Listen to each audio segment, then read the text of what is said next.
Good morning. My name is James Valentine, and welcome to the externally led patient-focused drug development meeting for polyglutamine spinocerebellar ataxias and dentatorubral pallidoleucian atrophy, also known as SCA and DRPLA.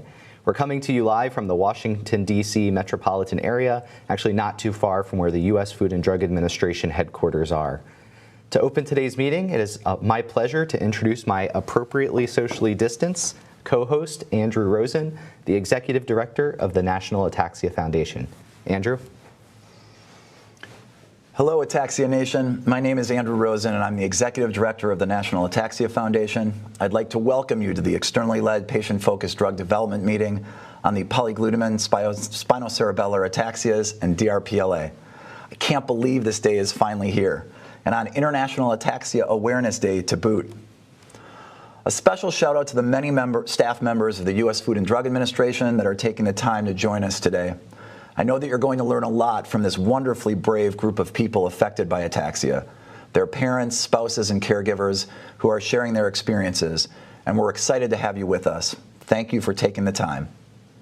And another special welcome to our industry sponsors who have so generously helped to cover the cost of this meeting.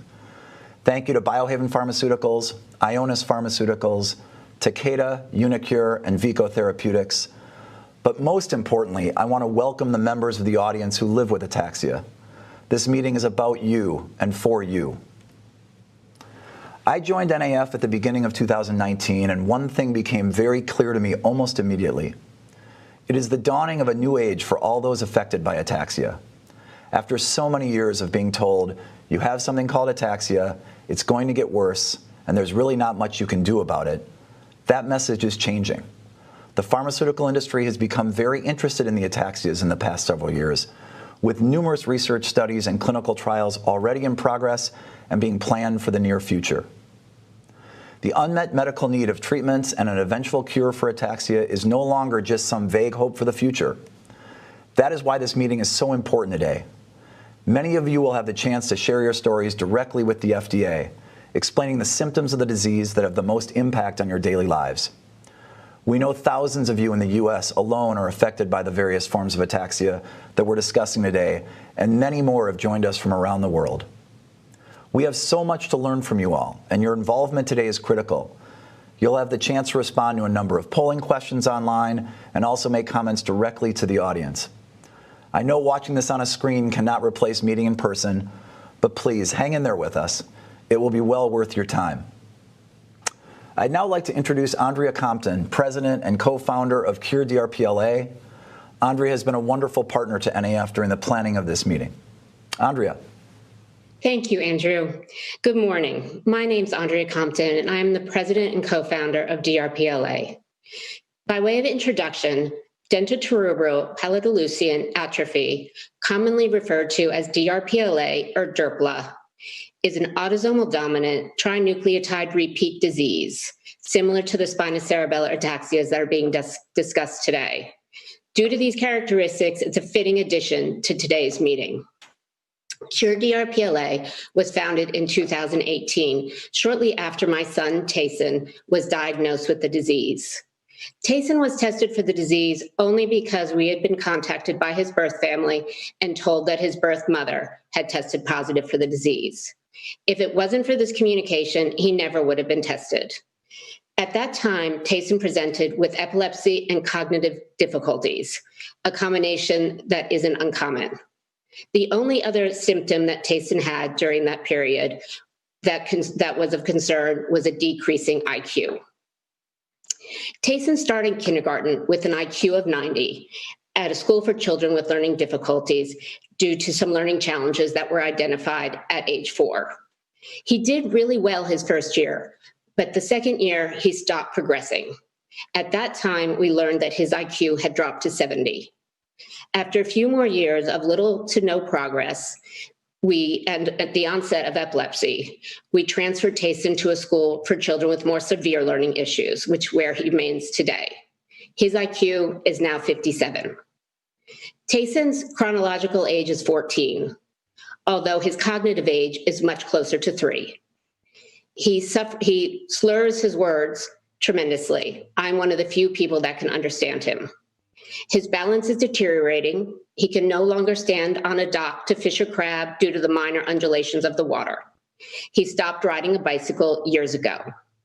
He suffers an increasing frequency of seizures and takes 19 pills a day, 16 of which are for seizure control. I live in fear of the future, knowing what the DRPLA disease progression looks like. Tayson's story has similarities as well as differences with others with juvenile onset DRPLA.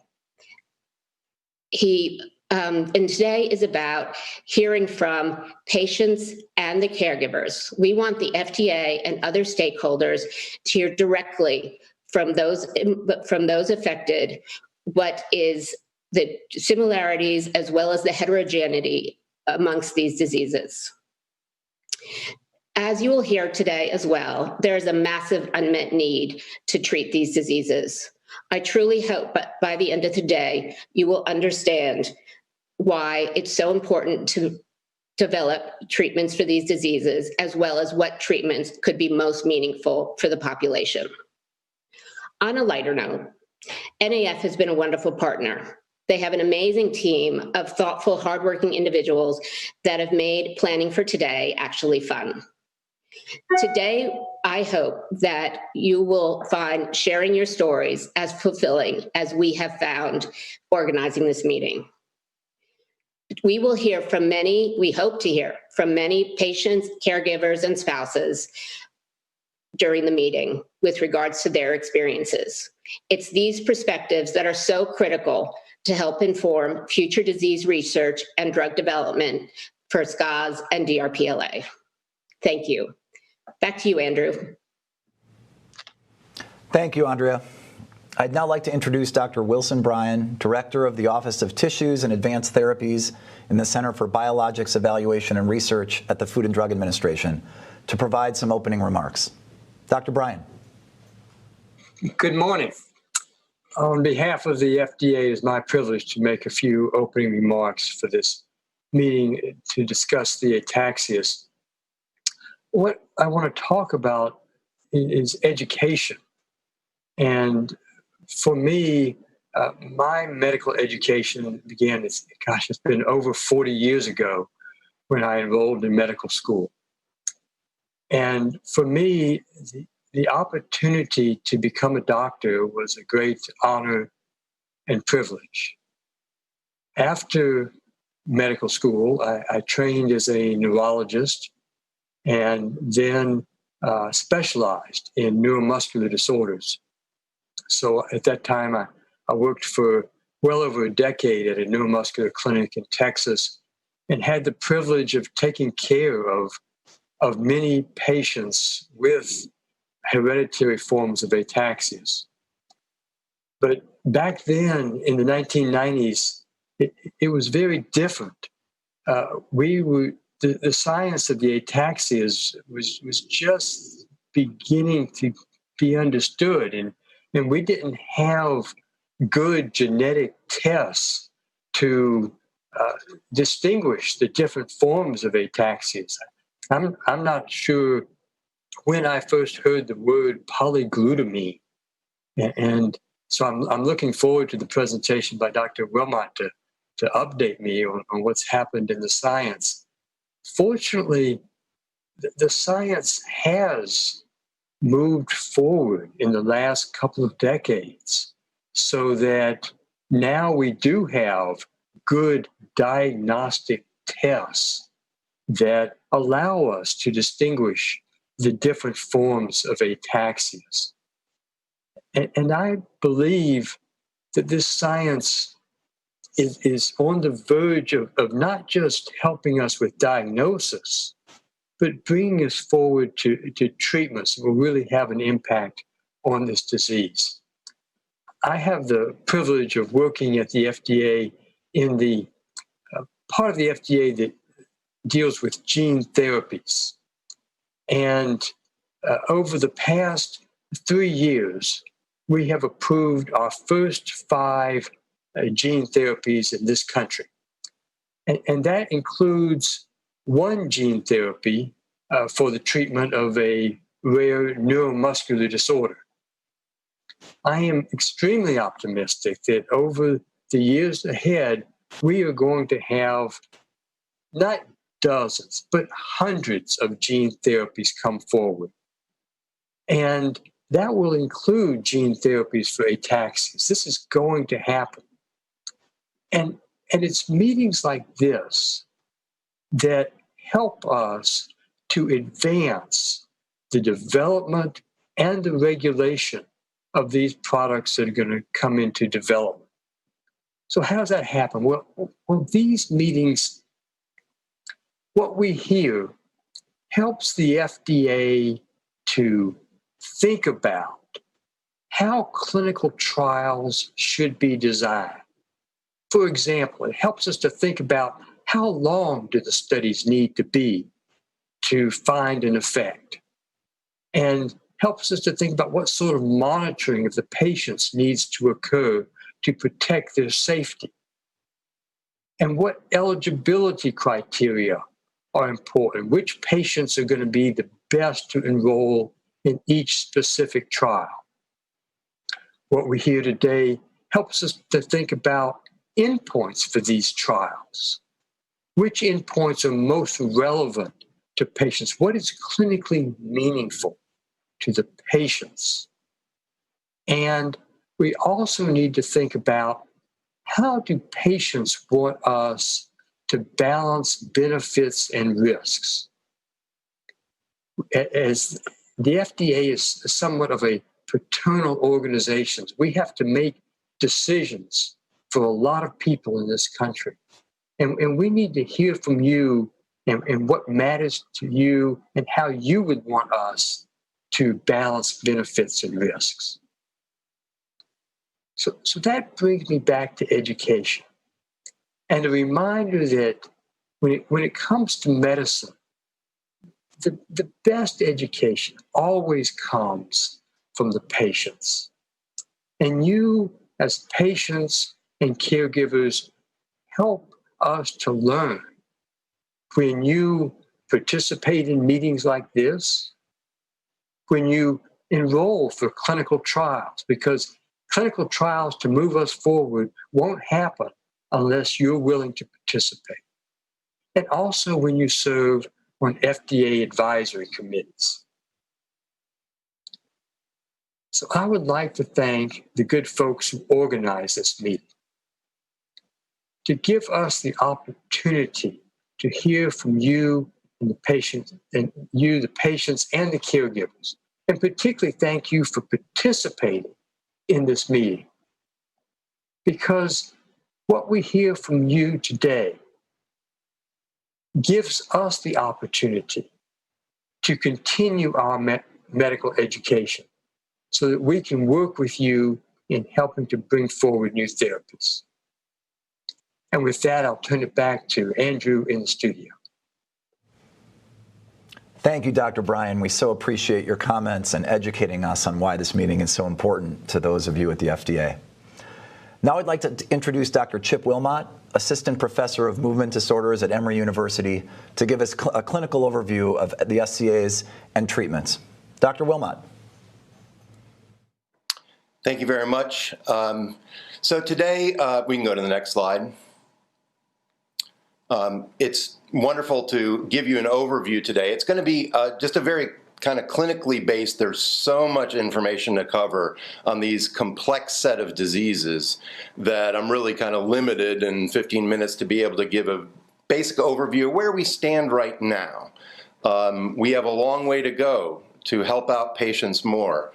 But with a little overview of the clinical features and how we currently deal with treatment, I think we'll be better posed to go ahead and think about the future. And then we'll talk a little bit about some of the challenges for drug development and things that this meeting is designed to help make better. Let's go to the next slide.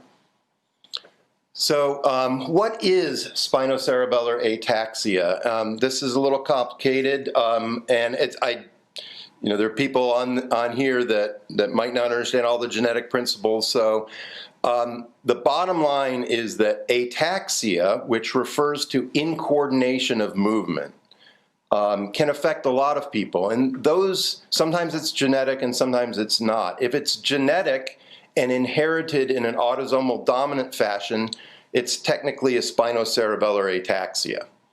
And there are almost 50 named spinocerebellar ataxias, or SCAs, or SCA, sometimes we say. In addition, there's a few autosomal dominant ataxias that don't carry the SCA name. And the reason I call them an ataxia is simply that they have ataxia as a major feature. It might not be the only feature, but it is a major feature of their disease. And a good example of that would be, this might be the last time you hear this name, I'm going to go ahead and say it, dentatorubropallido-Lewisian atrophy, or DRPLA. You can see why we call it DRPLA, or DRPLA. And the reason to lump DRPLA in with the ataxias is exactly what Andrea had mentioned before, that they share a mechanism of what the genetic abnormality is, and that is that they're polyglutamine diseases. What do we mean by polyglutamine diseases? What we mean is that the mutation in the gene is an expansion of a normally repetitive element that ends up giving the instructions for a protein that is made based on the DNA sequence, and that mutation makes the incorporation of a string of glutamine amino acids that's too long. And that extra length of the glutamine in the particular protein that is coded for that gene ends up causing problem. I will note that my slide there says coded for by the affected protein. That should say the affected gene. So what are the polyglutamine ataxias, if you will? They're SCA 1, 2, 3, 6, 7, 8, 17, and I'm going to include the DRPLA in there because DRPLA does have some other features that strongly overlap with all of the ataxias, namely ataxia and some of the other problems. SCA8 is a little bit different. The gene structure and how it's expressed is a little bit different, but it's still lumped in this general category. Let's go on to the next slide. So let's talk about the clinical features. Well, the way I always think about clinical features as a neurologist, and again, this meeting is a wonderful meeting because I get to hear what patients think about these things. This is more what I think as a neurologist, and the two are not always the same, and we have to hear the feedback from patients. The main way I think about clinical problems are that they reflect the dysfunction in those neural systems that are dysfunctional. So in other words, ataxia is caused by cerebellar dysfunction because normally the cerebellum helps coordinate movement. So when you have a damaged cerebellum, you'll get ataxia. Similarly, you might get problems with coordination of speech, which would cause slurring of speech, that's dysarthria. Problems with coordination of swallowing, that's dysphagia. The impaired balance comes from the ataxia, both in your arms and legs and also in the trunk. The cerebellum is also normally very involved in eye movements, and so when cerebellar dysfunction occurs, we'll see eye movement abnormalities. Nystagmus is something that people know a lot, and that's just the name for when the eyes kind of move repetitively. That's very common in cerebellar dysfunction. Cognitive and emotional changes can happen purely from cerebellar problems. And the reason they happen purely from the cerebellar problems is that the thinking parts of the brain, the cortex up front, are linked up with the cerebellum through loops. Your entire brain is linked up through the cerebellum. So cerebellum cerebellar problems will end up potentially causing problems in cognition and problems with emotional processing as well. Similarly, it can affect bladder function. Can we go to the next slide?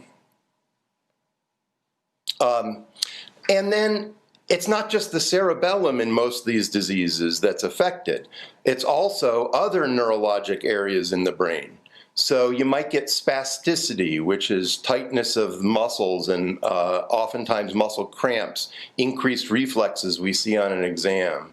Myoclonus, which is a quick twitching of muscles. Motor neuron disease, which can be similar to ALS or that disease that Dr. Bryan talked about before, SMA, which I might mention a little bit later. We can see neuropathy, damage to the nerves in the arms and legs, and that can end up causing numbness. Or sometimes patients don't even feel the numbness, but they lose sensation in their arms or legs. Chorea or dystonia is common in certain diseases and not so much in others. That's an extra kind of writhing movement that is uncontrollable. Dystonia is a tightness of muscles. Double vision can happen. That would be due to the eyes not lining up quite right. Visual loss. Dementia and intellectual deterioration, as we've already heard about from Andrea, can occur in some of these conditions, as well as the seizures and vertigo, which is dizziness that gives you a sensation of movement. Let me note that this is a lot. This is an awful lot. And that's the feature of these diseases, that they have what we call protean manifestations, right? They can do a whole bunch of different things. And there's variability. There's variability within a particular disease, meaning somebody with SCA3 is not going to look and have the same symptoms as somebody else with SCA3 necessarily. And then they can vary between diseases. So SCA7, for instance, always has visual loss associated with it. There's a retinopathy that can happen in SCA7, but the amount of visual loss can vary from pretty minimal to very, very significant total visual loss. Seizures, much more common in DRPLA than many of the other ataxias. Visual loss can happen in some of the other ataxias, but is really quite rare. So it really varies between diseases as well as within a disease. Let's go to the next slide. So those are kind of direct neuronal damage things that cause symptoms according to what systems are affected. And some of the things that are listed here can also be caused by neuronal involvement, but they can also be indirectly caused, not from the neuronal damage itself, but they're symptoms of the disease nonetheless. Depression has features that are affected by the brain involvement, but also you can't neglect the issues of the psychosocial stressors that can happen living with a disease like this, and how that can impact you, and that can affect your emotional state. So depression, fatigue, sleep disturbances, deconditioning. Some people really, they really lose the ability to walk to at least some degree as a snowball effect when it becomes harder because they're just not able to do as much, and then the deconditioning takes over. And they get weak from just not being on their feet very much. Constipation, other bladder dysfunction can happen because of this. And then I think we can't ignore consequence of falls or consequences of aspiration, which is when stuff goes down the wrong way. Sometimes these cause really significant problems, even death, in the ataxias because somebody falls and breaks something and then is in the hospital and gets an infection or whatever, or has an aspiration pneumonia. These are indirect consequences of the ataxia. Let's go to the next slide. So how do we treat these? Well, we can treat symptoms, and that's mainly what we do now. We would love to be able to treat with disease-altering therapies or neuroprotective therapies. That's kind of the holy grail we're reaching for at some point in the future, and as we get some genetic approaches which are coming on now, we will achieve this, and we're excited about that. I just throw out education about genetic risk because I do think that is an important aspect, but it really doesn't revolve around what we're talking about today. So let's go to the next slide. So for symptomatic therapy, right now in terms of approved therapies, there really isn't anything for the actual incoordination. The predominant symptom of the ataxias, we really don't have something right now that is approved that clearly everybody agrees improves coordination and makes ataxia less. We would love to have that, and there are clinical trials going on where we're trying to find that, and other things that are planned for the future. So we rely on the rehab therapies, basically physical therapy for gait and movement, speech therapy for the dysphagia, where we might thicken liquids. We can use medicines for other things like spasticity, myoclonus, depression, fatigue, although not all of these are very well treated by the medicines. Nystagmus can be treated. We can use prism glasses for diplopia. So I guess my point is, these are things we can apply to anybody with a neurologic condition. Anybody with depression, we can give an antidepressant, and we can give that to an ataxia patient. And so it's very important to note that we still, as a doctor, treating an ataxia patient, can care for that patient and make a difference in that patient's life as with the available medicines that we have right now. And in general, the medicines to treat these symptoms work about as well as they do in other people, but that isn't always great. And so we need to continue to work on that kind of symptomatic improvement in therapies, and we definitely need to work on getting approaches to improve cerebellar function and therefore ataxia. Let's go to the next slide.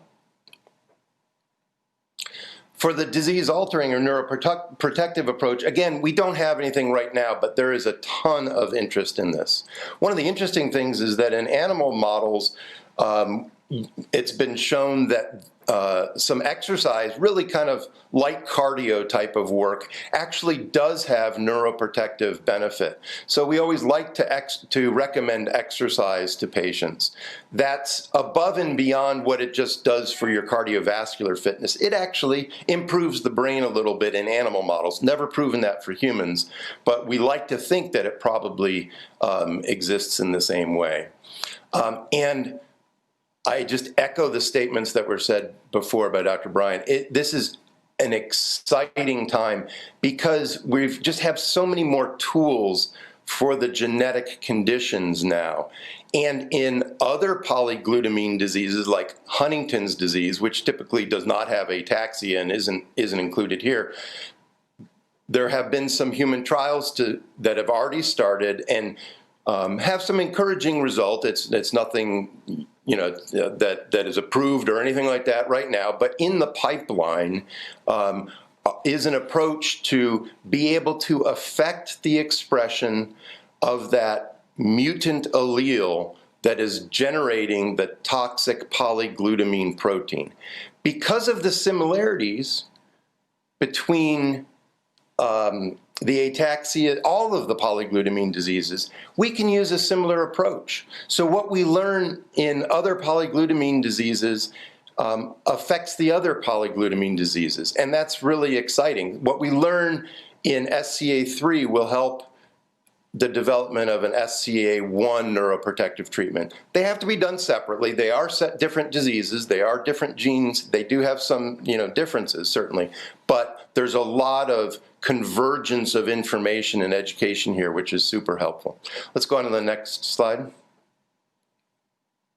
And the challenges for drug development really are it's relatively rare. I mean, it's all too common for people who are dealing with it, obviously. But in the spectrum of things, these are relatively rare disease, and they progress relatively slowly.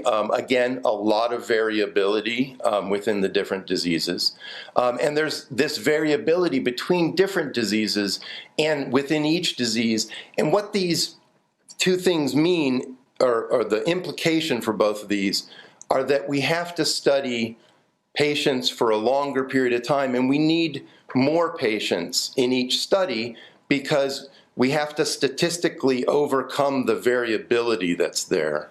And so that's a real challenge. One way of meeting the challenge is try to get the best measurements of the disease that we can. If we have a really good measurement, then we can say more about the effectiveness of a treatment. And that's an ongoing thing. I just don't have time to talk about all the different ways that we can measure disease, but it is a huge issue. We think we have some pretty good measurements now, but we want to have improved measurements going into the future. And it's really important that we have measurements that are relevant for the patients and that are things that are also based, have some relevance to the underlying disease. What we would like to also be able to develop as a part of this measurement thing, we're working on looking for other markers of the disease that potentially can follow things along. But we always have to keep in mind that our ultimate goal is to make the lives of ataxia patients and DRPLA patients better. Let's go to the next slide. So in conclusion, the polyglutamine ataxias, they have the same mechanism of a CAG expansion that causes a polyglutamine tract to enlarge in a protein, but then each one is in a different gene, so it has specific features. There's manifestations that are determined largely by what part of the brain is kind of affected. And we can treat some of those symptoms just like we can in any patient with variable effectiveness. But most of the treatment that is most effective, that has approved therapies, are for the involvement from the non-cerebellar areas. Next slide. For the cerebellar dysfunction, most of the cerebellar dysfunction, the rehabilitation therapies are just the mainstay of what we do right now. We hope that changes as we move forward in development of treatments. We need to keep deciding what are the key clinical features and how can we best measure them, because that'll really help in drug development. And finally, we are optimistic about the near future being able to deliver in the promise of our great genetic age, where we can develop disease-altering and neuroprotective therapies. And we really think this can be a reachable goal for the polyglutamine ataxias and DRPLA. Thank you very much for allowing me to talk here. I'm going to send it back to Andrew and James. Thank you, Dr. Wilmot. You helped us understand what is clearly a very complex set of diseases. Now, to take us to the core of today's meeting, I'd like to introduce our moderator, James Valentine. James worked at the FDA and helped create the patient-focused drug development program. Since the program has become externally led, he has facilitated dozens of these meetings over the past 5 years. James has been working with us on the planning of this meeting over the past year, and we are in very good hands today. James. Thank you so much, Andrew. It's a pleasure to be here and to be with you all. And as Andrew said, now we really do get to turn to the core of today's meeting to hear from you. And this comes on the heels of having just heard a clinical overview of these complex conditions from a disease expert, as well as from a colleague from the Food and Drug Administration. So now this is the part of the meeting where we want to hear from you, individuals living with polyglutamine SCAs and DRPLA, as well as their direct caregivers, about the experiences of persons living with these ataxias. Patient-focused drug development is a more systematic way of gathering patient perspectives on their condition and on available treatments. As you heard from FDA's Dr. Wilson Bryan, your input can help inform the agency's understanding of these ataxias to inform both drug development and review. So far, FDA has held 26 of its own patient-focused drug development meetings, and today marks the 38th externally led PFDD, and due to the ongoing COVID-19 pandemic, it's the 6th fully virtual PFDD of its kind. With 7,000 known rare diseases alone, this is a unique and important opportunity for this community. So let me tell you a little bit about today's meeting. Today's meeting is interactive, and we're going to be asking for you to participate throughout the day. We're going to be doing this and discussing two major areas that we want to learn from you. First, we'll be exploring the patient and caregiver experience with living with ataxias and its impacts on your daily life. Once we've done that, in our second session, we'll bring everybody back together to explore the various approaches to treatments. And we'll be asking you for your preferences for future treatment and regarding participation in trials. How will we structure those discussions, those two discussions that we'll have? Well, we really have three major kind of methods, we'll call them, for hearing from you. First, we're going to start with some panels of patients and caregivers living with ataxia. They're going to set a good foundation for our discussion. They were individuals selected to help reflect a range of experiences, but of course, no group of any individuals can represent all of the experiences. And so because of that, once we hear that from those panels, we're then going to broaden the discussion to all of you that are live with us in our virtual audience today, patients and caregivers that are tuned in. I'm going to be asking questions and inviting you to provide your comments, to share your experiences. This can be done in one of two ways. I'll be inviting you to dial in by phone and asking you to actually speak live with us today on the air. You can also, though, provide written comments throughout the day.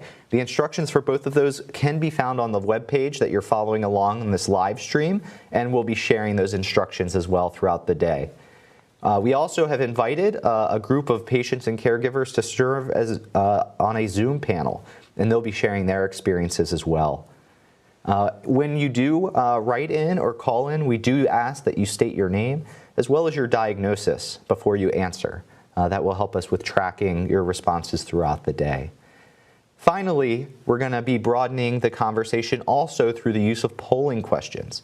We're asking patients and caregivers only to use phones or browsers on your computers to respond. I'll tell you how to do that shortly when we get to our first set of polling questions. But you'll be able to follow along live on the web and answer those questions throughout the day. And this is really going to be our way to pull everybody into this discussion and understand the experiences of our audience. I do want to note that whether you're live with us today or maybe you're viewing this as a recording on demand, we will be collecting written comments for 30 days following this meeting. So if there's something you just didn't get to say, or like I said, if you're following along on demand recording, your voice can still be heard. You can still submit written comments on the web form under the recording. All of this input, both today and anything submitted after, will be summarized in what is called a Voice of the Patient report. This is the official summary of the meeting that will be provided to the FDA, as well as be made publicly available for researchers and developers to reference. So before we move into our first set of polling questions, I want to set some ground rules for today. So we very much encourage individuals with ataxias and their caregivers to contribute to the dialogue. Remember, that's polling, call in by phone, write in with comments.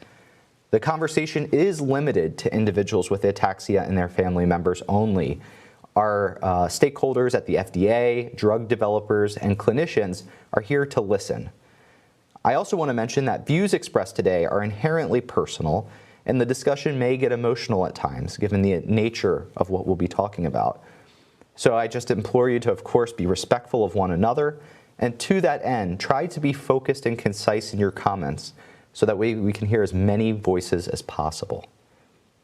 So with that out of the way, now we're going to go into our first set of polling questions. So pull out that phone, open up a new tab in your browser, and we're going to ask what we're calling our demographic polling questions. We want to get a sense of who we have in the audience today. So in that, when you open up that browser, whether it's on your phone or elsewhere, type in pollev.com/ataxia. You can see that displayed on the screen right now. And you'll just stay on that website. Keep that open. We'll be asking you throughout the day to pull that phone back out, open that browser back up, and those questions will be there. So this first question we have for you is as it relates to the spinocerebellar ataxias that are within our scope today, as well as DRPLA. Are you either A, an individual living with one of these conditions, or B, a parent, spouse, partner, or other caregiver of an individual with one? So here we want to hear from you. This is if you're listed on this slide, that means you're our experts today. You're who we want to hear from. And we're at this point are just getting a little bit of a sense of who we have represented.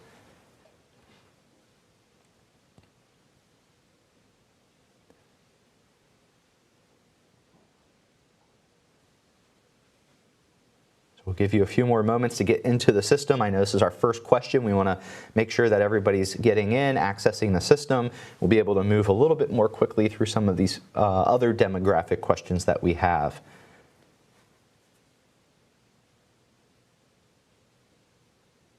So while results are still trickling in here, coming in, it's looking like, though, we've got a good representation across both our individuals living with SCA and DRPLA as well as their caregivers.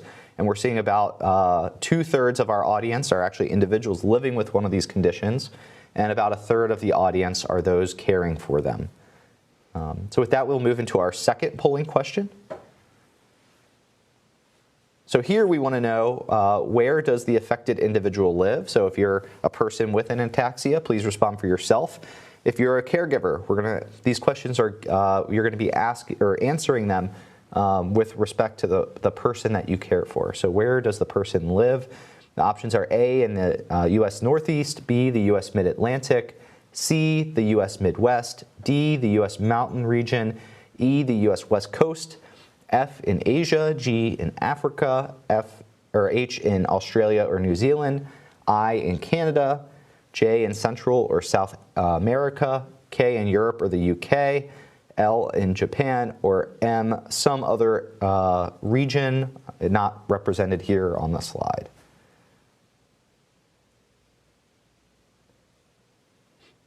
So as results are coming in, I promise our questions a little later today will be more interesting, but it is great to get a sense of the representativeness of this population or the audience today.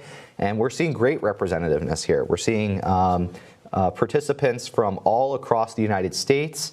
And we are seeing some of our members of this community outside of the United States, Australia, New Zealand, Canada, and in Europe and the UK, as well as some other regions. So that's wonderful. Thank you for being here with us. If we can go to our third polling question. So here, what is the affected individual's age? If you're an individual living with ataxia, how old are you? If you're a caregiver, how old is the person for which you care? The options are A, younger than age 12, B, 12 to 17 years, C, 18 to 29 years, D, 30 to 39 years, E, 40 to 49 years, F, 50 to 59 years, G, 60 to 69 years, H, 70 to 79 years, or I, age 80 or older. James, you can see, as Dr. Wilmot talked about, the onset of the different types of ataxias is different, right? Mm-hmm. And so you're seeing that in these results. You've got young people and much older people affected, and I think it's playing out here. Yeah, we're seeing quite, again, a wide range of individuals represented across all the age ranges. We're seeing, the greatest age ranges, those between 40 and 69. So a lot of middle-aged folks, but we do have representation of some pediatric patients and some young adult patients, and some of our I don't know how to politely say this, but better aged patients. More experienced. Yeah, patients. More experienced. So with that, we'll move to our fourth question. So getting to that diagnosis, so now that we know the age range of those that are represented, at what age was the affected individual actually diagnosed with their SCA or DRPLA? Options here being birth to 2 years for A, B, 3 to 8 years, C, 9 to 18 years, D, 19 to 30 years, E, 31 to 49 years, F, 50 to 65 years, G, over 66 years, or H, if you're not sure the age at which the person was diagnosed.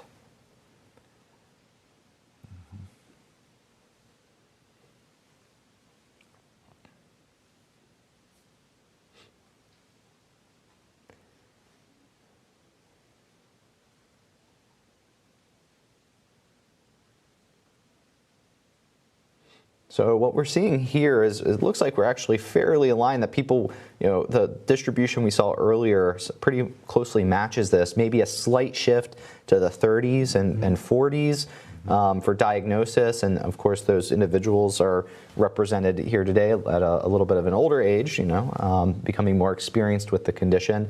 But we do have representation across each of these ages of diagnosis, with very few, but some diagnosed, before age 8, so young childhood. And we know that the diagnostic odyssey for some of these people, it can take years. Yes. With the complexity of the disease and the lack of awareness, even within the medical community, it can take longer than we'd like it to get a diagnosis. So I think you're seeing some of that here as well. Thank you. We go to our 5th polling question. So here we want to know, after the affected individual started experiencing symptoms, how long was it before the genetic testing was confirmed, or confirmed the diagnosis? So getting to that exact point, it looks like, from that last polling question there, perhaps the diagnostic odyssey was reflected with a little bit of an older age of diagnosis. So thinking back, how long was it from when you or your loved one first experienced a symptom of your ataxia, and then how long did it take to get that genetically confirmed diagnosis?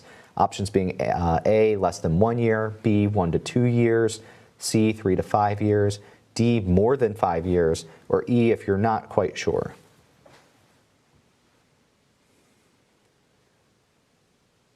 So as it stands, it looks like there's a fairly kind of even distribution across this. I mean, we're talking relatively close here, but maybe the most common being more than 5 years, just under a third of everybody in that category. And then you're seeing around 20% for each of those, less than 1 year, 1 to 2 years, or 3 to 5 years. And there is a group a little over 10% that aren't sure. Sometimes it's hard to know exactly what is a symptom or not of your ataxia. Maybe that might be driving those responses. So thank you so much for answering this. And our 6th and final demographic polling question, if we can go to that. And so here we actually do want to know what that diagnosis is. So what condition have you or your loved one been diagnosed with? A, DRPLA, B, SCA1, C, SCA2, D, SCA3, E, SCA6, F, SCA7, G, SCA8, or H, SCA17.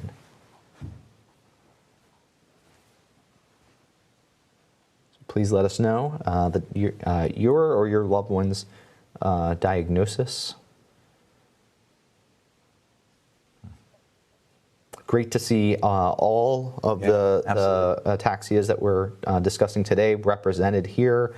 We're seeing, it looks like about a third, the most common represented today being SCA3. We believe SCA3 is the most prevalent. Most prevalent. So that makes sense. Followed by SCA6 and SCA2, but seeing between 5 and 10% in each of the others, which is wonderful. And we want to hear from each and every one of these types of ataxias today. So please call in, write in, and share your experiences. So with that, we're going to head out of these polling questions, and we're going to move into that first topic I talked about, which is what it is to live with the symptoms of these ataxias and what that means in your daily life. What are those impacts? In this session, we're going to be asking you to think about what are the top symptoms and health effects of ataxia that are most bothersome or most impact your daily life. What does that look like? How might that vary day to day, week to week, month to month, or over the course even of years of progression? Maybe what does a best day versus a worst day look like? We want to know not just what those symptoms are, but what are the impacts? What activities maybe in your life that are important to you are you not able to do maybe at all or as fully because of your ataxia? And finally, knowing that not all of your symptoms in your what will be your life's journey with ataxia may be the ones you've already experienced. But knowing about this condition, what worries you the most about living with ataxia? Do you have any fears for the future? And so to get us started on this topic. We have a great panel. Actually, we have a pair of panels. The first panel that we have is going to focus more on the symptoms of ataxia, including the ataxia itself and the other neuromuscular impacts. And the brave individuals who are going to share their stories first are Stephanie, Destiny, Gina, Jason, and Sherry. Stephanie, take it away. Hi, my name is Stephanie Wilkins, and I've had ataxia symptoms since 2006, 14 years. I kind of knew there was something going on because I was starting to fumble and I couldn't wear heels any longer, starting right then, and I couldn't walk in the grass. I remember sitting down on the street corner and on the curb, talking to friends, not being able to get back up at that point. So I was, continuing to have balance problems, and I was walking and I had stability issues, but they really, really manifested that year in 2006. And in the next few years, I was no longer playing sports or bowling or doing anything that I normally would do. I was very coordinated. I was a good pitcher, but I no longer had coordination. I also noticed about that time that I was taking notes as part of my job and train the trainers of computer people, that no one could read them. And they said my handwriting was so bad they couldn't read my notes. Well, I knew something must be bad by now because I had always had pretty good handwriting up to that point. On a personal note, I was also a pretty good dancer. My husband's a very good dancer, and we couldn't do that any longer. We used to dance at every New Year's Eve party and weddings, but that was now gone for me. Team members by now at work were asking if I was okay. They told me that management was thinking I was drunk or hungover because of the way I was walking. At that point, I didn't know about ataxia, so I didn't really even know to defend myself. I didn't even think that anything really was happening at that point. I had not really known about the family, and I had been going to many doctors, 6 years of doctors, and they finally did my test for ataxia because I heard of it by then. And I talked them into it. They sent a panel testing maybe 4 of the ataxias that I had researched, and it came back positive for SCA6. I did pursue the diagnosis knowing that things would be at risk, like long-term care and insurance policies, but I had to know. I needed to know for me, for my family, and for my children. I retired at that point at 59, moved from California to my home here in Kansas City, my hometown, and I wanted to find out more about this genetic diagnosis and other people in the family. We left our 2 kids in California, and I now have more falls, limitations to stairs, and use the computer for all my writing and corresponding needs. So I have nystagmus and eye movement problems. I do remember driving north, though, thinking I shouldn't be doing this, so I have given driving up and decided I didn't want to get hurt, and I didn't want anyone else to get hurt. So I decided just try and work from home. I mostly volunteer, quit working, and I use the computer for most everything I do. My symptoms are getting worse now. I've used a walker for about 4 years full time, and I think they're escalating much more than the past 14 years, and they're much stronger now. Usually the voice is affected greatly with spinocerebellar of any kind. I'm just now starting a real shaky voice, and I know that I'm mumbling in the evenings. I have shaky arms, legs, and hands now, and laughing and sneezing are my latest problems. Challenges, leaking and looking for a restroom is what I do now. I'm choking on water. That's my latest challenge. I probably need a thickening agent. I deal with all these symptoms as they come, but I worry that I will not be able to take care of my personal hygiene and care. And I worry that I gave this to my 2 children. They're only in their 30s. I'm sure, well, I hope not, but it probably will affect them sooner than it did me. Hello, my name is Destiny Waters. I was clinically diagnosed with spinocerebellar ataxia type 2 on November 14, 2017. For me, this medical condition has taken away my ability to work, go to school, drive, and my ability to walk. Not being able to drive makes me feel upset because I see all my friends driving. My social life has been impacted by not being able to join my friends in normal teenager activities.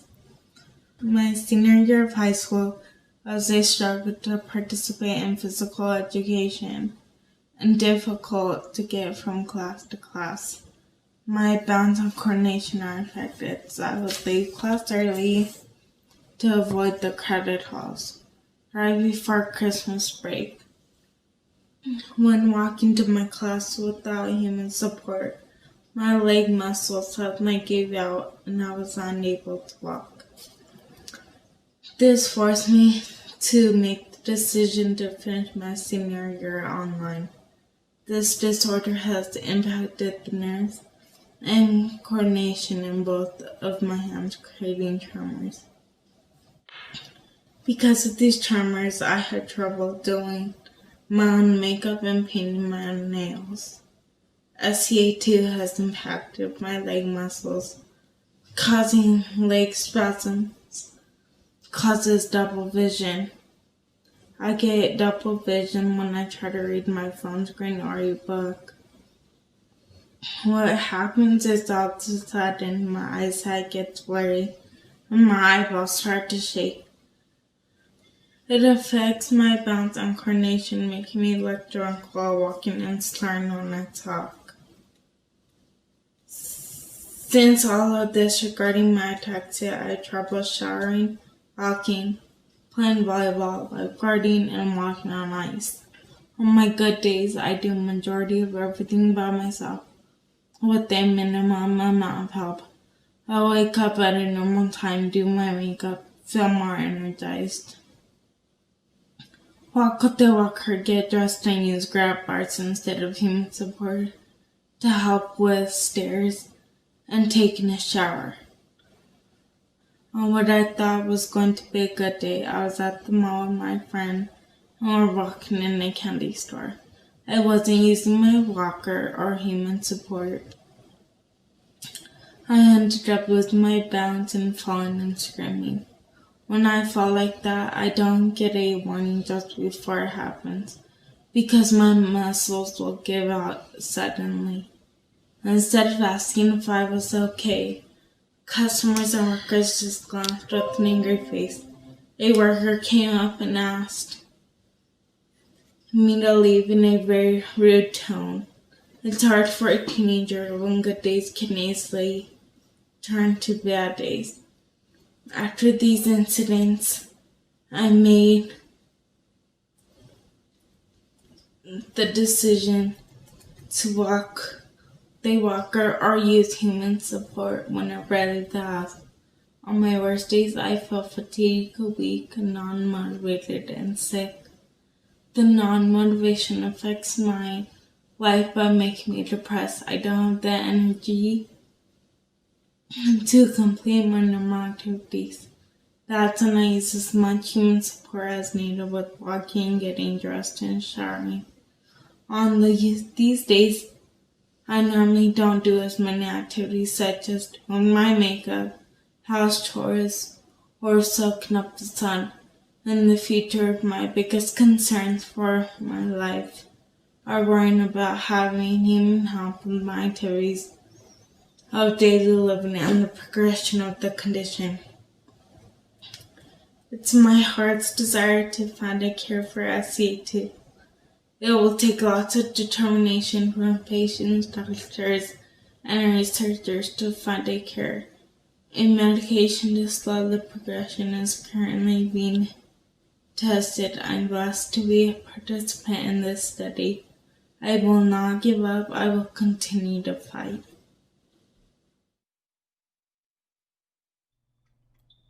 Hello, my name is Gina Logan, and I have been diagnosed with SCA3.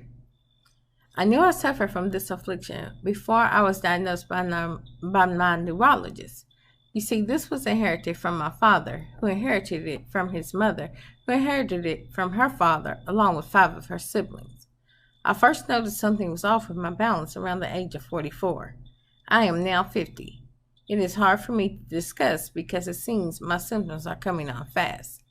At first, I tried to pretend it was from a broken ankle I suffered the year before, but with my family history, I knew better. Living with ataxia presents different challenges every day.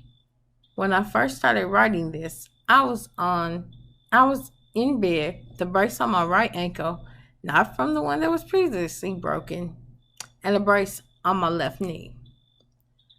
Walking was almost impossible and extremely painful.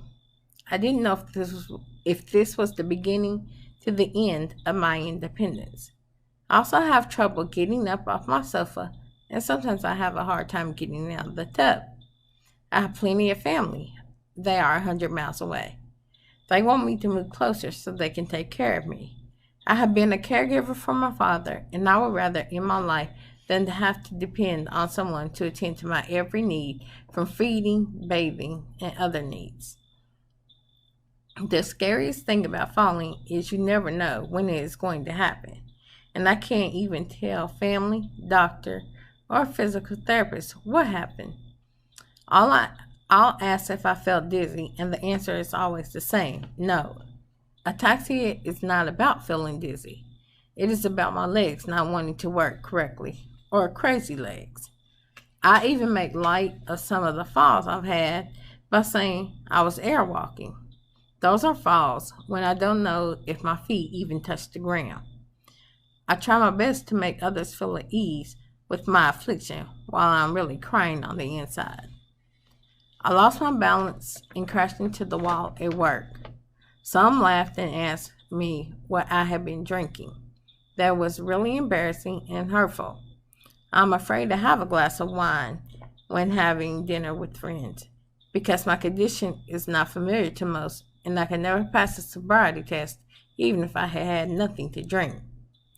I can no longer dance at celebrations, my handwriting has gotten terrible, and I have given away most of my heels. I hate the looks of pity I receive. Watching from the sidelines is no fun. I can't walk with the stairs without assistance.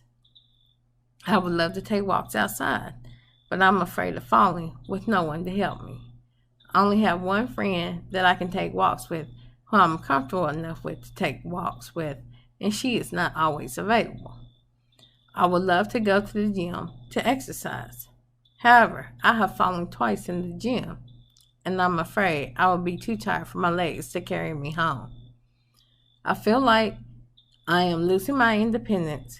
The other day, I was walking across the front end of Kroger, my second job, and the next thing I knew, I was down on my knees. It was a struggle to get up because the muscles in my legs were weak. When I fall outside, it is even worse. There is usually nothing to pull up on to help me up. Once my legs are comfortable for no longer than 30 minutes, they become super heavy. It takes me 45 minutes to get to my first job.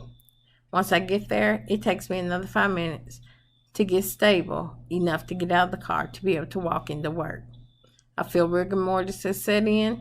My legs feel like they weigh 100 pounds each. It is embarrassing and sometimes emotionally draining. I live alone, divorced, and no children. I often wonder how long it would take for someone to notice I am hurt, or worse, dead. I often tell my bookends, because I am the middle child and I have an older brother and a younger brother, that I will turn to dust and be swept away by a vacuum before anyone notices. I have given up on ever finding anyone to be a life partner with because I hate explaining my condition and they never understand. I'm participating in a medical study now. I am not hopeful for a cure, even though it would be wonderful. I am just wanting to stop the progression. Hi, my name is Jason. I have SA7 and I'm from New York City. Hi, my name is Sherry. I'm a native of Nashville, Tennessee. Jason and I recently relocated to Arizona. We've been married 25 years and living with ataxia for 20 years. During those 20 years, we've had 4 family members diagnosed and 3 have died. Jason's mother, Diane, was properly diagnosed at age 55. She passed away in 2015 at age 69. Our firstborn, Jordan, was diagnosed at age 2. He passed away at age 3 in 2002. Our surviving child, Sydney, started showing symptoms at 4.5 and passed away at age 8 in 2009.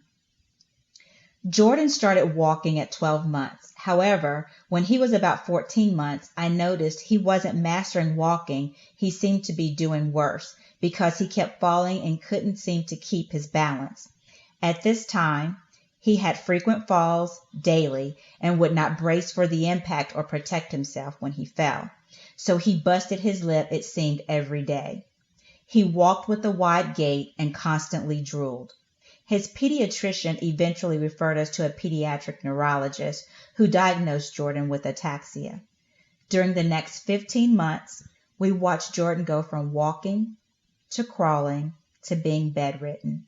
He went from saying a few words to being nonverbal. He required a feeding tube and lost his eyesight. It seemed we were adjusting to a new normal every 2 to 3 months during this time. When Jordan was diagnosed, I was already pregnant with Sydney. While Sydney seemed to be fine for several years, she began falling at 4.5, having gait issues, walking with a wide stance, and balance issues, very unsteady. We started to notice her holding on to things to balance herself. She would also hold the hand of a friend for assistance. Sydney would eventually go from walking independently to using a gait trainer to a wheelchair, then being bedridden. She too required a feeding tube, became nonverbal, and lost her eyesight. This all progressed over a period of 4 years. I first noticed the problem in 2003. I was 32 years old and I had forgotten something, so I ran to get it. I quickly noticed my movement was not fluid. I ran track in high school, so this feeling was foreign to me. This was my first recollection that something was wrong. Looking back, I can say that this was when I started showing mild symptoms. As the disease progressed, I started holding Sherry's hand to balance myself when we were out in public. This was about 6 years after the running incident. During that period of time, I began to feel clumsy and my coordination and gait seemed off. After holding Sherry's hand for 2 years, I eventually got a walker and have been using it for 9 years. I use a manual wheelchair outside the house. In 2010, I noticed a major change in my vision, which is a symptom of SA7. The bifocals I had no longer corrected or improved my vision. My depth perception wasn't good, so not being able to judge narrow spaces, I could not opt for a motorized wheelchair that would allow me more independence. Not being able to do for myself can be very frustrating. Jason experiences tightness in his lower back muscles when sitting or sleeping without firm support. He's learned exercise is imperative as his ataxia progresses. Muscle spasms can have him in bed, unable to do anything, sometimes for 3 to 7 days. Falls can happen very quickly and without warning. Jason knows if he's not focused when transferring to the bed, shower, or car, he will surely fall. Another major concern of Jason's is not being able to perform his job for as long as he would have if it were not for the ataxia. Due to muscle and mental fatigue, he must take a nap during the day to complete the second half of his workday. The tasks that demand mental sharpness must be done at the beginning of the day.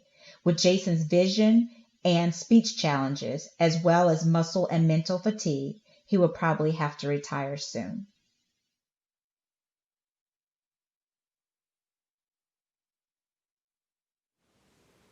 Wow, truly incredible stories, and just incredible people.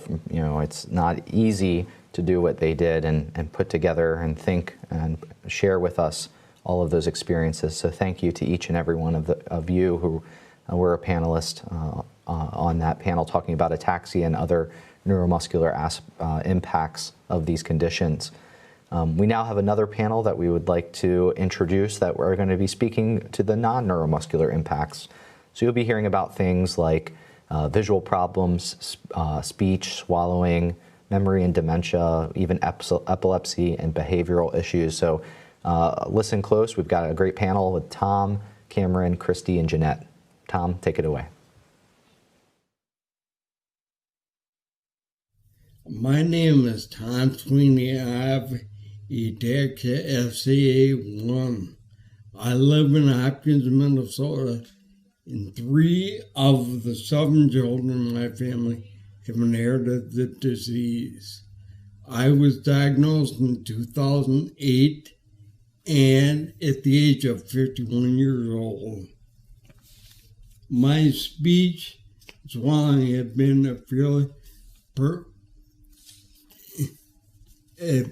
severely affected as progression continues.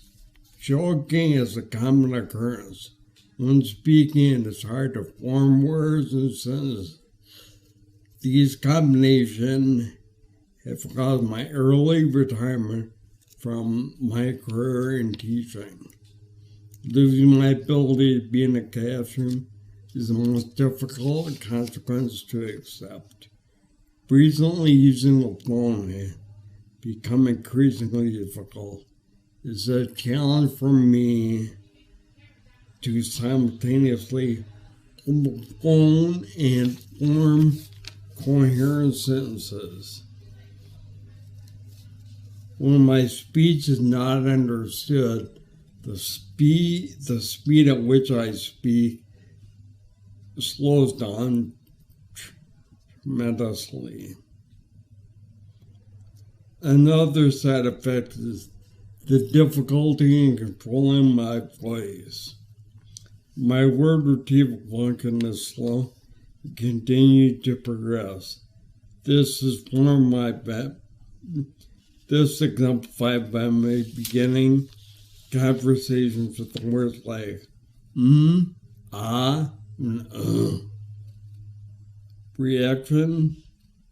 The reduction in word binding also makes it hard to pronounce words. People can lose interest very easily.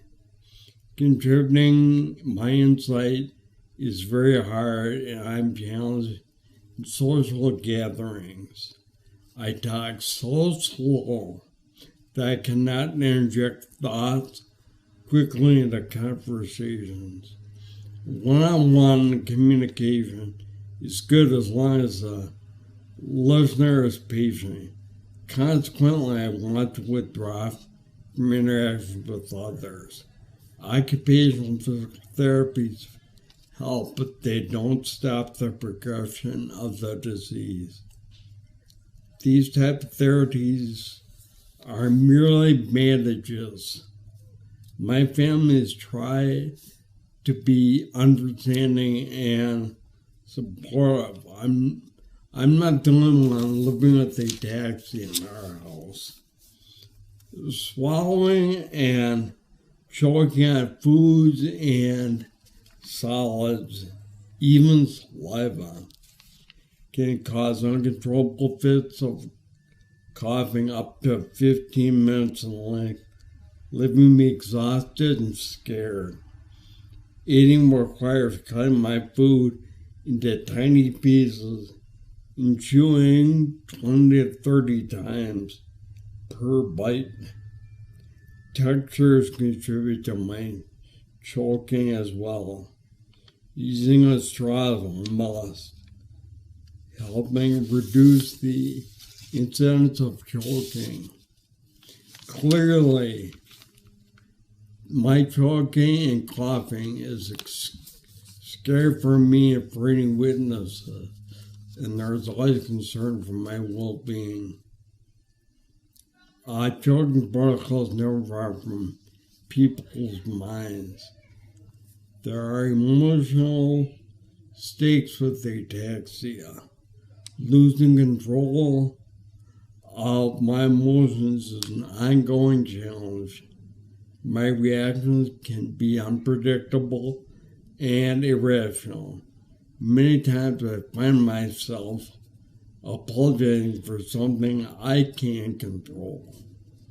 I suffer from depression and isolation.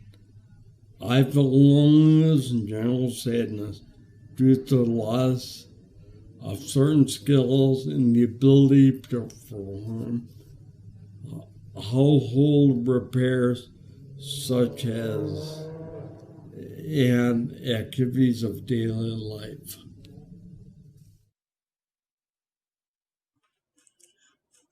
My name is Cameron Cobb and I'm 20 years old.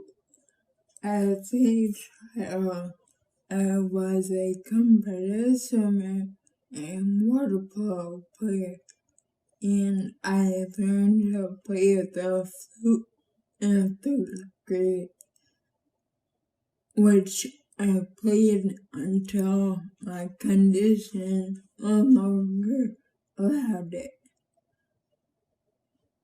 One day in 8th grade, I felt lightheaded and my friends told me later that he had fainted and hit my head on a vending machine.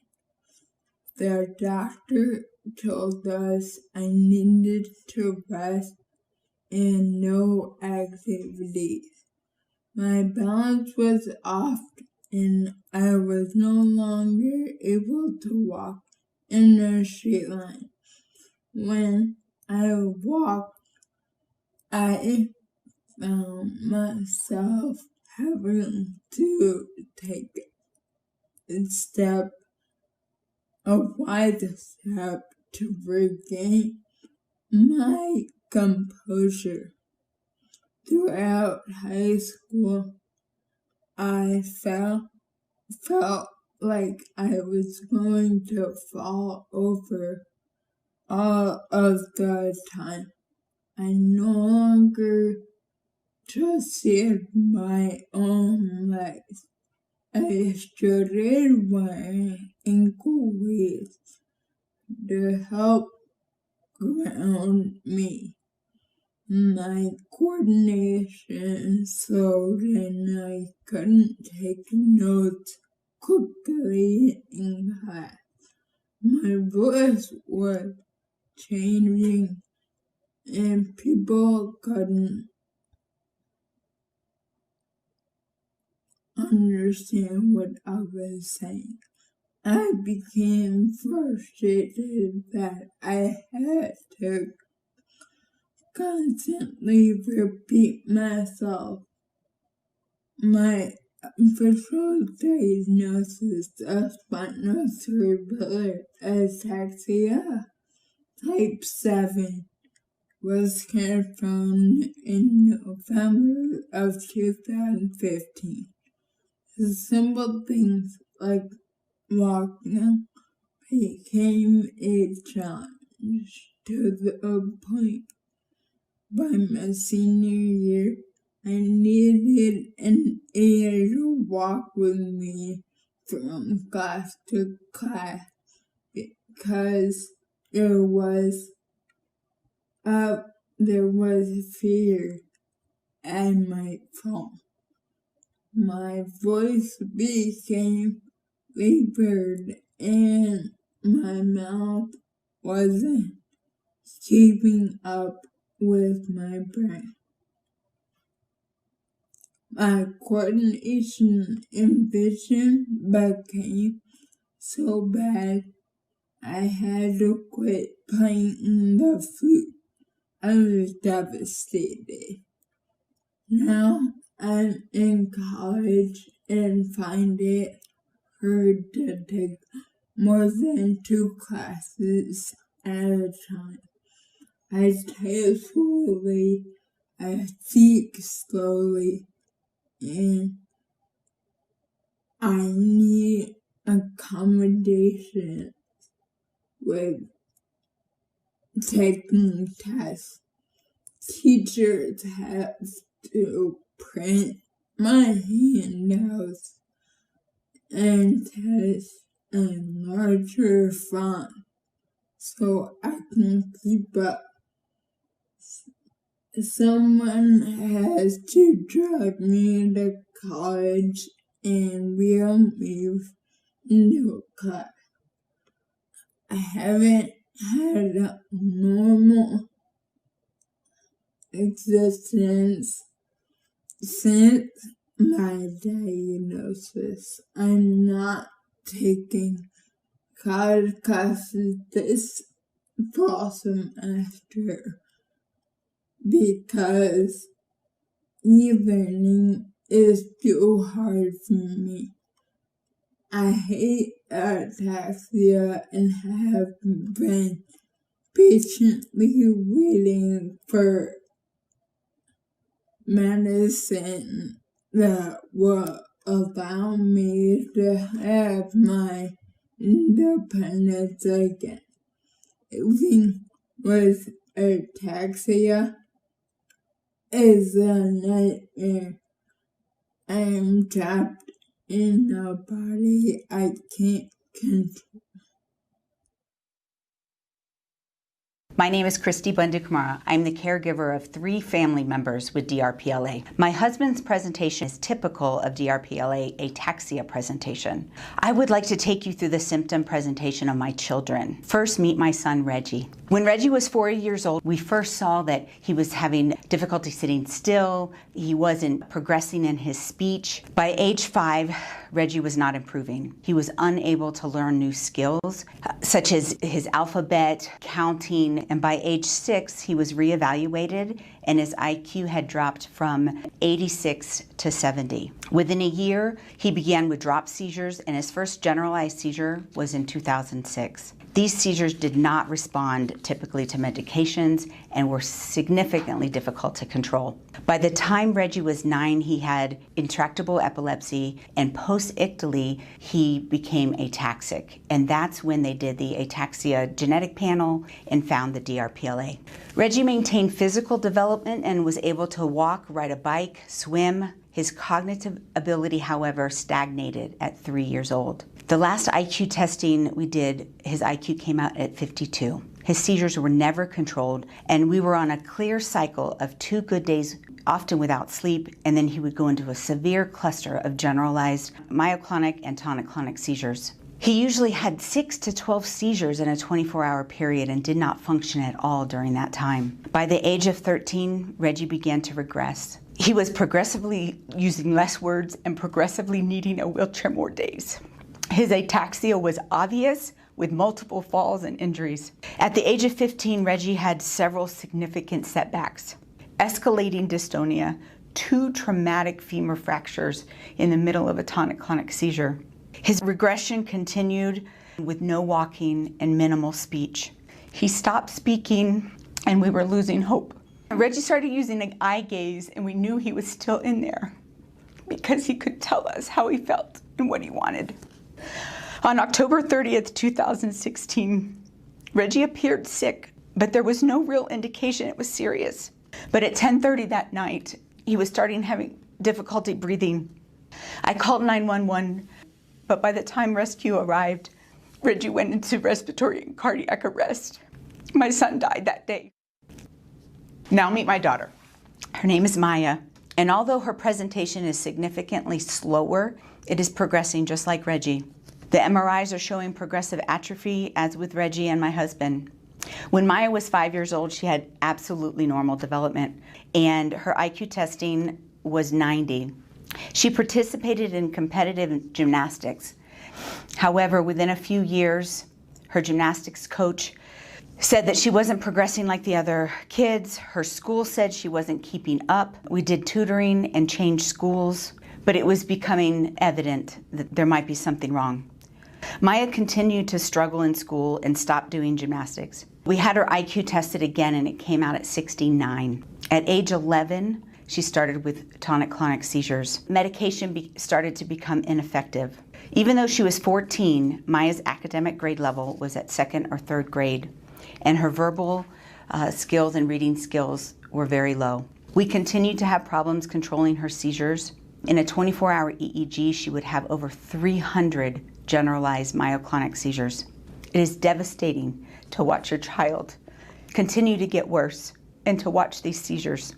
By the age of 16, Maya had progressed to having immune dysregulation, cognitive decline, emotional dysregulation, severe sleep apnea, exercise-induced asthma, which during a tonic-clonic seizure would exacerbate, and she could not breathe. Maya is currently 20 years old, and the progression is obvious. She's only using 3 to 4 words in a sentence. Her processing speed has significantly declined. The ataxia is evident as she holds on to things when she changes positions. Of all the symptoms that my daughter has, I just wish that she could take care of herself again. We have to help her get dressed. We have to help her go to the bathroom. I remember when she was completely normal. You can imagine how DRPLA impacts our lives. Best or worst days doesn't really matter. Consistent progression of DRPLA is living a slow and painful life of grief. Grief of the loss of normal, anticipatory grief of the next loss, and ultimately grief and likely death. My biggest fear is that no one will try to find a treatment or a cure because there's not enough people diagnosed. My name is Jeanette Viveros. I am 35 years old and I have spinocerebellar ataxia type 3, which is more commonly known as Machado-Joseph disease. My symptoms first began 9 years ago when I started having issues with my balance.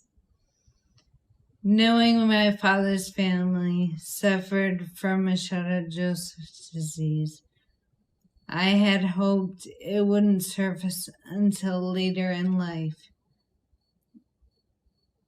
if at all. I had accepted the idea that this may become my future fate, but I had assumed I'd have already done everything any normal adult would have accomplished in their life, and never truly understood the severity of the disease. I never fully understood that my speech, swallowing, and vision could be affected. And unfortunately for me, my condition has progressively worsened. I tried to hide my symptoms as best as I could in the beginning, but when I was confronted at work and was told people had noticed something was wrong, this was when I finally came to terms with my disease, which was 6 years ago. One of the things I had wished to accomplish was having a child and raising it with my husband. We tried IVF with PGD on 2 separate occasions, with no positive result. This was pretty devastating news. But now we are acclimating living life as fur parents to our dog, Teddy. My husband, Matt, has always been very understanding, supportive, and patient regarding my condition. I was very embarrassed to be seen in public with my drunken gait, assistive devices such as a cane, rollator, or scooter. My slurred speech makes me feel like I have a fat, lazy tongue. Everything sounds great in my head, but it doesn't always come out clear and concise. I still feel self-conscious when going out with friends. I don't speak too often because I am slow and somewhat slurred, especially at the end of the day. I once was an extreme extrovert, talking to anyone and everyone. But this disease has changed my personality to a quiet introvert. I do worry that I'll lose touch with friends, but so far, the friends who care make sure I am always involved. I am embarrassed with choking in public, also concerned with choking when I am alone. When eating or drinking, I tend to choke and cough incessantly, bringing a lot of concerned attention my way. I sometimes cough so much from choking that I vomit, so I try to carry a barf bag with me at all times, just in case. I am fearful of what might happen if I choke while I am home alone and I am unable to get help. When reading the computer, my phone, or physical print, I sometimes have trouble focusing and need to close one eye to see and focus properly. I have a bachelor's degree in business marketing and am an intelligent woman. However, my slow and slurred speech makes me feel that I do not portray myself as such. Sometimes I fall into a dark place, wondering what my purpose is, but I make every effort to not stay there. It would be too easy to stay.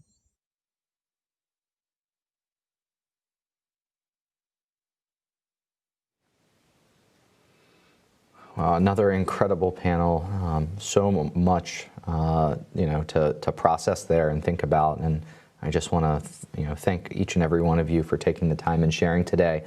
And we, are now getting into the point of the agenda where we're going to broaden the conversation. And we want all of you that have been tuning in live. This is where we're going to want you to call in and write in with your feedback and your experiences. And looking at these questions here, kind of spoke to these topics a little bit earlier, but really focusing again on the disease, direct disease symptoms, those things having the greatest impact on you and your daily life and your quality of life, and trying to understand what that actually looks like, what that feels like, what that means to you. So if you have a disease experience, a symptom that you've experienced, and you want to share how that's impacted your life, we encourage you to call in. That phone number is 1-703-844-3231. Again, that's 1-703-844-3231. You can also write in using that comment box that is under the live stream here today. But to get us started on this topic and bring everyone into the fold, we have a couple of polling questions that we want to do with you. So please pull back out that cell phone, open that browser, that tab maybe that you had open. If you joined us and you weren't able to join for the first set of polling questions, go ahead and type in that URL you see listed at the top of the screen, pollev.com/ataxia. You'll be able to follow along these polling questions the rest of today. So these first couple questions that we have, we just want to get a sense of, in this first one, what are the different ataxia-related health effects that you, or if you're a caregiver, the person that you care for, your loved one, that they either have now or have had in the past. So any symptom or health effect, whether it's a current one or something that's been experienced in the past, please select all that apply. Bear with me as I go through this list. There's a lot to consider. A, impaired mobility. B, poor muscle tone or muscle wasting. C, muscle stiffness such as spasticity, rigidity, and dystonia. D, a lack of balance. E, decreased coordination and fine motor skills in the arms or hands. F, uncontrollable limb movement. G, numbness and tingling. H, seizures. I, speech or swallowing difficulties. J, fatigue or sleep difficulties. K, visual impairment, such as weak eye muscles and eye movement disorders. L, cognitive impairment or intellectual disability. M, depression or anxiety. Or N, some other or symptom or health effect of your condition that's not reflected here on this slide. We want to know about those things even if they aren't listed here. One thing I want to point out is, unlike the previous polling questions, when you see the percentages on this slide, this is because any question we see today where our respondents can select more than one response. So here you can select all that apply. We're seeing percentages of total responses. So if you're looking at impaired mobility, it's 12%. That doesn't mean that only 12% of people are picking that. It's 12% of our total responses. So we'll be able to go back later and break it down in terms of people, but that's just what we're seeing today. And what we're seeing today here is that there's a wide range of different symptoms and health effects that are being experienced. And you can kind of think of the bars almost as a little bit of like a ranking. So the ones most experienced are the impaired mobility and lack of balance.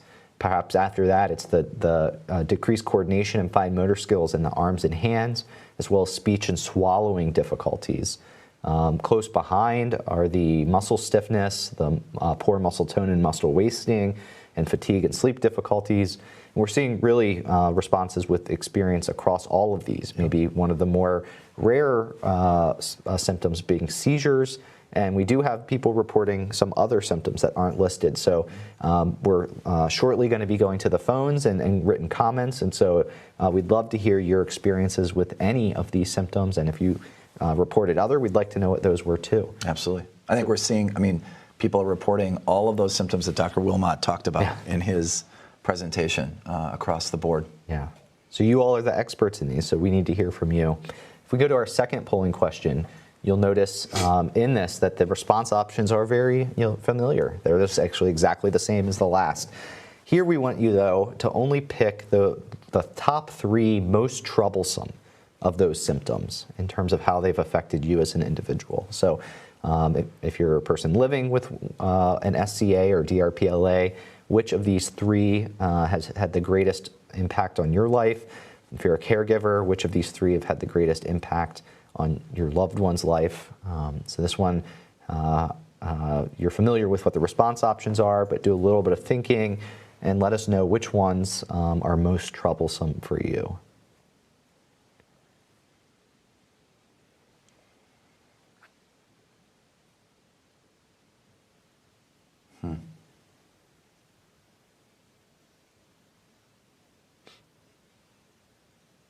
These are some of the things we saw from in the presentations that we just saw. Yeah.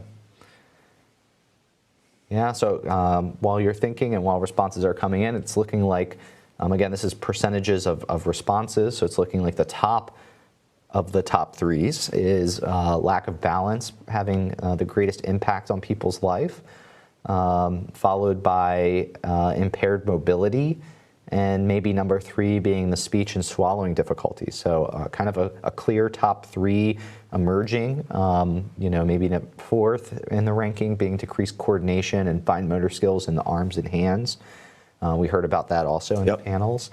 But I think importantly, almost the only one with nobody saying it's a top 3, so truly most troublesome to them being the depression or anxiety, but every other symptom we have listed here for somebody is in their top 3, and for many people for several of these. So we want to hear, as we move now to the audience discussion, why it is that you picked this as your top 3. So, we want to understand what it is that these symptoms have meant and how they've impacted your lives. I'd like to welcome our Zoom panel. As I mentioned, we have some members of your community here that have joined us by Zoom, individuals living with the ataxias and caregivers. I want to remind you now, if you want to share, you just did those polling questions, why did you pick what you picked? You can call in 1-703-844-3231. That number, you can always look on the webpage you're on now, find that number and call in at any time. To get us started here today, I'd like to maybe start with Jody and ask, when you were responding to that polling question and picking, which things were most troublesome, what were you thinking? What did you pick? Why? Well, at this point in my life, definitely the balance is an issue. I can only go out during the day when I can see everything clearly and avoid curbs. And, another thing is the swallowing issues. And I choke every single day on just water. So I'm dealing with that. I think the other thing I put was that, just impaired mobility. Just getting around is always a problem. Sure. And maybe relative, is it that these are kind of the 3 main things that you experience, or do you experience many other of those symptoms that were listed there as well? Yeah, some other things too. Definitely fatigue is always an issue. I have, I don't know if this was listed, but I also have tremors. I have tremors in my head, and my fingers and hands. Yeah, so Jody, thinking about, I think going back to your number 1, at least you started off saying coordination, balance was a top for you. Can you give an example of how that's been troublesome for you or had an impact in your daily life? Well, I use a walker when I go in an airport, but fortunately, to this point, I can still walk, but I walk. I can't worry about what people think about me because, a lot of people think I've been drinking. I look like a person that's intoxicated. Mm-hmm. And, so I've learned not to worry about what people think. Sure. Well, thank you so much, Jody. I want to, maybe go to Paul. Paul, as a caregiver, how were you thinking about that question, and what did, maybe you can give us some insights into what you picked and why. Thanks, James. Just by way of background, my son, who is 14, suffers from DRPLA, and I think from a symptoms perspective, the thing that is probably most affronting the physical symptoms would absolutely be seizures, where he has grand mal seizures. And then secondly, the deterioration in his speech and the slurring in his speech. But probably the sort of the darkest thing that's happening is the cognitive decline that he is experiencing and the dramatic drop in his IQ over time. Can you describe for us a little bit, Paul, that cognitive decline? What does that look like? How do you notice it in day-to-day life? Yeah, so he has been going to school throughout, but he really has not progressed since he was about 6. So, his ability to read books that he could read at one time, he can no longer read. Puzzles that he could do at one time, he can no longer complete. One of the challenges of, having an iPhone with videos of your child is you can see how clearly he could participate in games and speak. And when you see him today, you see a dramatic decline in those abilities. Sure. And what does that impact have on him personally? Is there any frustration, anything that, as he experiences these symptoms, how would you describe what maybe bothers or troubles him personally? Yeah, so look, I think, sort of how much he's aware of the decline is unclear, and it's unclear. It's difficult to sort of talk to him about it and really extract how much he observes it. But I get a sense that he has a real sadness, and I see him watching his brother do things that he used to do at one time, and you see a real sadness in his eyes that he knows that at one time he could do that. He can't now, and I think probably what makes him saddest is he doesn't really understand why he can no longer do it. And that's very, very, very saddening as a parent to watch that. Absolutely. Thank you so much, Paul. I see that we do have some written comments coming in, so I want to go to Andrew and anything to add to maybe any of the symptoms that we've heard about or maybe something new. Yeah, so the comments do keep rolling in, and here are a few regarding the difficulty with balance, which I think was one of those top ones that we saw. And we do have a short clip that we'll play as well. So here's a comment from someone living with SCA3. The symptoms that are the most significant in my daily living right now is the balance and gait, and those are related. Having been an educator for 20 years, I had to retire for my safety from falling all the time. Here's another comment from someone living with SCA7 who states the most disturbing aspect is falling. So let's take a look at the clip of what this balance difficulty and fear of falling might look like.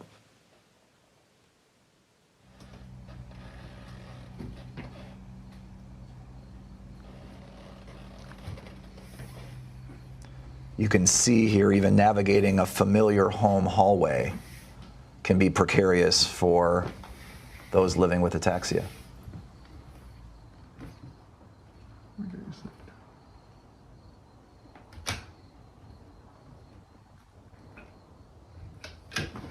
Yeah, even things maybe we take for granted like standing and sitting, impacted by balance and coordination as well. So I want to keep the conversation going here and see maybe if there were some different symptoms picked by some of our other panelists here. So maybe Robert, what for you? Is there any whether it's something someone already said or not? Would love to hear what maybe are the most troublesome symptoms for you. Well, I have had DRPLA since I was maybe 48, and I'm now 65, so I'm a veteran of this. And, I think that part of the difficulty is, of course, remembering in my own mind of when I lost certain skills. And I'm able to, I think, as I look around, remember that kind of keenly, and that does make me alternately sad and kind of angry at myself at certain times. I can remember certain details of when I lost my balance along the way, and I have no balance remaining at all. So dealing with airports has gotten to be impossible for me. I can remember when I used to step on a stepladder to change a light bulb in the ceiling. And I tried that because I always done that kind of chore. And I couldn't even climb up the step ladder, let alone reach up to the ceiling once I got on top of it. So, most of my later life has been consisting of losing these kind of household duties one at a time over the last 15 years or so. And I used to be a great runner. I ran the Philadelphia Marathon twice, and I ran the half marathon twice. And of course, the idea that I could even approach doing that now is something that I've lost, that I was kind of keen about. So I think that I have memory intact, and I'm actually, even though it's a kind of remote teaching arrangement right now, I'm still actively teaching because I don't think that I've lost my ability to remember long words, even though sometimes I substitute a kind of a Hemingway style of short words for these longer academic jargons, which I think most of my students like anyway.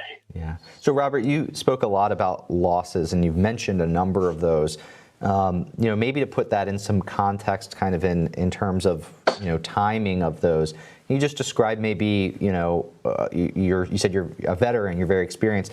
Was this can you maybe share what that your progression and those losses, where those were at various points in your life? Sure. I think that the middle of my 50s was when a lot of this stuff happened. So it was a period in my life that I look forward to achieving certain ends. And of course, I inherited this disease from my mother, who died of it when she was 82.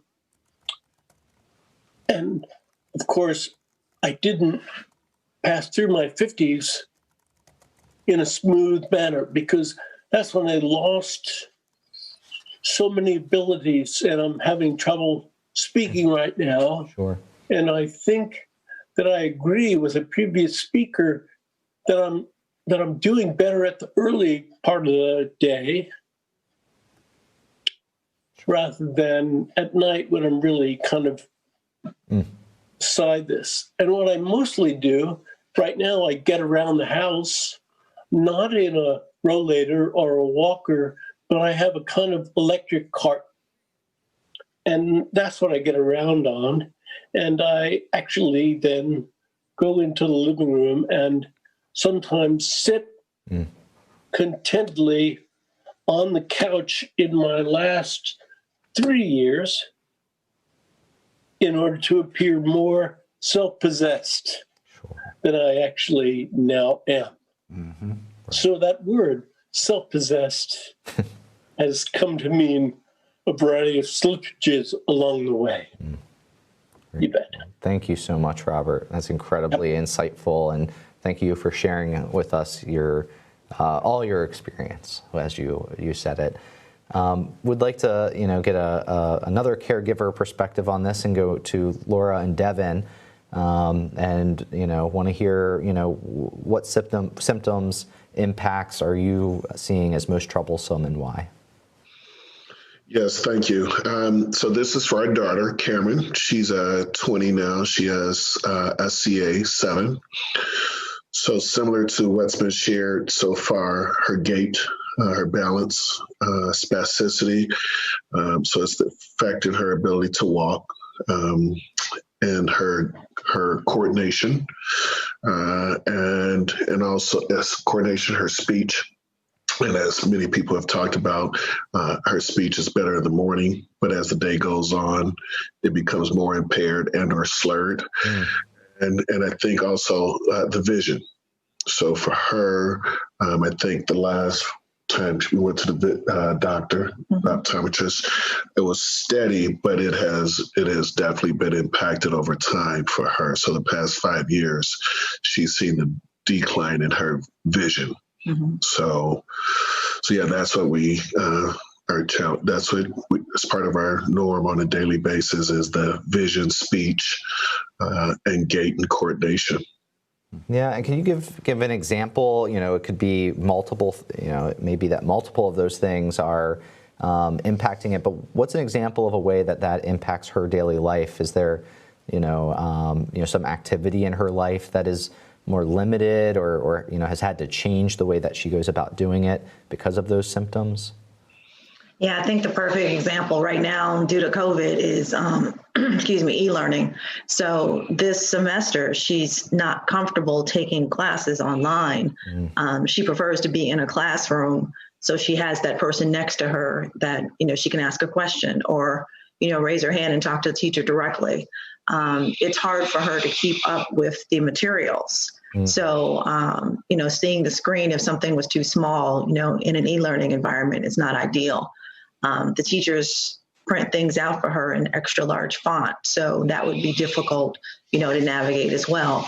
So, we just decided that she would take this semester off, and I'm hoping next semester, the college is a little different and they will allow some in-class learning because that will make a big difference for her. But absolutely, the vision is a huge piece of every day for her. And by the end of the day, her vision is very impaired and her speech is labored and she's very fatigued. Yeah, so that's interesting that you talk about it kind of gets harder or those symptoms worsen by kind of the end of the day. Is that something that's pretty normal and does it even vary? Are there like good days and bad days for her? They're pretty consistent days, like I said, in the daytime, has more energy and it's easy to understand her. She does have good days, and some days, you're right, she can wake up and the whole day is, everything's labored, everything's harder to understand. It's harder for her. Maybe she's, her body is worn out. So yeah, there are good days and bad days, but pretty consistent on starting off well, and by the end of the day, it's a little harder for her. Absolutely. Well, thank you both so much. So I see we have a caller who has a few different symptoms that I think she wants to share that are most bothersome. We have Lauren from Washington, D.C., who is representing SCA 8. So I'd like to welcome Lauren. Are you with us? Hi, I am. Welcome. Please do. I see you had a few different, perhaps what are most bothersome symptoms. Why don't you share a little bit with us about those? Sure. So I would say my top 3/4 symptoms include coordination, eye movement, and then muscle tone and mobility kind of go hand in hand for me. Okay. I'll start with coordination. Cameron Cobb is one of my great friends. So what Laura and Devin were speaking about also really resonates with me. I'm a third-year law student in Washington, D.C., and with the e-learning, it has been quite challenging. I can't coordinate my hands and my fingers to work together. So with this e-learning, I am essentially trying to coordinate typing notes on my computer, logging into different Zoom programs. All of our textbooks are on the computer. So really navigating the coordination by what my brain is trying to tell my hands and my fingers what to do, but it seems like I kind of can't keep up with that, which then just makes the coordination worse almost. I hit the wrong keys, for example. For eye movement, I mentioned I'm a student, and in law school there's a lot of reading, so I also suffer from nystagmus and kind of bouncing eyes. So when I read, all of a sudden my eyes will kind of jerk back and forth, and I will lose my place, essentially. So when I have a lot of reading, that's very difficult to kind of have to start a sentence all over again multiple times because I can't keep up where my place is if my eyes are kind of jerking back and forth. And then for muscle tone and mobility, a lot of my mobility issues are because of my dystonia and spasticity in my legs. Okay. So I wear bilateral AFOs. So as opposed to being able to just walk down the street, hop on the metro, etc.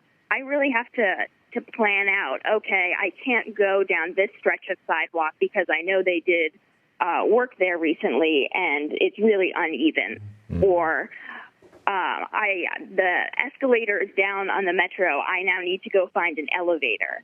And similar to what Laura was describing, I do as well get really fatigued by the end of the day. So when it's 6 o'clock at night and I'm trying to get home from school, this is even more challenging to try to navigate because of my muscle tone and therefore my impaired mobility, so to speak.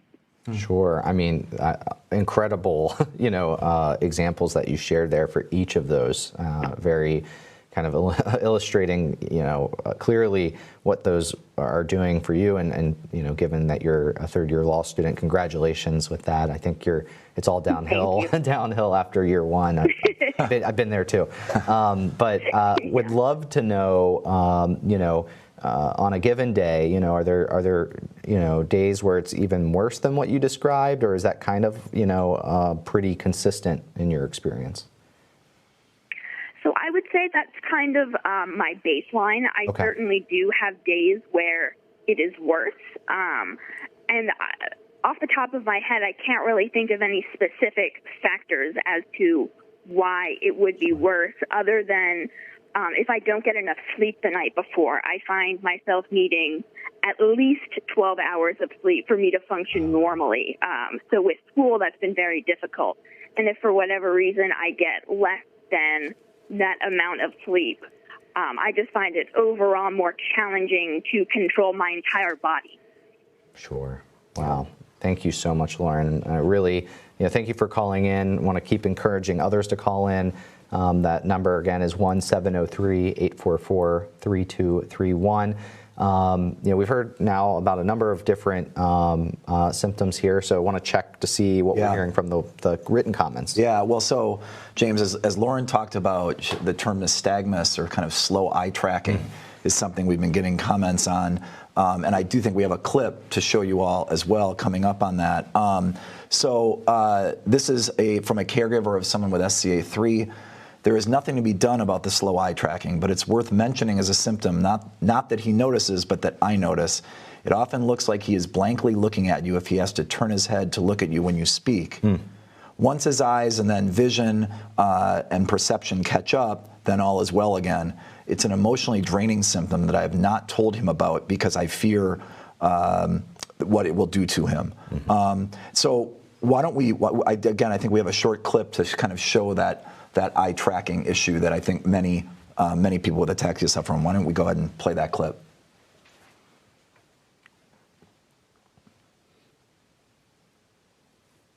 You can see the repetitive, uncontrolled movements in the eyes, and these movements often result in reduced vision, which I think the Cobbs talked about, and depth perception, and can affect balance and coordination. As you saw, they can occur from kind of side to side, up and down, or in a circular pattern. So I think that was a kind of a good demonstration of what that looks like for people. Absolutely. So we have another caller, Chandra from Georgia, representing SCA3. We'd love to hear from you about your most troublesome symptoms. Chandra, are you with us? Chandra, are you with us?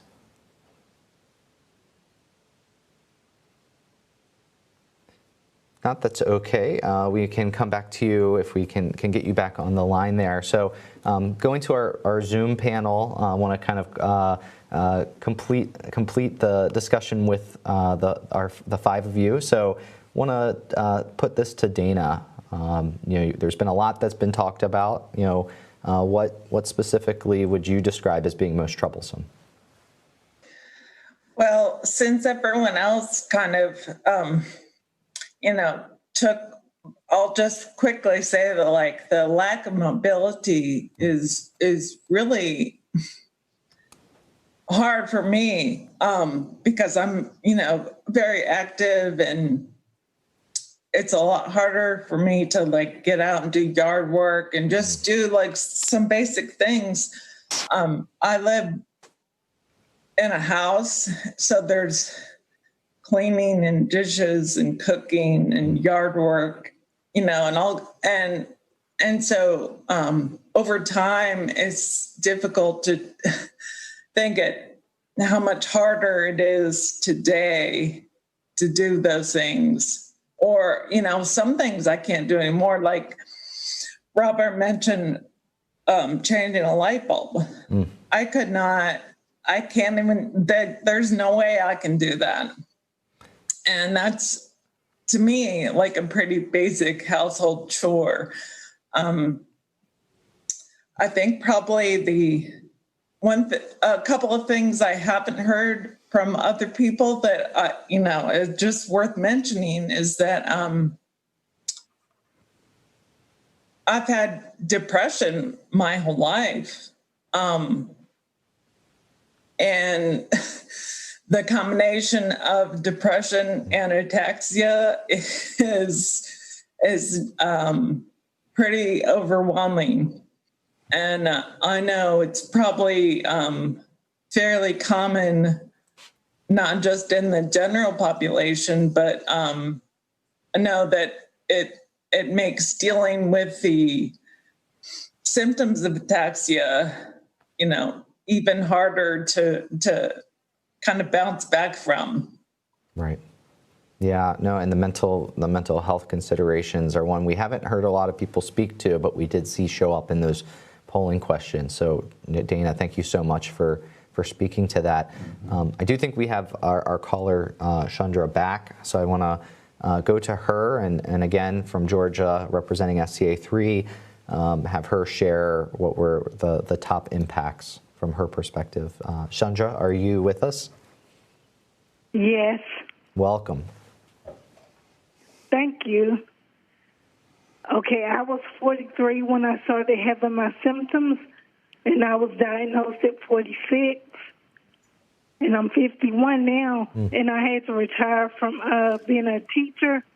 But some symptoms that I have is dizziness, because when I can't lay my head back without getting dizzy, and then I can't lift my arms up without getting dizzy. So those are kind of different. But I do have I use a walker every day for balance, for keeping my balance under control. Mm-hmm. But the dizziness is really what I'm concerned about. And I've had 2 family members, 2 sisters that have passed from this condition. I mean, they were both bedridden. And I have a nephew now that's in the nursing home, and he can't walk. So I'm not claiming the non-walkingness, but I can deal with everything else. But I'm not, because the neurologist told me that I was going to end up in a wheelchair soon. Wow. But I'm not claiming all that. Yeah, and has that dizziness, I mean, this is, I'm glad you called in. Something else we haven't heard a lot about.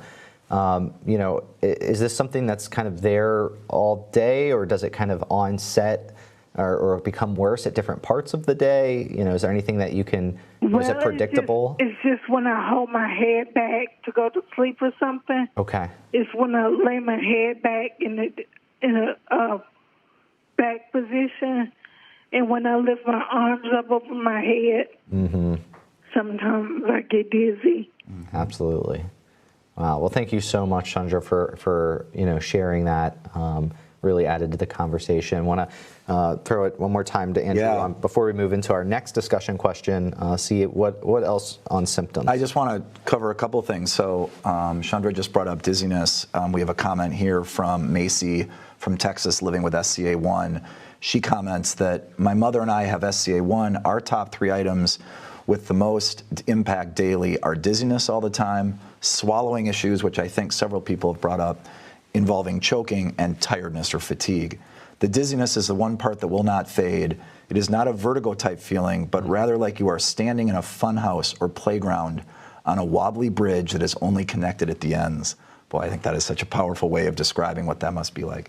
This is how my mother explains it, Macy said, so I thought that was powerful. And then I did want to come back to just a little bit of the gait and sort of balance issues that I think are somewhat related. Sure. Let me find the right quote here. Sandy, who's living with SCA7, says, balance on any uneven surface is 0 and I will fall without support. And I think we have a clip about the gait as well that I think will help people understand this. She says, going anywhere alone is scary, and I limit those few occasions. I think we heard from Lauren earlier about those uneven surfaces and how difficult that can be to walk down. So I think we have a clip on gait. Why don't we go ahead and play that now?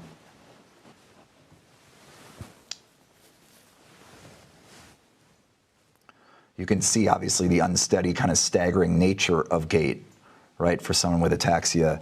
And as someone brought up earlier, and this is really kind of a tragic part of this can often be perceived as being uncoordinated or obviously even drunk. Mm-hmm. And I think that is something that ataxians have to deal with all the time that just is really kind of an unfair part of all of this. Absolutely.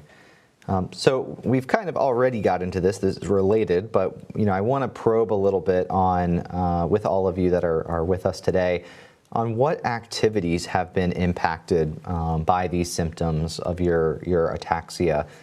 We've heard some examples that relate to this, but we really want to know what of the things that are important to you. Are you either not able to do it all anymore, or maybe not as fully because of these symptoms, and it might be because of multiple of these symptoms. But to get us started on this, we have another polling question for you. So we're going to go to pull those phones back out, go to that tab, go to pollev.com/ataxia, and we have a question about what specific activities of daily life that are important to you are you not able to do, or you have difficulty doing because of your condition. And here, again, select the top 3. So which activities that are important to you have been most affected? So your options are A, walking, B, attending school or working, C, personal hygiene and grooming, D, communication, E, driving a motor vehicle or community mobility, F, participating in sports, exercise, or physical activities, G, performing household tasks or maintenance, H, participating in family or pet care, I, going out, socializing and traveling, J, sexual activity, K, eating, L, reading, M, meal preparation, or N, some other activity that's important to you that you are unable to do or have difficulty doing because of your SCA or DRPLA. Again, please select the top 3.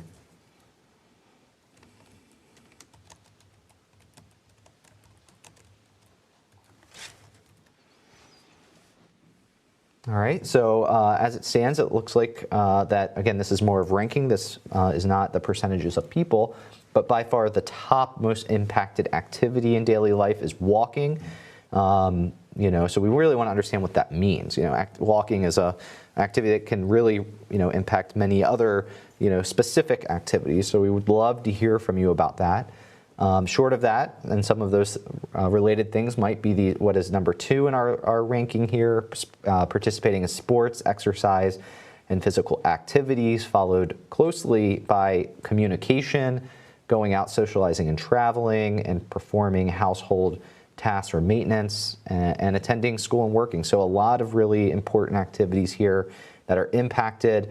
And every single other activity on this list is being noted as a top 3 most impacted activity. So we want to hear those examples. We want to hear your stories from your lives of what this actually looks like in your life. So we encourage you to call in 1703-844-3231 or write in. Again, you can use that comment feature that is right under the live stream of this on the web.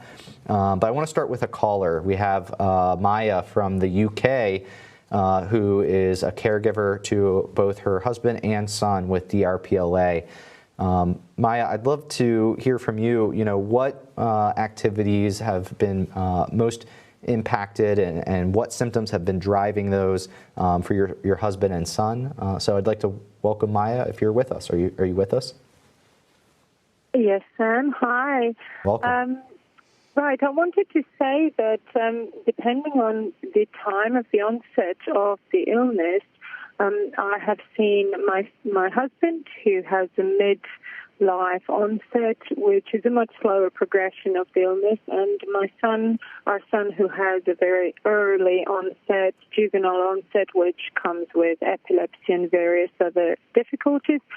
And the symptoms that are most important to each of them are different. Mm-hmm. So we talked a lot about gait and inability to walk and without support, and that is definitely the case with my husband. Okay. However, for my son, whose illness is a lot more aggressive and progressive, it's become very difficult for him to speak. And then you realize how important it is, our ability to communicate pain, our wishes, when you end up with just being able to say yes or no, and most people not being able to understand you, how crucial the ability to speak and communicate is within our society. So this is where I wanted to say the symptoms can be very, very different, and their impact on our lives can be very, very different. Absolutely. Yeah. Sorry. No, thank you, Maya, for that. That's very helpful to hear those different ways that these symptoms impact you and your whole family's lives. I guess one question that I would have is, as these symptoms have progressed, have you noticed that it's, the severity, with the progression has limited different certain activities? So, kind of social interaction kind of is a very broad activity. Have there been specific social interactions that have been more limited over time? Absolutely. With our son, he was attending normal high school and was attending all the sporting activities and participating, to the point where he now can't walk without aid. And obviously he has lost all of those participation abilities and the social aspect of it, and he has become very isolated from his peers. Mm-hmm. And even though he understands a lot, it's very hard for him to watch his siblings go swimming and go to play whatever sport, and he can't, and he desperately wants to. For my husband, it's slightly slower, so the progression is much, much slower. So he's losing abilities to do certain things, but we don't actually notice them as much because it's not such a rapid loss. So over a period of time, you sort of adjust and accommodate to the way he walks, or maybe doesn't speak as clearly as he would, and we sort of all remind him to do things and to try hard and to concentrate and speak slower and do various things. But we are obviously very concerned about his loss of employment because he works as an accountant and he needs to be able to express himself and think clearly. And obviously the physical side of not being able to participate in sports and participate in physical activity then makes the symptoms come on a lot faster. It is very, very important to keep as healthy as you can within your illness and to seek any assistance, whether it's physiotherapy, occupational therapy, and try to keep yourself as healthy as you possibly can for as long as you possibly can. So I would encourage people to keep exercising, keep reading to your children, read the newspapers out loud, try to use the facilities that you have and the abilities that you have for as long as you possibly can. Yeah, no, thank you so much, Maya. I think it's really, Dr. Bryan talked about education and updating kind of his medical education. We heard Dr. Wilmot, speak to this idea of losses coming when you stop doing physical activity. So I'm glad you educated us on what that actually looks like and that fact that truly does happen in life. I think it's a theme we've seen through many of the comments that exercise is the one thing that makes people feel better about their lives. So yeah, right. Absolutely. So exploring some additional activities that are impacted by the symptoms that we've already explored so much.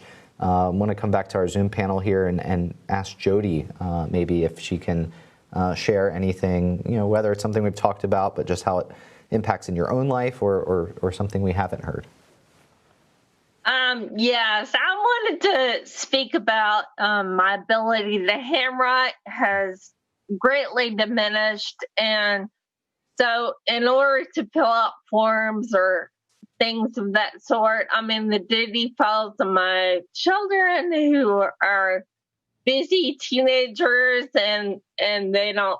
So I really need help with, as a single mom, it's almost impossible to write. Wow.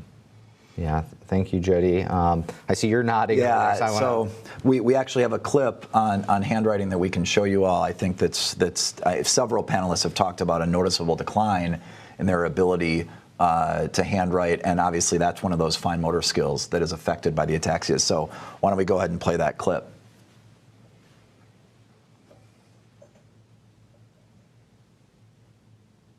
Boy, James, you can see how difficult it is to keep the consistency needed. And I guess I would add, and we've heard from several of our panelists who have children who are either students or obviously those in the working world, I think that the handwriting is also relatable to the use of a computer.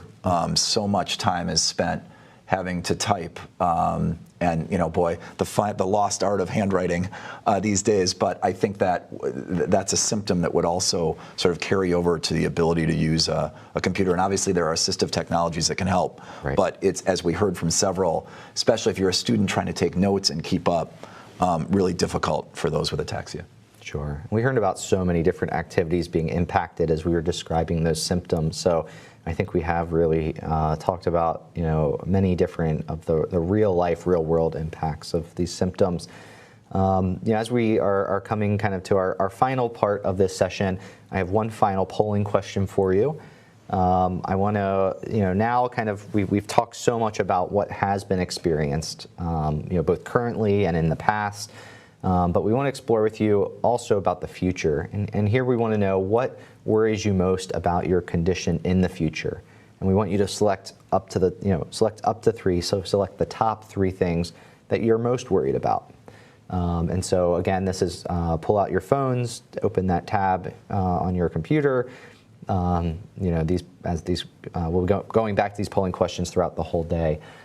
So here the options are A, not knowing how the disease will progress, B, losing independence, C, losing the ability to walk unassisted and becoming dependent on a mobility device, D, losing mobility entirely and being bedbound, E, having to move into an assisted living or skilled nursing facility, F, losing the ability to communicate, G, losing the ability to swallow, H, not having the energy to work and live as you want to, I, not knowing if you can support yourself and your family financially, J, becoming a burden to your family, K, not being able to afford your health care, L, not being able to care for your children, M, dying prematurely, or N, other. I know this is very difficult to probably weigh these things and think through these things. Pick the top 3 that best represent what most worries you. Because we want to be thinking not just about what a treatment could do for you now, but what also a treatment could do for you in the future, and that's why this is so important.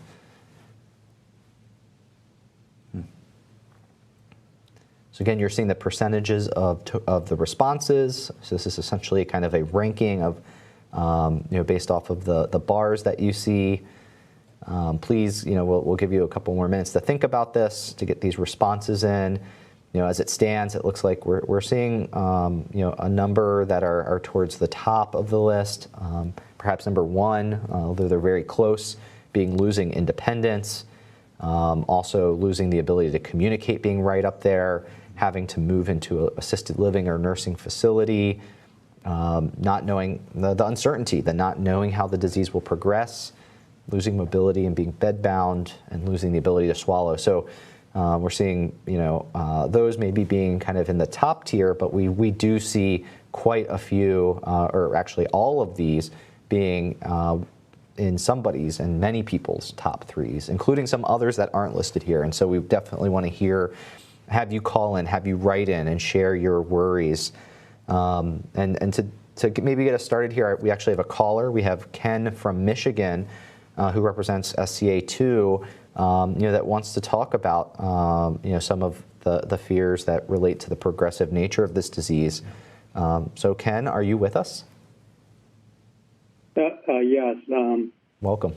I have two concerns about my ataxia, and the first one is just knowing that eventually I'll become it's progressive, and I'll become virtually like a vegetable. Mm. And so, sooner that gene suppression therapy comes about, the better. And I really hope it's sooner before I lose all my abilities. And the second real concern is my children and grandchildren.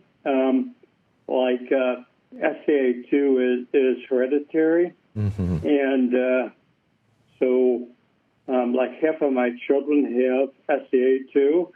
And right now we don't know which ones, but with each generation, SCA2, the symptoms occur earlier, and listen to the callers. It seems like they get more severe too. So I'm very concerned, with coming up with some kind of solution or some kind of therapy or the gene suppression therapy. I would like to have that become reality, sooner better than later. Yeah, absolutely. Thank you. Yeah, both for yourself and for the next generation. Really powerful. Thank you, Ken. Maybe with a little show of hands, I want to see if our Zoom panel here, if anybody would like to add something to this discussion of worries for the future. What is it that most worries you about your future with ataxia? Paul, why don't you get us started?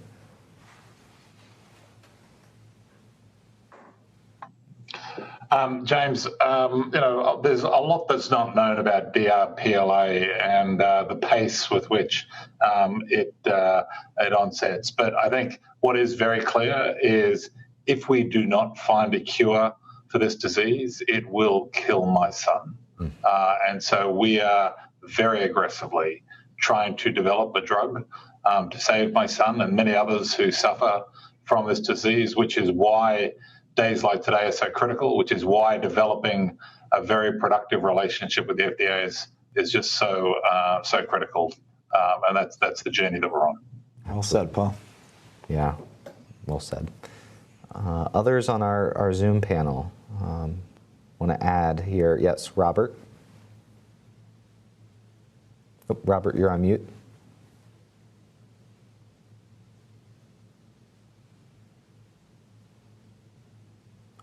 Still on mute. Okay. There we go. The thing that I lost the most of, at least for me at least, was the ability to read, because I still am, but when you work at a university, you read all the time, and I can no longer read. I've tried all the magnifying glasses that I can, and it still doesn't really help. And one of the points is I wanted to tell Maya in Great Britain that there's a really great dedicated DRPLA webpage that has a supervisor in the UK named Beth Orange. And maybe she should get on that page and communicate with some other people in the UK who have really been essential in helping to deal with preventing this disease in the future, working with Biohaven, et cetera, on new ways of helping people. Yeah, that's all I have. Information can be so powerful. Thank you, Robert, for sharing that. And I think Devin Devin, you wanted to share. I see Dana. So we'll do Devin and then Dana to close out our Zoom panel. Yeah, I think it's a two-part about concerns for the future. 2 years ago at the National Ataxia Conference in Las Vegas, our daughter Cameron was able to actually speak to all the researchers. And for the researchers to put a face to people who live with this condition, I think it had a huge impact. And so anytime you can put a face of our lives, of how this impacts us, that's important. My wife has a second part. I guess the second part is, she was diagnosed at 15. She's 20 now. We're being told that this is dominantly inherited, and we have never heard of it. Yeah. I've had conversations with Cameron about her future, and can I have children? Will I give them this disease? So just having to have those conversations is heartbreaking, right? She talks about adoption. So, will she be able? Has very limited capabilities around the house right now. Would she actually be able to care for someone else? So, and especially if that's one of her hopes and dreams, is to have children of her own. So those things, they keep me up at night. Wow. Thank you both. And Dana? Yeah, I was, one of the things that, as I progress and go along, the inability to communicate is really scary to me. I know where I am right now, it's sometimes hard to speak clearly and to have others understand me. And I get frustrated at that sometimes. And if I think, down the road a few years, I really shudder to think that communicating is going to be greatly affected. And that's probably the thing that worries me the most. Sure.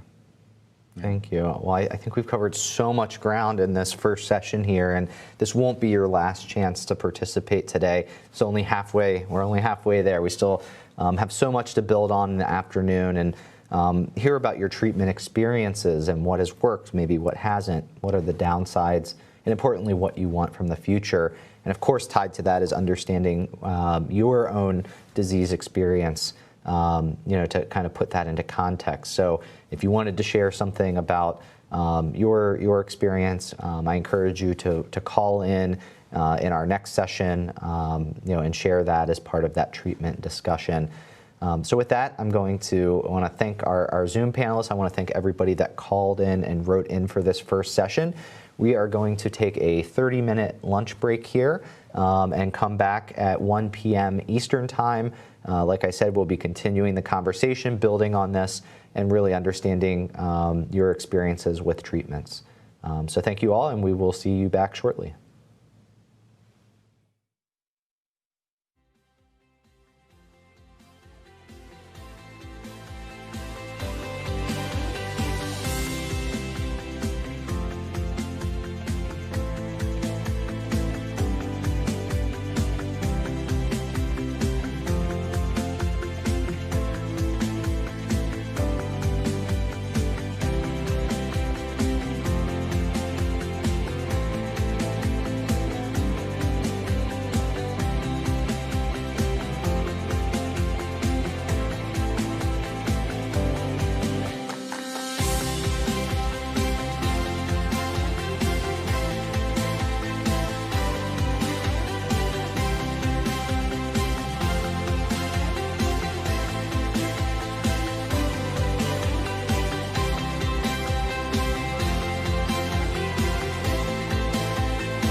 Hi there, this is James Valentine, and welcome back to the externally led patient-focused drug development meeting on ataxias. I know that our break was short for lunch, so if you're at home, please feel free to continue munching away, but we're going to get back to the program here in studio. So as we come back from break, we actually want to start with a video that we have that represents the life for many DRPLA families, and that is common for a parent and a child to be ill at the same time, creating both a massive emotional and physical burden for the caregiver. Let's take a look.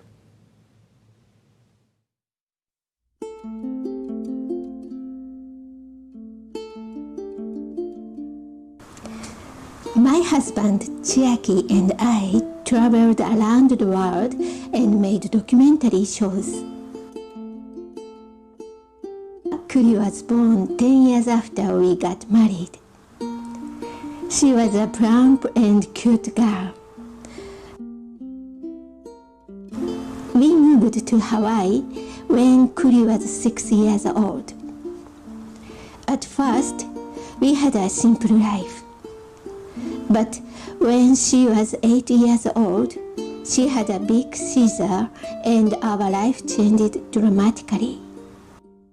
Kuri suffered from these attacks and her cognitive abilities declined. She could no longer read the alphabet she had previously remembered. She couldn't keep up with her friends. Kuri repeatedly hit her hands and feet, crying, "Why can't I do that?" When Kuri became a junior high school student, she fell over and over again. I had another concern. My husband, Chiaki, who was kind, started getting angry and hitting me. 13 years ago, we knew the name of Kuri's disease, DRPLA. I was told that she might not be able to live until she became an adult. This disease is hereditary, and Chiaki also suffered from this disease. I knew that the change in personality was due to this disease. A doctor told me his brain was melting. Am I losing my family? I cried and kept crying.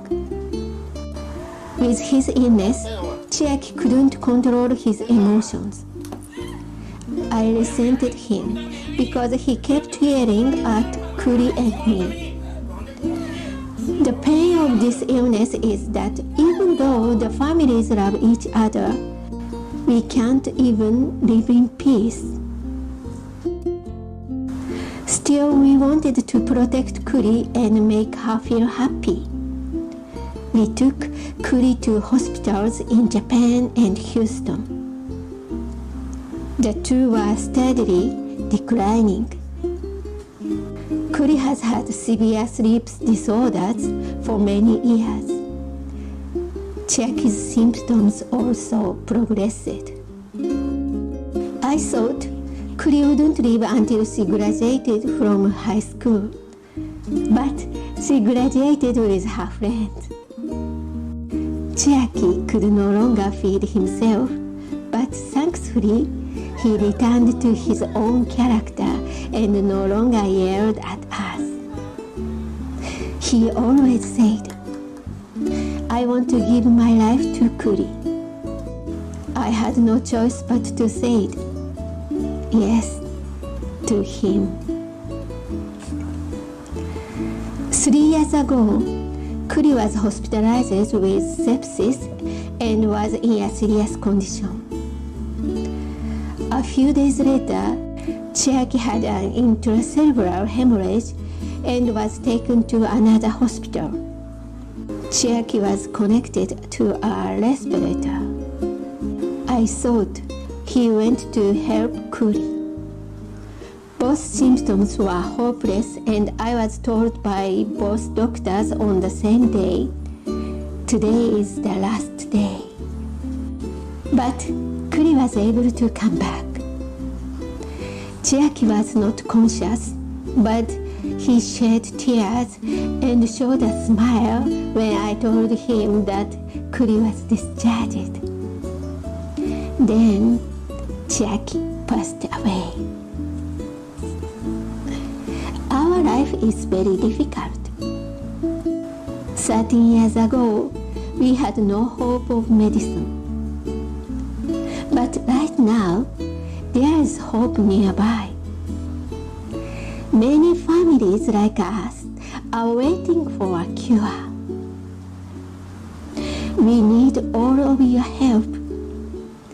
Never give up. Tomorrow will be a good day. We believe it.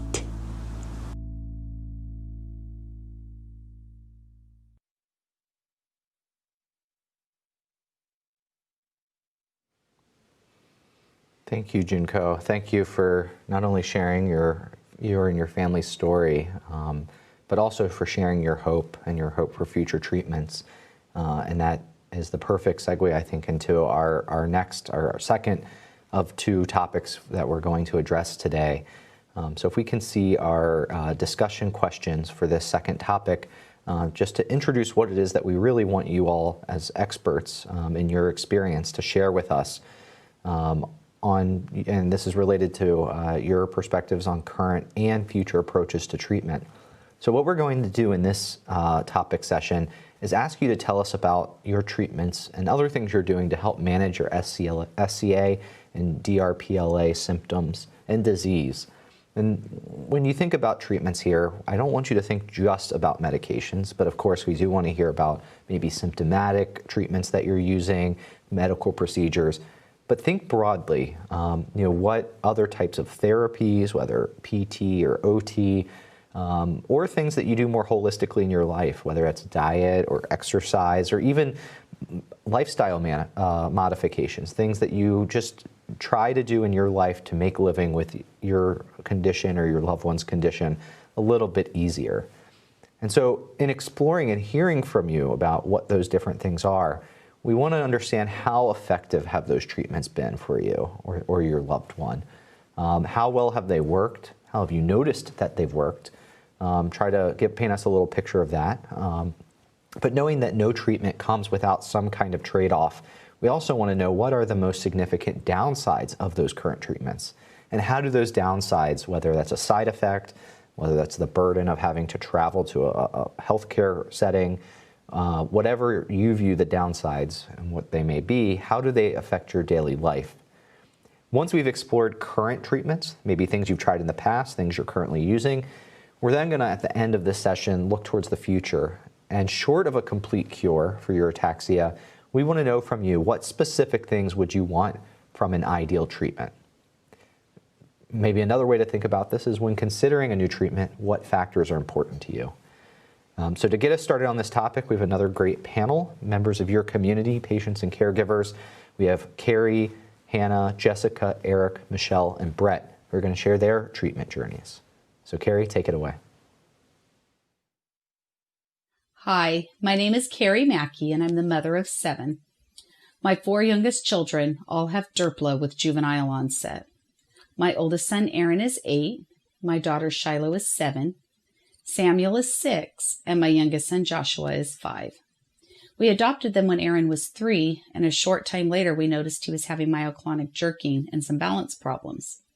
He also had episodes where he would lose all muscle control in his neck, and his head would drop, or his legs would just collapse underneath him. He was diagnosed with DRPLA at the age of 4. He had inherited it from his birth mother. We then started noticing the other kids having similar symptoms, and they were tested, and we found out that all 3 of the other kids also had DRPLA. I have been told by most doctors that there is nothing that they can do, and basically take them home and watch them die in not so many words. As a condolence, they would say, come back when the seizures start and we can treat those, but there's nothing else that we can treat. It was very disheartening. Over the last 4 years, we have watched Aaron slowly deteriorating. His myoclonus has become worse, and he now has ataxia, as well as some issues with verbal communication. He has episodes where he can't come up with the correct words to say to express his idea, or he completely forgets his thought mid-sentence. This is very frustrating for him because he is so bright, but he can't communicate his thoughts appropriately. We have not been able to find any treatments to help with it at this point. Because of the myoclonic jerking, Aaron wakes up frequently at night. He rarely sleeps more than 2 to 3 hours. The doctor has prescribed multiple medications to try and help him. He is currently on 3 different drugs to help him sleep. He takes clonidine, doxepin, and trazodone, and still only gets 4 to 6 hours a night, and even that is not consecutive hours of rest. The lack of sleep makes all the symptoms worse, especially the ataxia. Aaron's ataxia started about 2 years ago. We ended up having to get him a wheelchair with the neck support because he would tire out so quickly when we went places, and he had trouble holding up his head. The physical therapist has worked with him, but because the issue is missing neural connections, it makes it very difficult. They give him exercises to do, but strength is not the issue, and they don't know when the neurons will misfire and cause him to stumble. Treatments center more on accommodation than on therapy to improve it. I've been told that there really aren't any medications that can help with the myoclonus or ataxia without risk of major side effects. I was told that they make him nauseated, very drowsy, and lethargic. And at this point, the benefits do not outweigh the risks, so we're forced to resort to the better of the 2 options, which is just to deal with it and make appropriate accommodations. He is very bright, but he struggles in school because his fine motor skills are so poor. He cannot form legible letters or numbers. The occupational therapist has worked with him on accommodations, like using number tiles to help him with math. He also has to type or dictate all of his writing for language arts because it is not able to physically write. Again, there is no treatments for this, and he just has to suffer through it and make the best of it. All of the kids have major behavioral issues and have to see a psychiatrist. Shiloh, my daughter, exhibits signs of ADHD, oppositional defiance, and behaviors on the autistic spectrum. She also has a lot of cognitive deficits due to the DRPLA and is in special ed for school. She is on guanfacine, risperidol, Abilify, and Adderall just to control her behaviors and keep her from going into uncontrollable rages. Shiloh is also on trazodone to help her sleep. The medications help the behaviors, but makes her drowsy during the day and awake all night. Trying to find a balance is a constant struggle because the way she metabolizes the meds changes frequently as the disease progresses and as she grows and changes. We know the disease can cause psychiatric problems and dementia in DRPLA patients. However, the disease is so rare and there's so little research, it is hard to know how much of the kid's behavior is related to the disease. Thankfully, none of my kids have started having seizures yet. I am, however, aware that they will start in a matter of time.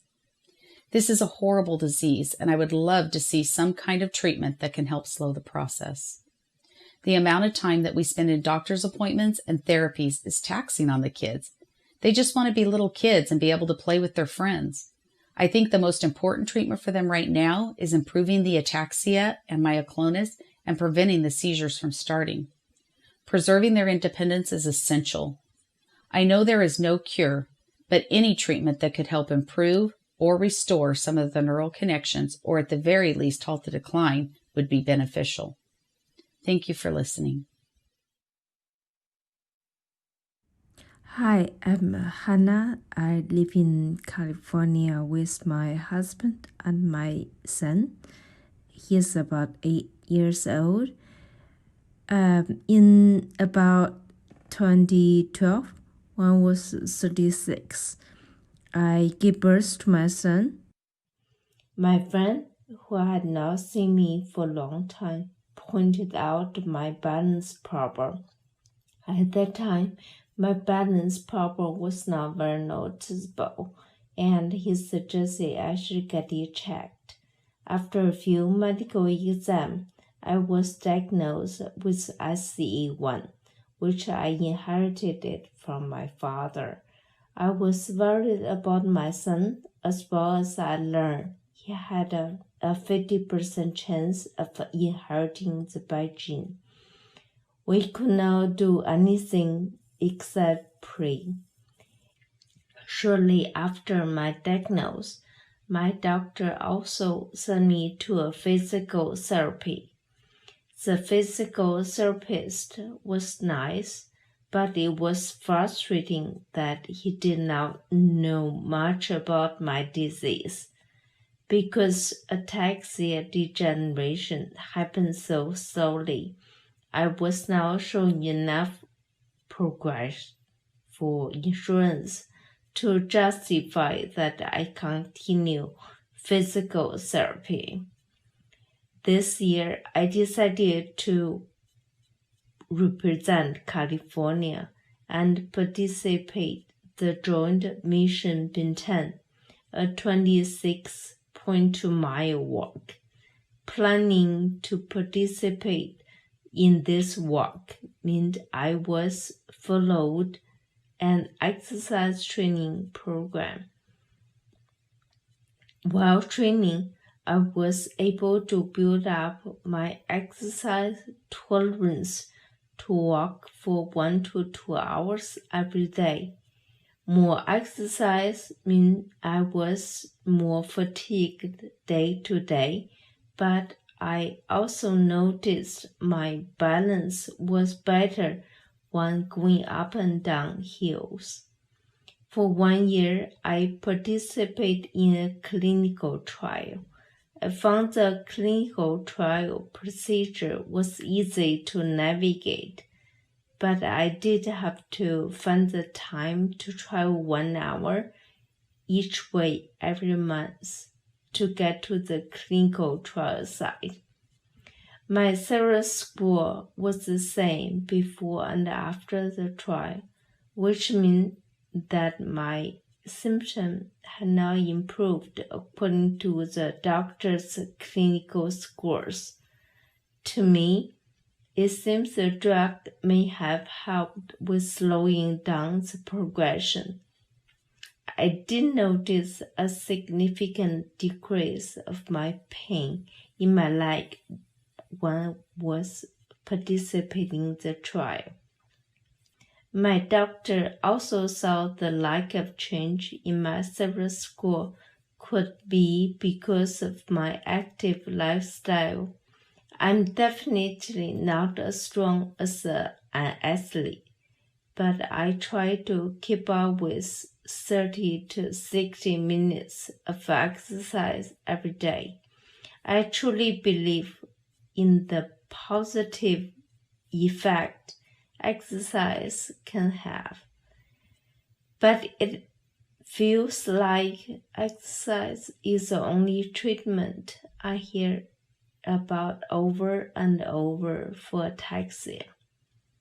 As I think about mine and my family future, I wish there was a treatment that helped to slow the progression of ataxia.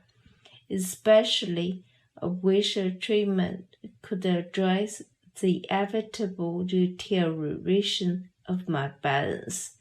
I know that many drugs have side effects like nausea, weight loss, and a decreased appetite. However, if there is a hope for treatment, I'm willing to put up with the side effects if it makes my ataxia symptom better and allow me to run with my son. My name is Jessica Oberlin. I live in Columbus, Ohio with my husband Matt and our 3 daughters. Though I appear healthy, I carry the genetic mutation for a relentlessly progressive neurodegenerative disease called spinocerebellar ataxia type 3, or SCA3. I am 33 years old, and without the advent of new treatments, I will inevitably begin to have ataxia symptoms in my 40s, lose my ability to walk at an early age, and in all likelihood die from complications related to this disease. I know this because I've seen this disease course through multiple family members. My grandmother and several of her siblings died from SCA3, and 4 of her 8 children have inherited the disease.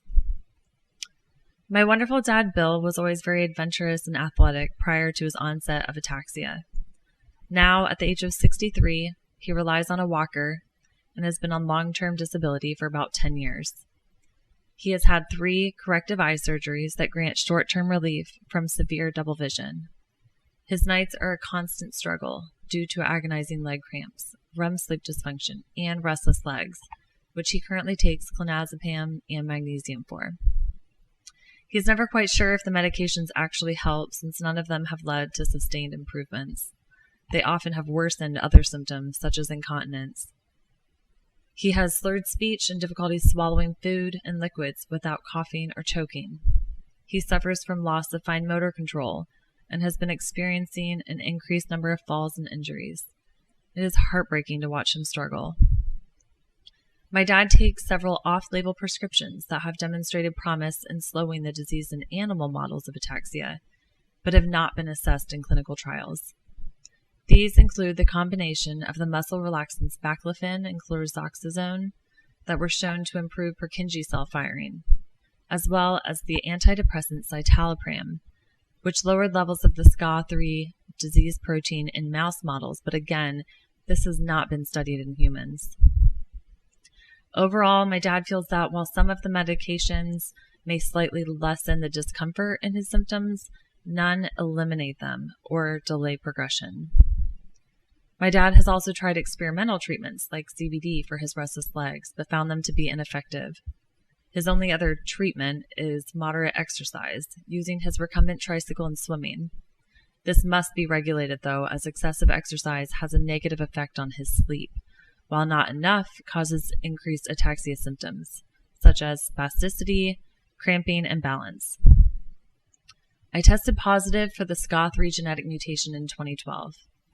As newlyweds ready to start our family, my husband and I felt that there was only one treatment option that guaranteed a way to stop ataxia from affecting the next generation. We went through in vitro fertilization using a process called pre-implantation genetic diagnosis, which enabled us to have our fertilized eggs tested for the disease prior to implanting them to confirm they did not carry the genetic mutation. It was a long, expensive, emotionally and physically challenging process that resulted in 1 failed round of IVF, then 2 successful rounds, which resulted in our 3 greatest blessings, our twins Avery and Lydia and our little May. I know many young families affected by ataxia do not have this option and are forced to make very difficult other family planning decisions.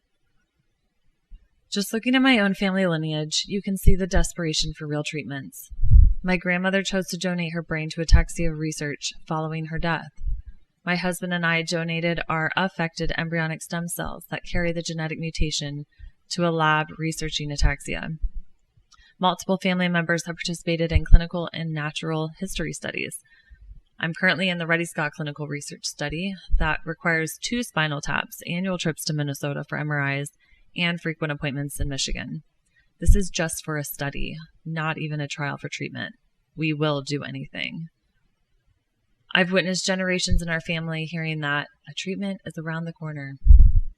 Aside from prevention and cure of the disease altogether, I am hopeful that we will at least soon see a treatment to delay the age of onset, especially when it comes to my dad's 2 biggest complaints, balance and his agonizing nights, including cramping, dystonia, and restless legs. After that, I hope for treatments that reduce and eliminate symptoms, such as double vision, speech and swallowing difficulties, fine motor control, general pain, spasticity, and neuropathy. My father is eager and willing to participate in early trials with uncertain outcomes, and despite my being pre-symptomatic, I would willingly take a drug for the rest of my life. We are just one family in this battle, and like countless others, we are committed to partnering with the research community to be instruments in the process for a prevention and a cure. Thank you. I'm Eric Buckles and have SCA2. I'm 46 years old and live in Minneapolis. This is my sister, Michelle, who will tell you some of my history since my speech can be hard to understand. SCA2 has followed our family for generations. Eric is the fourth that we know. He inherited it from our mom, who died at age 64. Eric was 24 years old and in the Army when he first noticed symptoms. He noticed a loss of coordination, especially when he was stressed or tired.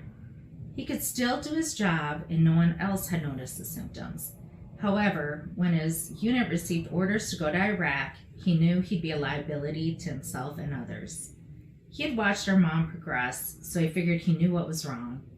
He was tested, and as he figured, he was diagnosed with SCA2. He was immediately retired from the Army many years before he planned. 5 years ago, he could walk across the lawn unaided, but now he can't walk a few feet without holding on to something. He is currently living in an apartment by himself, but it can be dangerous. He has had some dangerous falls, including one where he fell into a hot burner on his stove. He has been considering moving to an assisted living at age 46. He has tried to slow the progression or manage some of the symptoms using medical and non-medical therapies and aids. Eric uses a walker and an electric wheelchair. He didn't want to be relying on them, so he held off as long as he could, but now they're a necessity. He has tried Chantix in an attempt to help with his balance. His doctor said it had helped some patients with epilepsy with their muscle movements. He didn't see quick results, and the fear of the side effects caused him to quit after a few weeks. He has also tried medical marijuana. His neurologist suggested trying it to see if it would help with any symptoms. It did help him sleep better, which helped with the fatigue. It also helped his lack of appetite, so he was able to eat more. However, the yearly certifications was expensive, in addition to the prescriptions, so he made the decision not to continue. For fatigue, he has used modafinil. This works, and he'll use it if he has an especially busy day. This allows him to plan for events such as volunteering for the Ataxia events. The downside is that the effects last too long and he can't sleep at night, and it also eliminates his appetite. Instead, he chooses to use energy drinks, which help with the fatigue and the effects don't last as long. To help with many of his symptoms, such as stability, speech, and coordination, he tried a weighted vest, which he had seen demonstrated with others with ataxia. This did improve his balance and speech. It gave him more confidence to be more social. However, the effects didn't last long, and it was hot and uncomfortable. To improve his body movements, Eric went to a doctor who was a movement specialist. He studied Eric's walk and suggested changes to improve his gait. This therapy helped him feel like he was fighting his ataxia and gave him something to look forward to. It seemed to help for a while, but the effects faded. To keep his overall strength, Eric has tried to stay active. He works out in a gym. He also rode multiple different tricycles since he couldn't balance on a bicycle. This was great until it became too difficult to use. I keep hearing about breakthroughs that are on the horizon. For years, I've been waiting for something to help with my symptoms or better yet, the disease. I am frustrated at what feels like slow progress. I would be willing to try almost anything to slow or stop my progression. The side effects and costs could be deterrent. Cost is an important factor since most patients with ataxia are on a fixed income. I'm desperately waiting for some therapies or cures since I see my body deteriorating.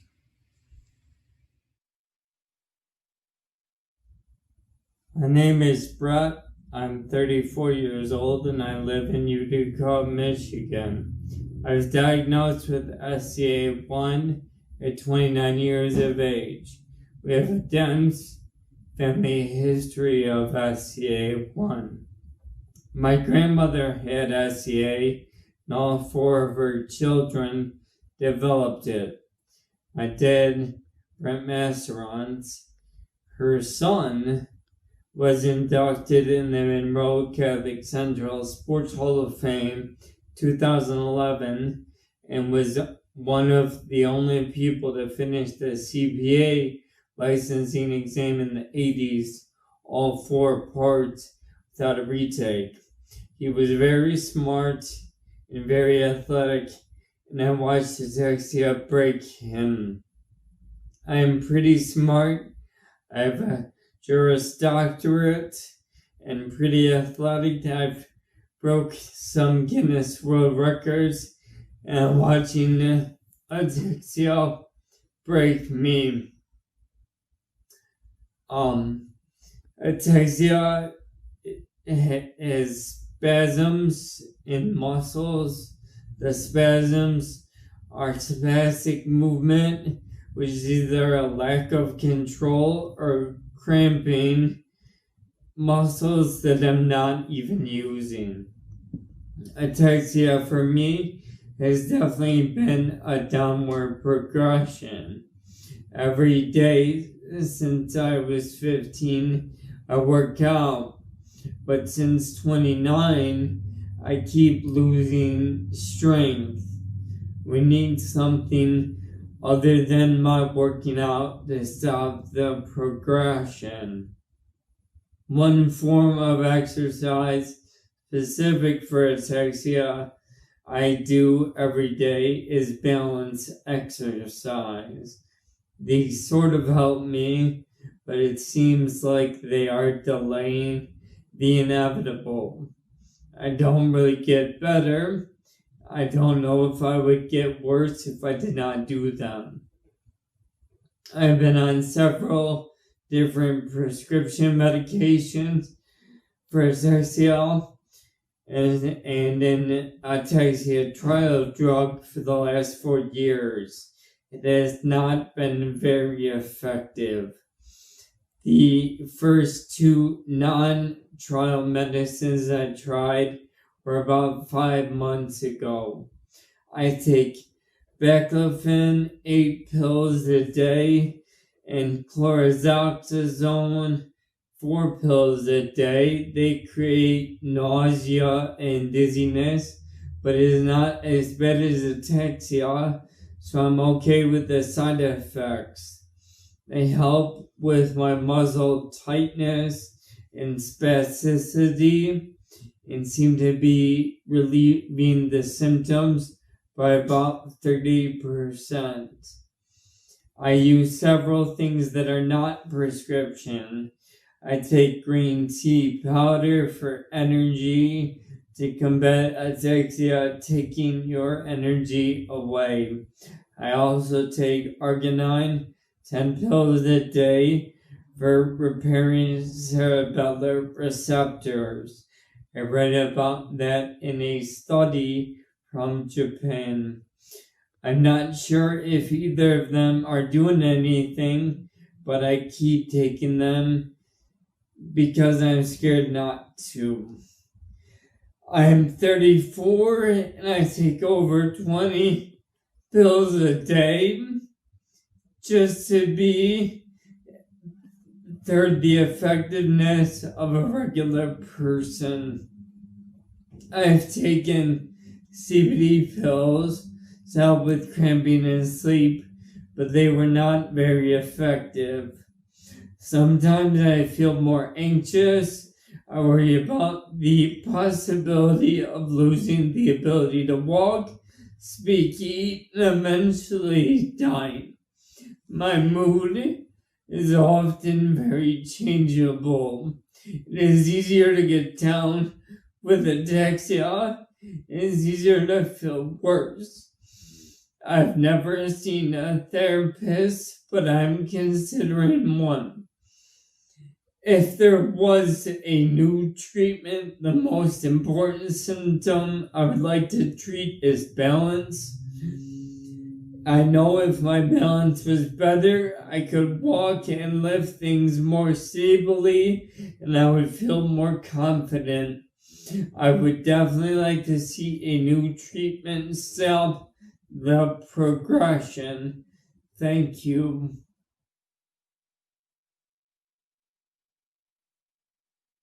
Thank you. Thank you, Brett, and all of our panelists who really clearly dug deep and shared so much of their journey and their treatment journey.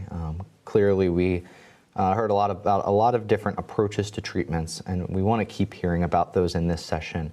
If we can show our discussion questions here, again, we really want to understand the full range, not just medicines, but whatever you might use in daily life to make life a little bit easier, or things that you might use, and as many of our panelists said, even whether or not you know that they're effective for you. But we're going to start off by getting a sense of some of those things and understanding how effective they've been for you with a series of polling questions. So if you've just joined us, you weren't able to tune into some of the earlier sessions. If you are an individual living with ataxia or a caregiver of a person with ataxia, we would like for you to pull out your phone, or you can open up a tab in a browser on your computer, go to pollev.com/ataxia, and please join us as we will be going to these throughout this session on approaches to treatment. So here we want to understand from you, are you using any of the following medicines to manage your SCA or DRPLA symptoms? And check all that apply. So here, if you're any and all of these that you're using, please select those from this list.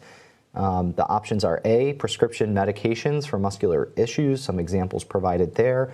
B, anti-seizure medicines. C, psychotropic medications.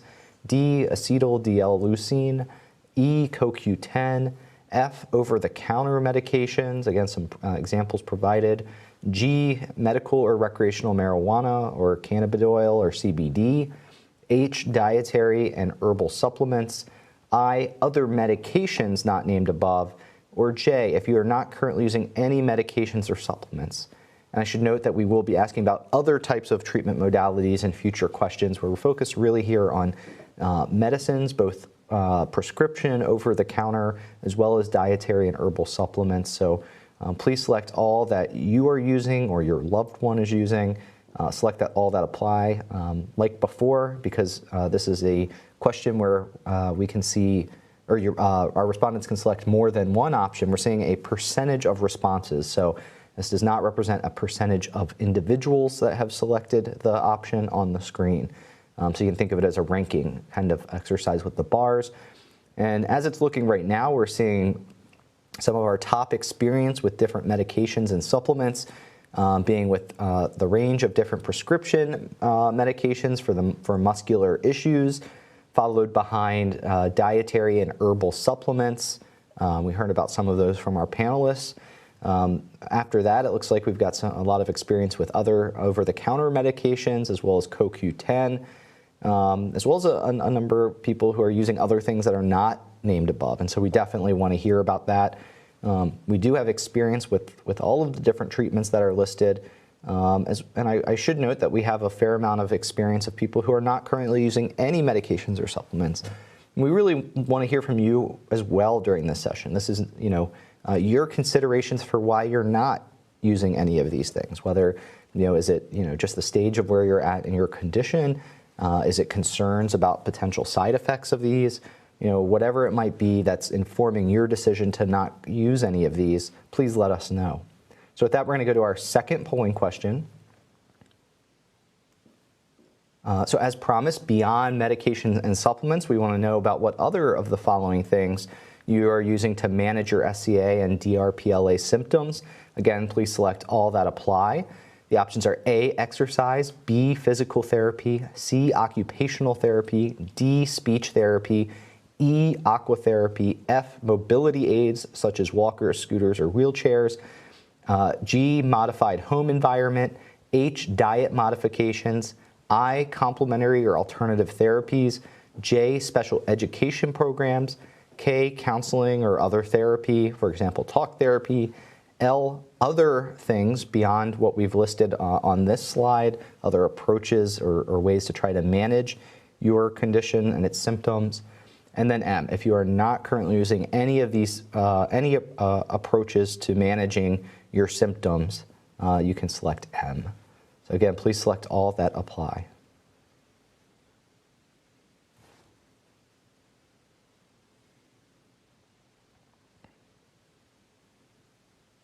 We'll give you a few more moments to get your responses in here.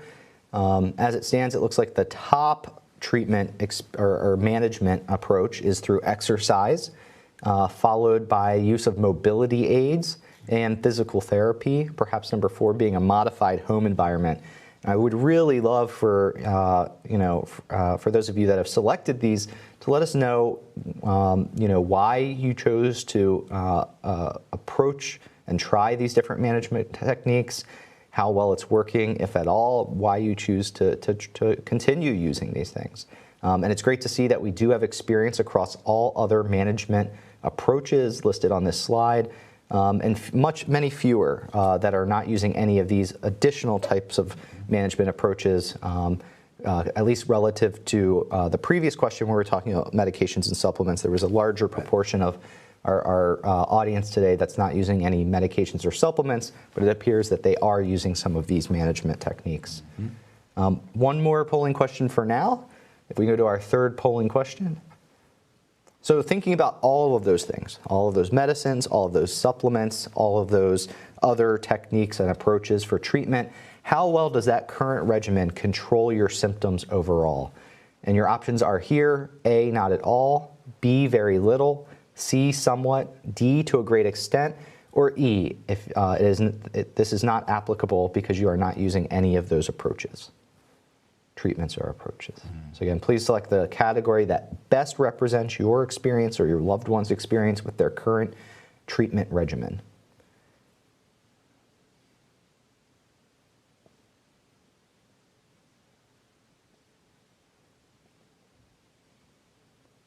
And as you're thinking about this and putting in your response, be thinking about what you might be able to share about why you chose which of these categories. While these polling questions are great for kind of getting a sense of what the audience's experience is, really the devil's in the details of it, and we want to know, why. Here is if you were in the just over 50% that's saying you're getting somewhat. Is this helping your symptoms overall? What does that actually mean? What symptoms is it helping? How much? We're seeing about just under a third of people saying that it's helped very little. Again, want to get your assessment. We're seeing a small proportion of people, under 5%, saying that it's not these things have not helped at all. So want to know what it is you've tried that's not helped at all. And then for those of you that have had help to a great extent in controlling your symptoms, again, what are you using? How did you know? How have you noticed these symptom improvements? What does that before and after look like?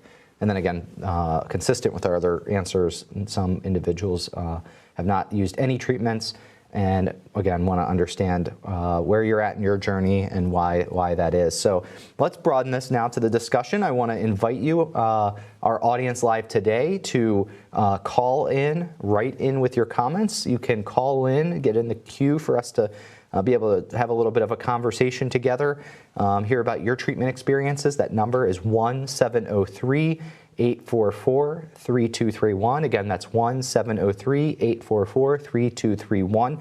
That number is on the webpage that you're on with the live stream. You can call in at any time. Also, you can write in it at any time. Under that live stream, you'll see that comment box, that written comment box. Please submit your comments. We'll be reading those throughout. Even if we don't get to reading your comment today, it will be included in the Voice of the Patient report, that summary report that we'll be putting together. But to get us started here, I want to come and welcome our Zoom panel, another great selection of some members of your own community that are going to be participating in this conversation. Maybe we'll start with you, Greg. Thinking through all of those different treatment experiences, maybe let's start with what has worked well. What would you call maybe a treatment success? And I know that Greg, I know a little bit about your experience that you are not on any medications, but I'm curious if in that second category there's anything that you've used that's worked for you. So Greg, why don't you start us off? Basically, all I do is try to stay healthy and exercise and go on daily walks. That's what I currently use. We heard from Dr. Wilmot, he's my neurologist this morning. and I see him a couple of times a year, and we'll talk about symptoms and he'll talk about treatments, but my ataxia has not progressed to the point of taking medications or speech therapy. I did early on in diagnosis, he sent me to a physical therapist that specializes in balance. How did that physical therapist, kind of physical therapy regimen work for you? Did you notice any improvement? Did you feel any more stable? Any feedback that you have on that? I didn't notice anything from the physical therapy. I'm sure maybe long term there is some effect, but short term it was hard to notice any effect at all on a short term basis. So she sent me home to do daily exercises to keep up, and over time I continued those exercises for a while, and then I quit because I didn't notice any improvement. And the time that it took each day to do the exercises didn't seem like there was enough improvement to continue. Okay. No, that's very important to hear and understand. So thank you, Greg, for sharing that. Maybe we'll go to Brian. Again, as you're thinking through all of those, that whole, large menu of possible treatments, although as reported in the polling, not necessarily providing everyone with, the symptom relief that we would really hope for.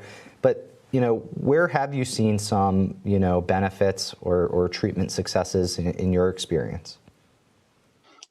Well, I think it's really difficult to determine improvement, because even if something slows the progression, that's really difficult to measure. You don't know how you're slowing the progression. And so, I work out about three times a week. I lift weights. I take muscle relaxant to help with some muscle cramping that I have experienced. And then I do get an occasional massage. And I think that can also help. I think before I was diagnosed with SCA7,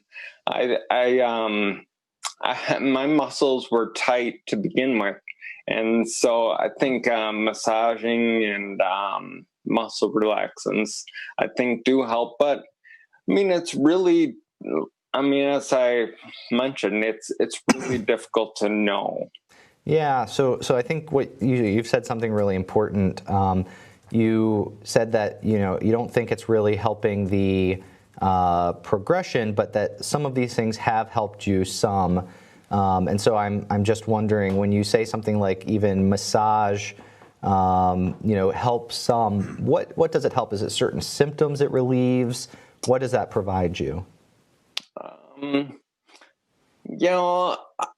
I think it's just an overall better feeling. It's just a better feeling overall. Okay. I know some people don't enjoy massage. Mm-hmm. I do. I think it feels good, and so I think it's just kind of that overall feeling that you feel a little bit better. Even I would say early on in my disease, when I worked out, I felt better afterwards, and I think. But as my disease progressed, I don't feel the same after I work out, but I feel like it's got to be helping. Sure. So I kind of that general feeling of benefit is, it's very good to know, even if it's not something specific. So I want to remind our audience that you can call in if we can pull up that phone number one more time here, just to remind you that if you have a treatment success or something that you think has helped in some way, even with just one specific symptom, you can dial in now. It's 1-703-844-3231. That's 1-703-844-3231.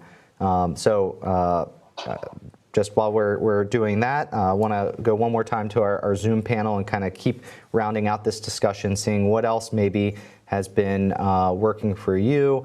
And let's get a caregiver perspective here and go to Maya. Where have you seen any benefits from what is available? Well, the progression of the illness of my son, who had a juvenile DRPLA, and my husband, who has the midlife DRPLA, it's very different. Ryan's is, our son's is a lot more aggressive. So we had to go through all the aids and all the walking aids and all the different things a lot faster.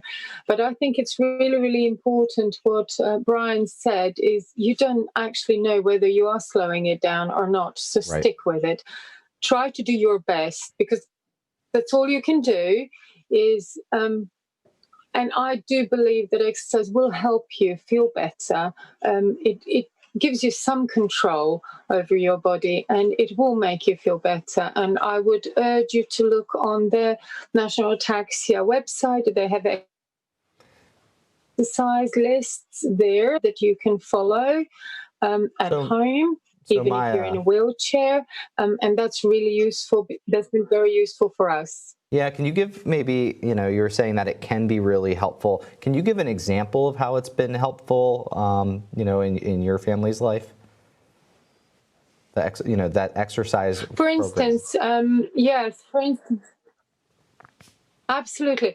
Our son goes to hydrotherapy. We take him swimming regularly, virtually every afternoon after school. And we definitely see when he wasn't able to do this due to the lockdown of COVID, his core strength has really changed. He was slumping forwards in his walker. He wasn't able to lift his head up as much. We have started this again for the past 2 months. Okay. And again, he's sitting up much better, and he's moving forwards in his walker much better. So it definitely does help, and it can improve your symptoms as well. I don't think it's just about keeping the progression slower. I think it actually does give the body, if you don't use it, you lose it, but you can regain it. So I would really encourage people to try any form of exercise that they can do. If you can't cycle anymore, do a spinning class. It's stable. I've talked my husband into this. So you should try to work with your illness and find a solution. That if you can't do something, that doesn't mean you can't do anything. Just find a different way of doing things. Thank you, Maya. Really appreciate that, and good to know that in your experience that exercise actually could help with gaining some kind of ability back. Want to check in. I think we've been getting some written comments. Any success stories? Yeah, I think exercise obviously is a theme here. David from Arizona, living with SCA8, says, I deal with the physical aspects of ataxia through exercise. It has been very effective. I ride bicycles between 100 and 250 miles per week. This guy is a cyclist. The right amount of exercise is different every day. Too much seems to bring symptoms on just as much as not enough. And then one other comment that expands on that a little bit. This is Doug, living with SCA6. He says, in late 2017, I was diagnosed with SCA6 and still continue to work until October 2019. I retired, being a danger more to myself. In February 2019, I began physical therapy through March of 2020. Since March, I've been exercising on YouTube, and now I'm also back to in-person PT. I just recently acquired a balance vest, still trying to adapt to it. It seems to be helping, and hope for improvements going forward. I've tried to enroll in some clinical trials at USF, but was not qualified for whatever reason. I'll keep trying. I'm going to continue what I'm doing and hope for the best. So, and then one last one that we really haven't heard much about. This is Karen living with SCA3 says, I have acupuncture on average 3 times per month. I take daily Chinese herbs for inflammation, neuropathy, pain, and balance. I recently added a tau patch, which helps a lot with balance. I also exercise a lot and will try anything. Wow. Great. Thank you so much. And just a reminder, please keep sending in those comments. That's great. We want to hear from as many voices as possible today.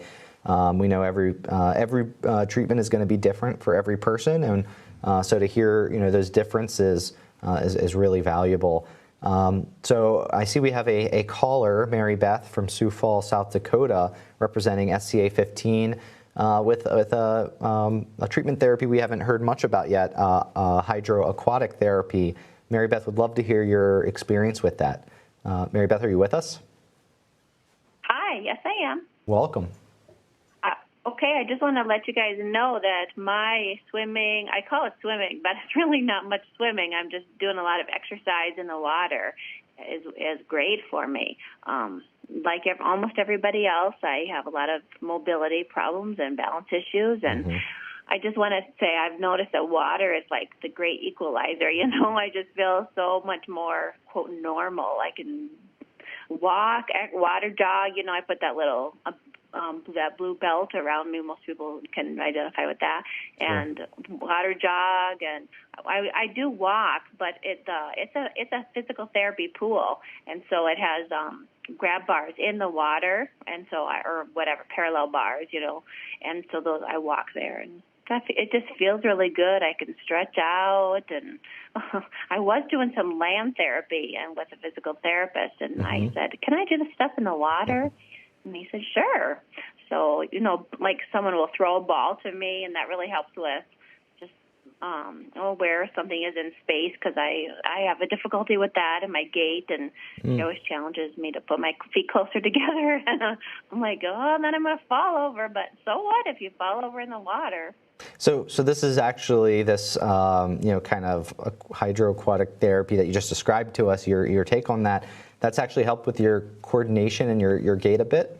Oh, yeah, I think it does. I go once a week, and I probably could go more often because it challenges it, and just is a good for me to practice it. Yeah, it does help.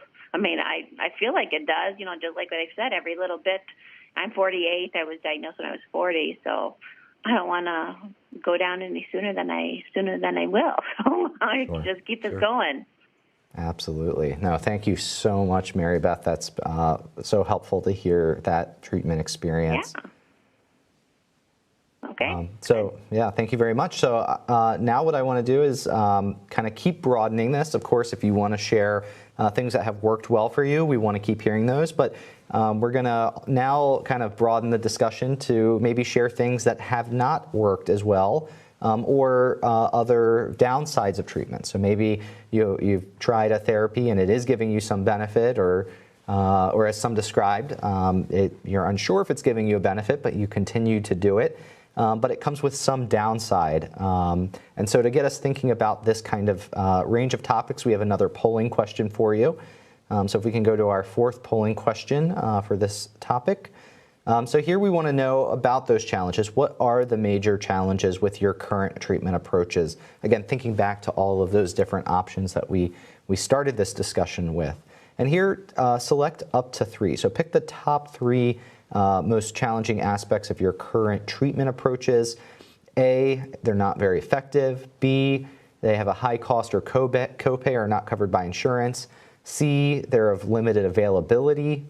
D, you're unable to access the services because of transportation issues. E, the number of pills or medications needed per day. F, negative side effects of those therapies. G, they require too much effort. H, it requires too much of a time commitment. I, some other major challenge that we haven't had listed. Or J, not applicable because you're not using any treatment approaches. So please select up to 3 here. So what are the top 3 major challenges with your current treatment approaches?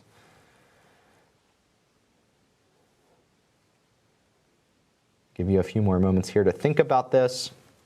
As it stands, and again, these are percentages of responses, so this is kind of a ranking. We're seeing the top choice, top three choice as being A, those therapies are not very effective, being the major challenge.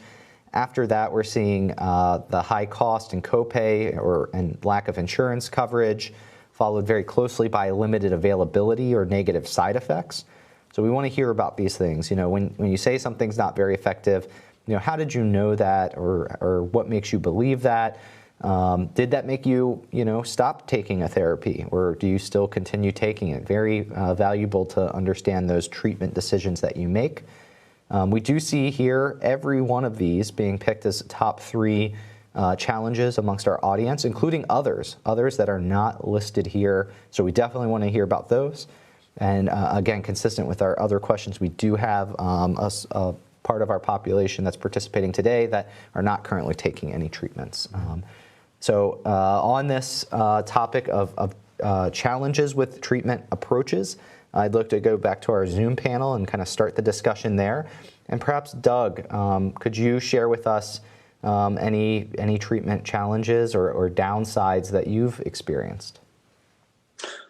Well, actually, I think that there have been many disappointments, but I echo what Brian and Maya said. I think that exercise is important, but as with a disease like this, you are bound to have some things that really don't work out. So, yeah. So, are there any examples of those that you've had, things you've tried and stopped using? Oh, sure.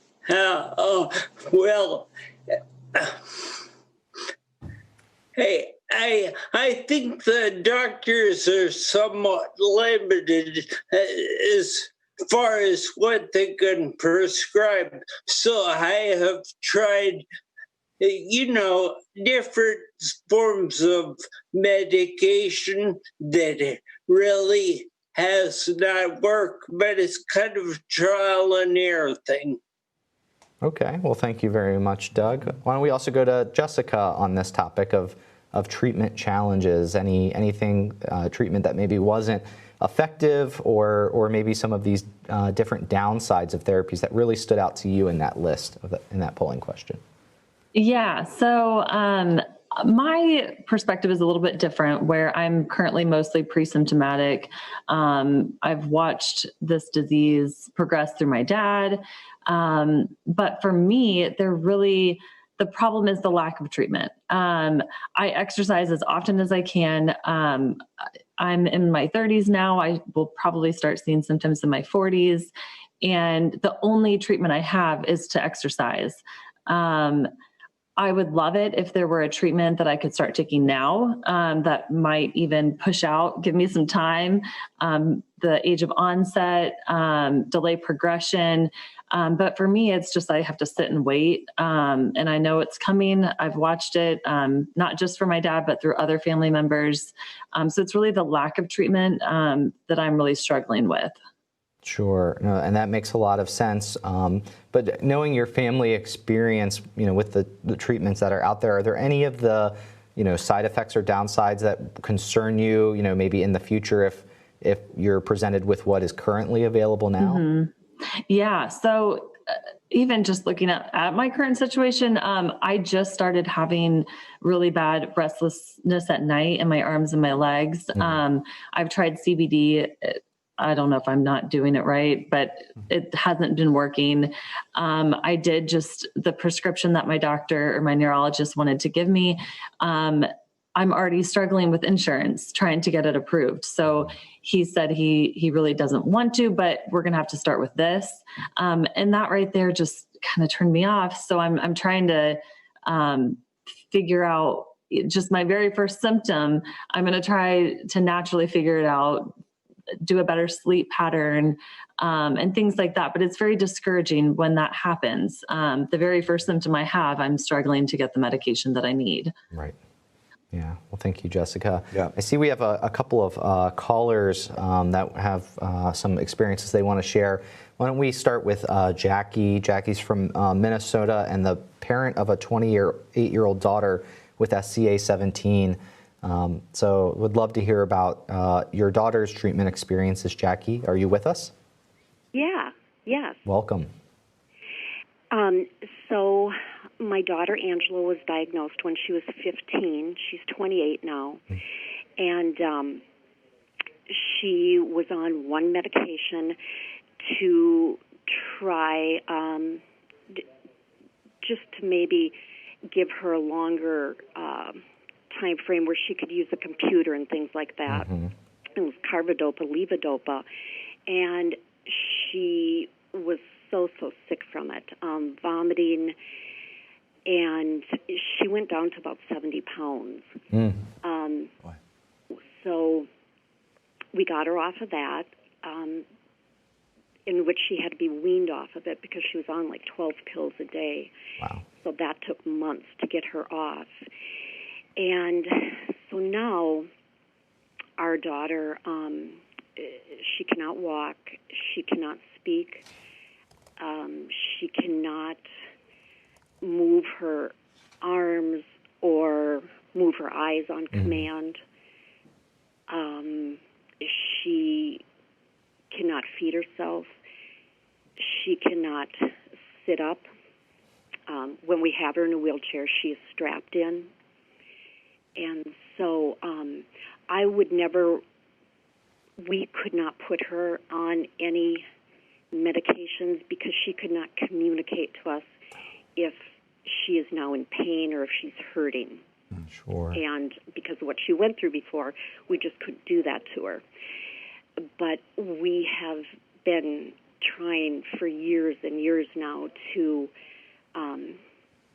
keep her strong, giving her good food, high calorie, trying to keep her weight up, good rest, massaging to keep her muscles relaxed, and Angela's at home with us, and we've just been trying so hard to keep her strong because our plea to you is for a treatment, for a cure. Absolutely. No, I mean, thank you so much for both sharing the, your daughter's experience with treatment and that really bad downside that came with it, but also that consideration of kind of the expectation of kind of the benefit that you would need in order to justify giving her a medication, given that she can't communicate about potential side effects of it. So I really, really appreciate that, Jackie. Yeah, thank you. Thank you. So I'd like to also go on the phones to Patrick, who's calling in from Michigan and representing SCA3, wants to share some of his treatment experiences. Patrick, are you with us? Yes. Welcome. Would love to hear about your treatment experiences, whether that's successes or maybe some downsides, but whatever you wanted to share, please go ahead. Well, okay, I've had this for about 20 years, and I guess I'm doing pretty well. But one thing that helped me, last year I worked. I had a hard project, and I took Riluzole and had balanced physical therapy, and that seemed to work and get me through that year. And then I retired next year. And I've been retired, and a couple things have helped me. I still take the Riluzole, and I also recently bought a little scooter, and I can walk the dog and everything. It really makes a quality of life difference. Unfortunately, maybe some people can't afford it, but a scooter really helps to get around the yard and get around the area and everything. Yeah. So the Riluzole, you mentioned that you started taking it and you're kind of while you're still working, and now that you've retired, you're still taking that. What specific symptoms has that helped with? It seems to help in general, just in balance and everything. but I don't have much balance left. Mm-hmm. I can't really walk more than 20 feet or 30 feet or something without grabbing something. Sure. But I think it's helped. But it's hard with this disease, you know, if something's helping because you're always regressing. So if it's slowing it down or not, you don't know. Right. Sure. Another thing I've had great success with is marijuana, but you have to smoke it right before bed because you lose your balance completely, but it makes you sleep really well, which is very, very important with ataxia. If you don't get a good night's sleep, you're a mess the next day. Yeah, can you tell me a little bit about that, Patrick? When you get a good night's sleep, because of the medical marijuana, what is that like? How does that affect your quality of life the next day? Can you maybe give me an example? Oh, it completely wears off the next day, so you don't feel the marijuana. Yeah, the sleep. When you get a good night's sleep, how does that help? Yeah, that helps tremendously. Like sometimes you have to get up and go to the bathroom maybe 10 times in a night, and then you're not getting any sleep, and you feel real suicidal the next day. You really feel suicidal. But the marijuana just helps tremendously. But you lose your balance. You don't have any coordination. So you've got to be pretty much sitting down or laying down when you smoke it. Sitting down probably. And then you're not anticipating much movement except this is the bedroom. Sure. Well, thank you so much, Patrick. Or anything in it. Oh, sure. Thank you so much, Patrick. This has been very helpful. I know that we've been getting some written comments as well, so I want to check in with Andrew here. Yeah, so I see a couple themes here in the comments that are coming in, James. One is obviously finding clinicians who know enough about ataxia to help. Mary, living with SCA6, says, sorry, I just lost my spot here, says, I have not found a doctor that can recommend anything beyond a try this. I didn't experience any improvement, but the side effects made me tired, foggy, and dizzy. So I'm hesitant to try anything else until I find a doctor with expertise that I can trust. And again, this I think gets to the overall issue of awareness of ataxia, even within the medical community, finding more people that understand and can recommend things that will be helpful. I also thought I was moved by a comment from Andrea, a caregiver of a DRPLA patient. Exercise is wonderful, but when your child has an IQ of 57 and walking is hard, it is very difficult to get him to exercise. So I think again, just sort of a powerful statement. So those were a couple of the sort of the themes that I'm seeing in some of the comments. Sure. Keep those comments coming in. We want to keep hearing from you, your treatment experiences. And again, if you want to call in as well, you can dial in at 1-703-844-3231. If you want to write in with some comments, you can put them into that little comment box that's right on the screen with the live stream. So we have a familiar voice that is a caller right now. We have Tom, who is actually one of our earlier panelists, you may remember, from Minnesota with SCA1, who's dialed in by phone to talk about some downsides of treatments he's tried. So Tom, are you with us? Yes, I am. Welcome. I wanted to say I have a hard time getting to physical therapy and occupational therapy because I can't drive. I do depend on members of my family, but it's pretty erratic in far as getting to things. We do have a physical occupational therapy place here that is great, but it's very hard to get there. Sure. So if I'm hearing you, you've found that there's benefit in participating in physical and occupational therapy, but given that it's hard for you and with your disability to drive, that it's hard to get there, actually get to those appointments. Probably something that's pretty broadly applicable to across different types of appointments. So thank you so much, Tom, for mentioning that. Wondering if any of our Zoom panelists might have any comments related to those burdens of actually receiving care, whether that's travel or the amount of time and otherwise. If I could see maybe a show of hands of anyone that wants to speak to that issue. Doug, why don't you let us know what your thoughts are? I think that maybe you should approach it from whatever works for you.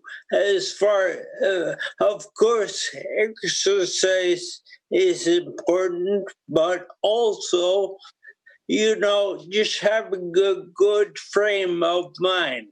Mm-hmm. And if you find something that works as far as medication, you might try it for a while. Mm-hmm. For instance, our last caller spoke about how he takes marijuana in bed, and I do that as well as the Riluzole, which has some effects, positive effects. So I think you got to take it wherever it comes. Yeah, can you maybe give us a little bit of a glimpse into the positive effect either the marijuana or the Riluzole has had for you, Doug? Well, as far as the Riluzole is concerned, I'm up here in Boston, Massachusetts. So Dr. Schmaumann is my neurologist, and it's the little things like shaving. After I started the Riluzole, I could shave without cutting myself. So that was an accomplishment. Wow. That is quite a very important one. So, yeah, thank you. And the same thing with the marijuana. It helps me to sleep at night. Oh, sure. And just, to probe on that, what is, after a night where you get a good night's sleep, how does that help with your quality of life the next day? Is there an example you could give?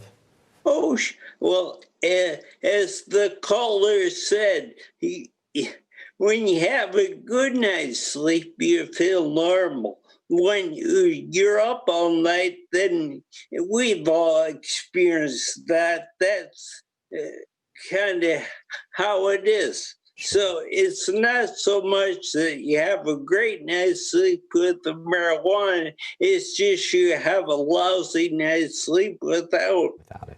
Sure. Yeah. Thank you, Doug. I saw Jessica, you raised your hand. You want to add something here? No, just in regards to traveling. Yeah. I have many relatives that also have ataxia, and one of them does live alone. And I could see if there was a treatment that you had to go somewhere regularly. I mean, just getting groceries and doing regular tasks. I mean, thank goodness we have rideshare services, but with ataxia, that's hard. That's very challenging. So I can see where that would be very difficult. And with the sleep, with my dad, when he has a bad night, it's awful. The next day is awful. Yeah. It makes all of his other symptoms much worse.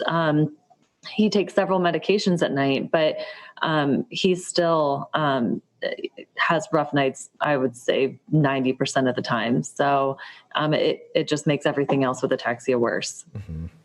Sure.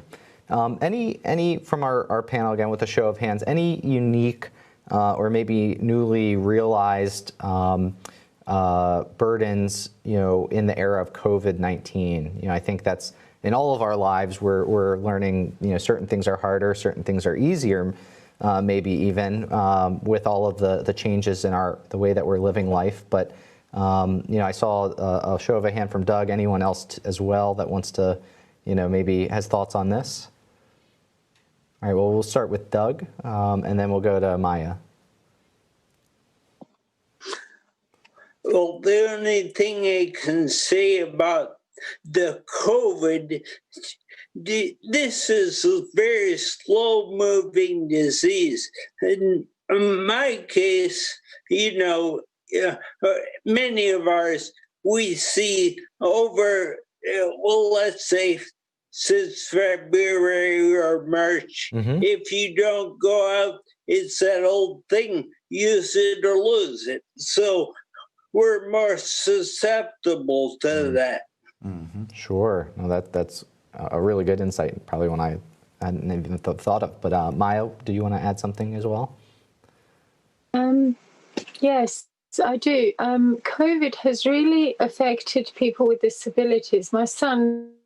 Our son counts as a person with disabilities. He's in a wheelchair. He can't speak. He can't, look after himself. He can't feed himself. And I think people with limited lifespan, because his is a very aggressive form. Doug, I'm really pleased that yours isn't. And there are many forms of ataxia that are very slow progressing. However, the more juvenile you get it, the younger you get it, the more aggressive it seems to be. And taking away a large chunk of somebody's life, not allowing them the social interaction or going to the movies or anything that they would enjoy because their enjoyment is very limited, I think is very cruel. And I think the governments really need to look at people with disabilities as far as COVID's concerned. And I wanted to also just mention on the taking the medication and trying different things. One of the big symptoms of many people with ataxia is dysphagia, so swallowing issues. Yes. And if you are trying to swallow these massive horse-like tablets of supplements that are meant to be good for you, but for instance, we tried one, and it was 10 massive tablets per day, and there was absolutely no way our son could physically do that. So I think it's really, really important. Also, CBD oil can be extremely in the quantities that he needs to take it. It can be very, very difficult to take. Because of the dysphagia part of it, it can be quite limited in what they can take. Oh, very important. Thank you for adding that to the conversation, Maya. I know we're getting some more written comments, so I want to check. Yeah, another theme I think we've seen here is the idea of side effects. And several of you have brought up, it's really difficult to know sometimes whether the treatment you're taking or what someone has suggested is helping, right? And I think this comment captures that perfectly. Sandy, who's living with SCA7, says, the muscle relaxer that my neurologist prescribed makes me sleepy or somewhat weak. Not sure if the side effects outweigh the benefits. And I think that, again, I think it's really difficult as another challenge here in understanding, is it worth what I'm doing if I'm not really seeing something significant? So, yeah. Thank you, Andrew, and thank you to everyone. We're going to use the remaining time we have. We have another very important question to get to that I want to spend some time on, and that is related now to future treatment. So you've told us all a lot about what it is you're currently doing, how well that's working, or in many cases, either not working or unsure of whether it's working, and some of those important downsides that are the trade-offs that come with those. But now we want to look towards the future and really understand, short of a cure, I think that is definitely the goal for all of us, is a cure for your ataxias. But short of that next product that might be coming down the pipeline, what specifically would you look for or be looking for in that treatment that would help you in some important way in your life? And maybe a way to think about this is, what minimum amount of whatever kind of treatment benefit might it be that would really mean something for you? And if you can really give us maybe examples of those, that would be, I think, helpful for us to kind of really understand what it is. And when we talk about treatment benefits or other factors that would be important to you in taking treatments, think of that really broadly. It's not just necessarily that it helps with one symptom or another. If that's important to you, want to hear that. But it might be related to the condition overall, or it might be related to some of those trade-offs we were talking about and trying to avoid those. So we're going to, maybe to help get us thinking around this, start with a polling question. And this will be our final polling question of the day. So one last time with me, please pull out those phones, open up that tab on your browser, go to pollev.com/ataxia. And here we are. Short of a cure, what outcomes are most meaningful to you in a future treatment? And please select up to 3 here. So we want you to, I know this is hard, to pick amongst these. Many of these things we've heard or have beginning to hear that they're important, but try to prioritize, pick and rank those top 3. The options are A, slowing or stopping disease progression, B, regaining strength and or muscle function, C, improving coordination and balance, D, lessening of pain, E, lessening of fatigue, F, improving ability to walk, G, capacity to go to school or work, H, decreasing numbness or tingling, I, improving cognition, J, decreasing seizures, K, improving speech, or L, some other outcome that's not listed on this slide, but to you would be most meaningful for you to in a future treatment. And here again, you can pick up to 3 options. So we'll give you a couple of moments here to think about this and provide your ranking. We are seeing percentages of responses again, so this is kind of a general ranking by bars that are being viewed. Some of the same things that we saw earlier in the day. Yep.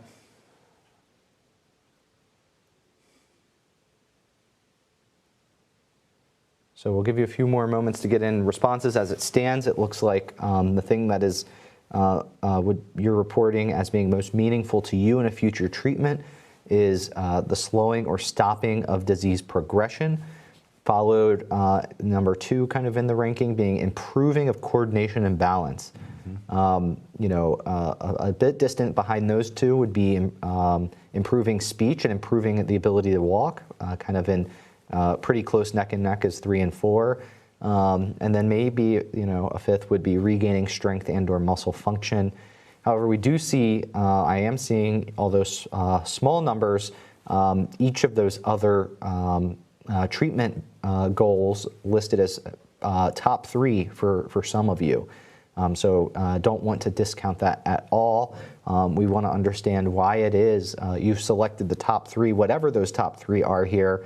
And we even have a few others, so definitely want to hear what those are. What else? What did we not include in this polling question that you would view as most meaningful for you in a future treatment? And then the big question is why? Why is this that thing that would be most meaningful to you?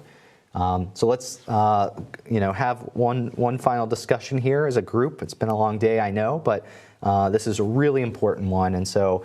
If you want to call in, we encourage you to do so. That number is 1-703-844-3231.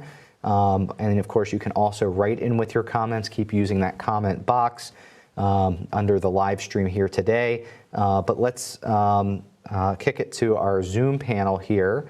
I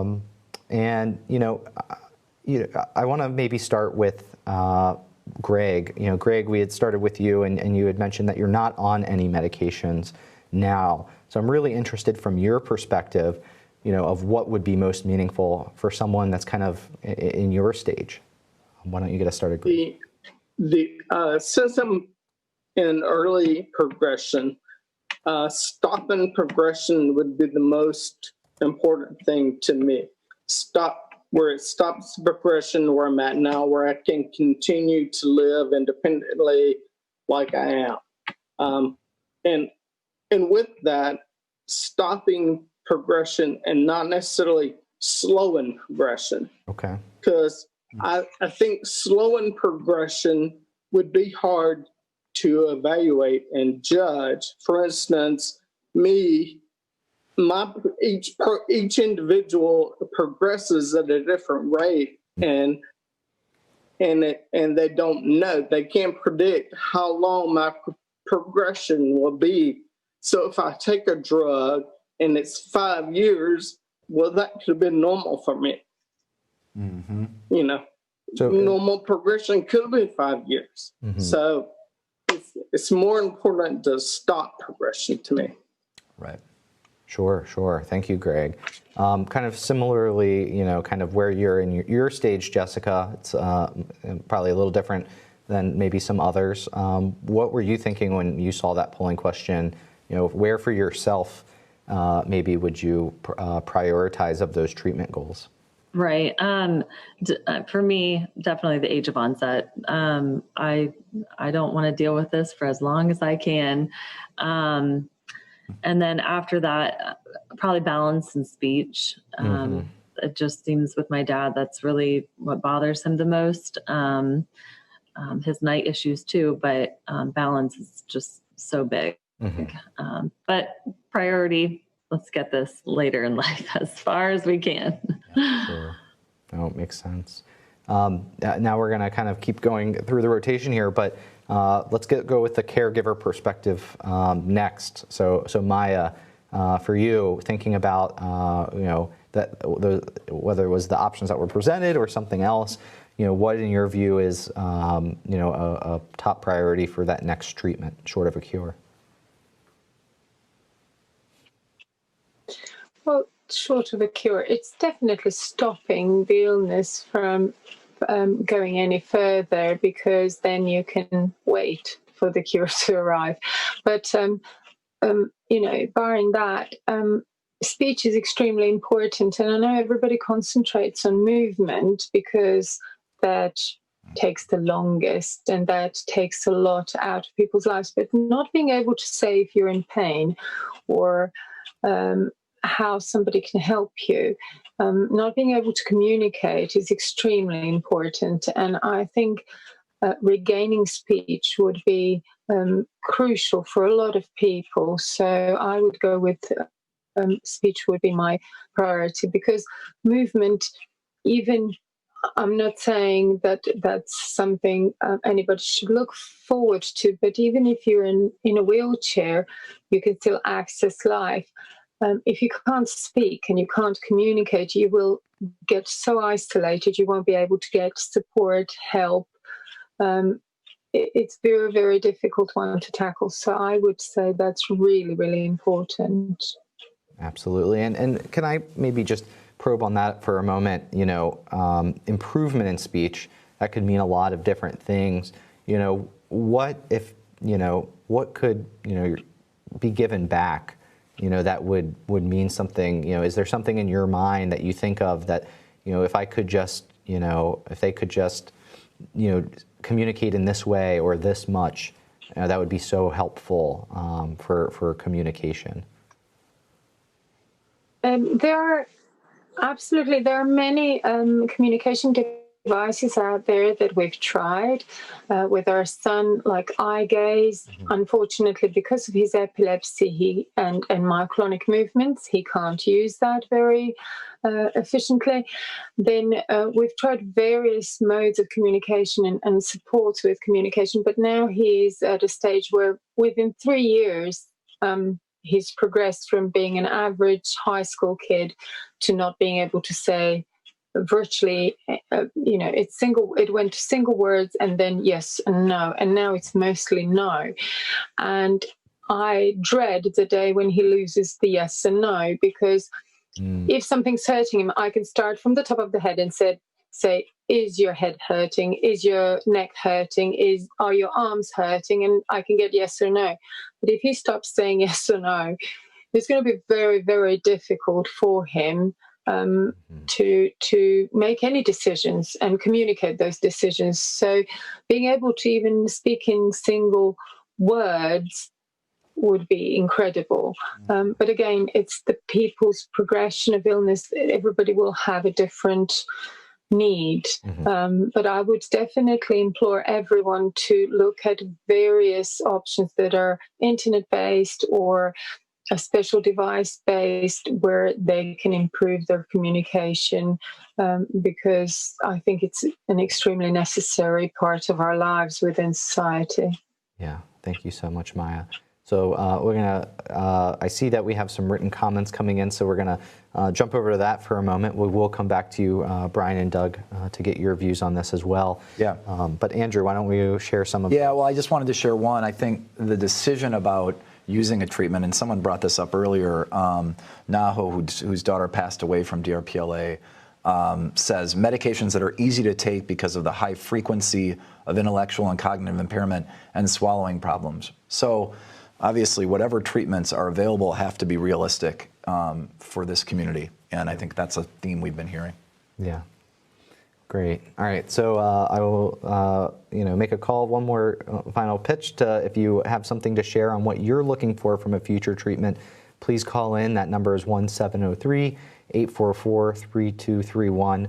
This is your chance to have your treatment priorities, your treatment goals heard. Or, of course, you can also write those in. But to give a patient's perspective, someone living with ataxia, why don't we have Brian, you share your treatment priorities for a future potential treatment option? Yeah, I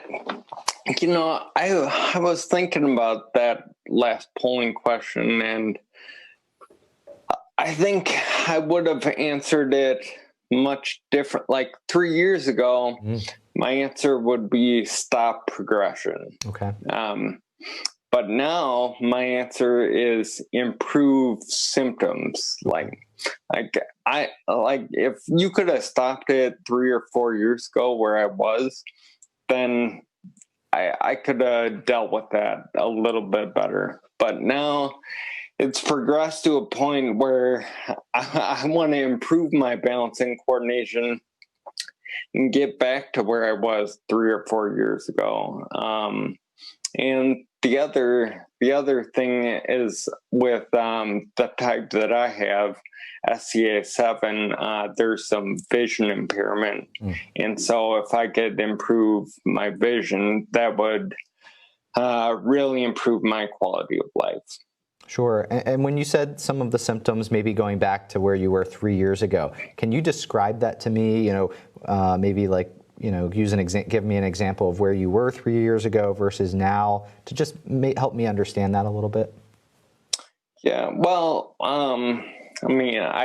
with balance, I stumble quite a bit more now. But I wasn't able to run and do cartwheels 3 years ago, but I was at least in a spot where I could go up and down stairs with a little more ease, where now it's a lot more difficult. Just like coordination. Coordination affects everything. And so everything is just more difficult. So, 3 years ago, things were just less difficult. And I think that's the point. Sure, absolutely, Brian. Thank you so much. And Doug, why don't you give us the last word from our Zoom panel here? What would you like to see from that next future treatment? Well, for me, I think for all of us ataxia patients, because this is such a rare disease, I rather than say what I would like the next thing to be, we're basically the guinea pigs. So, when you go to see your neurologist, you're not necessarily going to make him or her make you feel better. You're just going so they can find a treatment for it. So I would encourage people to I'm not going to invent a cure, but my neurologist might. So I go to see him so he can find a cure. Sure. Thank you so much, Doug.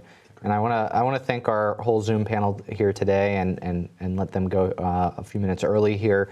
I know that we do have a phone caller and some written comments that have come in, but thank you all to our Zoom panel. On the phone, we have Susan from North Carolina representing SCA2 that wants to share some of her perspectives on therapies. So Susan, are you with us? Yes, I am. Welcome. you have talked about a lot of the things today, but you have not ever talked about support groups. Mm-hmm. And I live in Asheville, North Carolina, and we started a support group probably a year and a half ago, and it is so amazing. You know, there's probably 10 or 15 of us have ever been come, but we talking, throw things around, and it's just really good.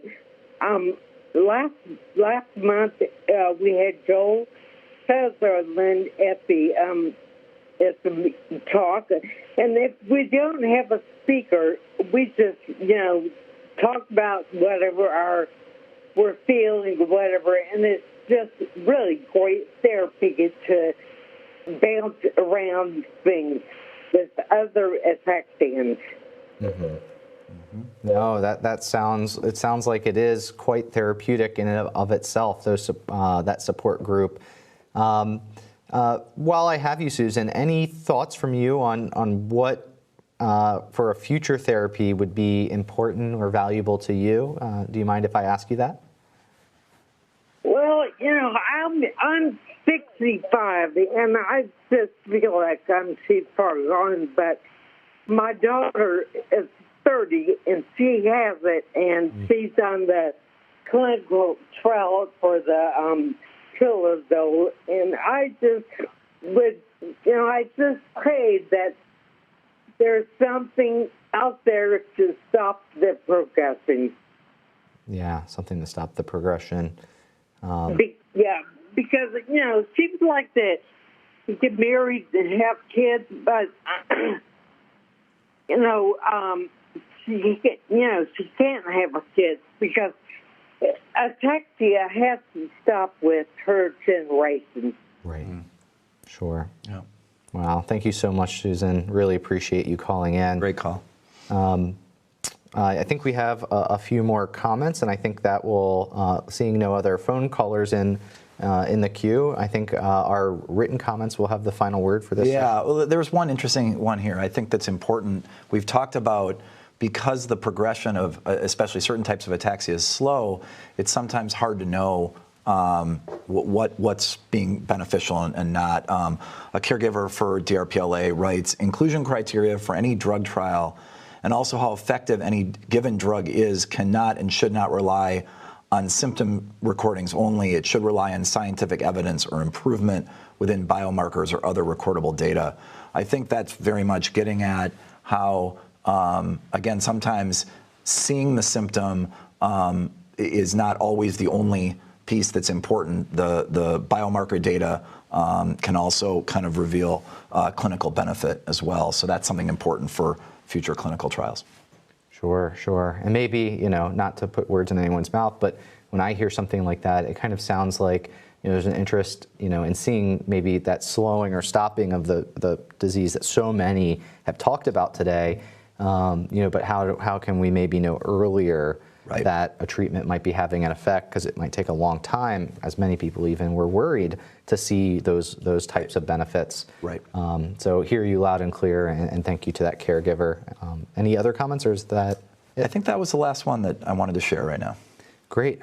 Well, this concludes the part of the program where we are getting your expert input, and we sure have gotten a lot of it today. As your moderator, I was truly moved by everyone, so many individuals with ataxias and DRPLA, and their caregivers, their siblings, parents, spouses, truly coming to us and pulling the curtain back on what it means to live with ataxia.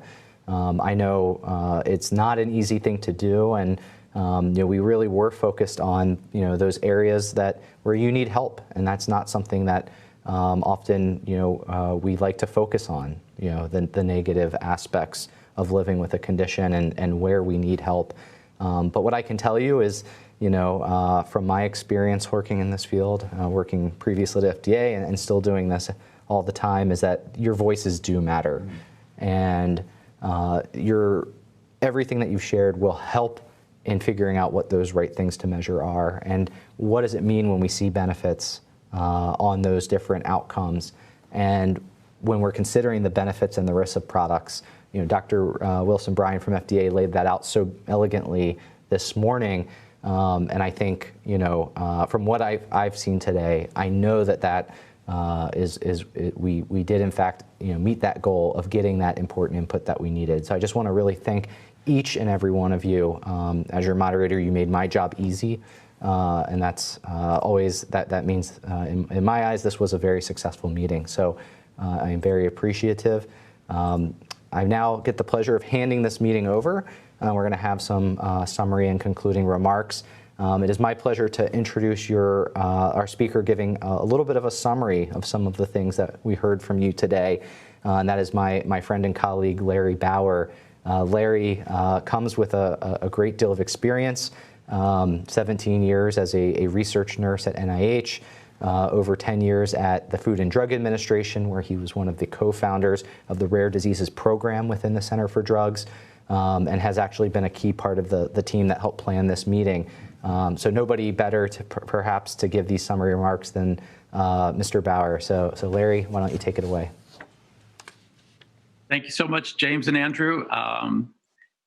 I'd like to reiterate something that James said just a minute ago. We started the meeting today with Dr. Wilson Bryan from the FDA talking about how helpful patient-focused drug development meetings are to the FDA, and specifically how they can help them when the FDA is trying to give guidance about designing clinical trials, about what the endpoints might be for those trials, as well as evaluating the benefit and risk of any new drug that comes to them to be reviewed, because the FDA has the ultimate responsibility of making the decision whether this drug should be allowed to come onto the market. And he also said, I think very poignantly, that the best education for the FDA comes from patients and caregivers, and that you help the FDA to learn and to continue with their medical education. So after Dr. Bryan, we got an overview, a disease overview from Dr. Wilmot. He talked about the SCAs as being a group of neurodegenerative diseases, with progressive ataxia as being the primary symptom, but they also have a variety of other symptoms. And all the different types of the SCA 1, 2, 3, 6, 7, 8, 17, and DRPLA, they share features, but each one is slightly different. But one thing they share is that these diseases are autosomal dominant in their inheritance pattern, which means that a child born to a parent that's a gene carrier, every single child born has a 50% chance of developing this condition. And that's why throughout the day, we've heard of so many families that are affected with multiple family members. Some of the symptoms that we heard about were related to cerebellar dysfunction were dysarthria, or problems with speech, dysphagia, which is problems with swallowing and choking, balance issues, eye movement issues, cognitive and emotional changes, as well as bladder dysfunction. Some of the muscle problems have to do with spasticity, which is tightening of the muscles, twitching. There can be seizures, issues with dementia and intellectual deterioration, dizziness, and visual loss. Additionally, there can be psychological issues related to coping with this disease. So people are dealing with sadness, depression, and anxiety about the future. So after Dr. Wilmot, we divided the morning session into 2 sessions to talk about symptoms and impacts. And we had 2 panels. The first panel was really focused on ataxia itself and some of the neuromuscular symptoms. So these are some of the, things like balance, chorea, which is involuntary muscle movements, spasticity, weaknesses, reflexes, and gait. So one of our speakers, Stephanie, that has SCA6, she said that she has 5 generations of family members that have been affected. She herself started in her early 50s. She was one of the first people to say that this thing about being perceived as being drunk. We heard that throughout the day because of people's ataxia. She needed to retire at the age of 59, gave up driving, has had to use a walker. And even though she had good handwriting when she was younger, she now has to use computers and keyboards. And she said that another thing we heard repeatedly was that as the day progresses, people sometimes feel more fatigued. And she says that in the evening, she tends to mumble more. We also heard from Destiny, who has SCA2. She's talked about her senior year in high school and how much of a struggle it was to participate in physical education and to get from class to class. She talked about hand tremors, weakness and balance issues, trouble with self-care like showering. And when she was talking about falling, which is a symptom we heard over and over again, she mentioned that there's no warning, that this just comes out of the blue and she falls. She also said that sometimes that she has non-motivation and gets depressed, and she's worried about progression of the disease. Gina, who has SCA3, she's got a dense family history as well. She started having balance issues at 44. Once again, said that when she falls, she doesn't know when it's going to happen. She used a couple interesting terms to describe the symptoms, like crazy legs, or when she's air walking, that it feels like all of a sudden she's walking on air and then she falls. She also said at times that when she has symptoms, that it feels like each of her legs weighs 100 pounds and she has trouble moving them. That walking is painful. She lives alone and is very worried about losing independence.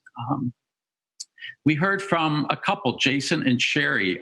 Jason has SCA7. Jason and Sherry also had 2 children with SCA. Their son, Jordan, started with symptoms at 14 months. He just couldn't master walking and he fell. But within 15 months, he was bedridden and he eventually needed a feeding tube, and his disease rapidly progressed. And Jordan died when he was 3. Their daughter, Sydney, was diagnosed at age 4.5 with gait and balance issues. She lost her eyesight and died at age 8. So we can see the tremendous impact that this disease has on some families. And then the dad, Jason, he started progressive ataxia at age 32.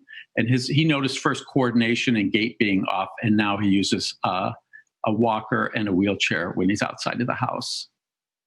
So then we moved to panel 1B, the second panel, and this was other health effects. So these were things like visual symptoms, problems with speech, swallowing, memory, dementia, epilepsy, and behavioral issues.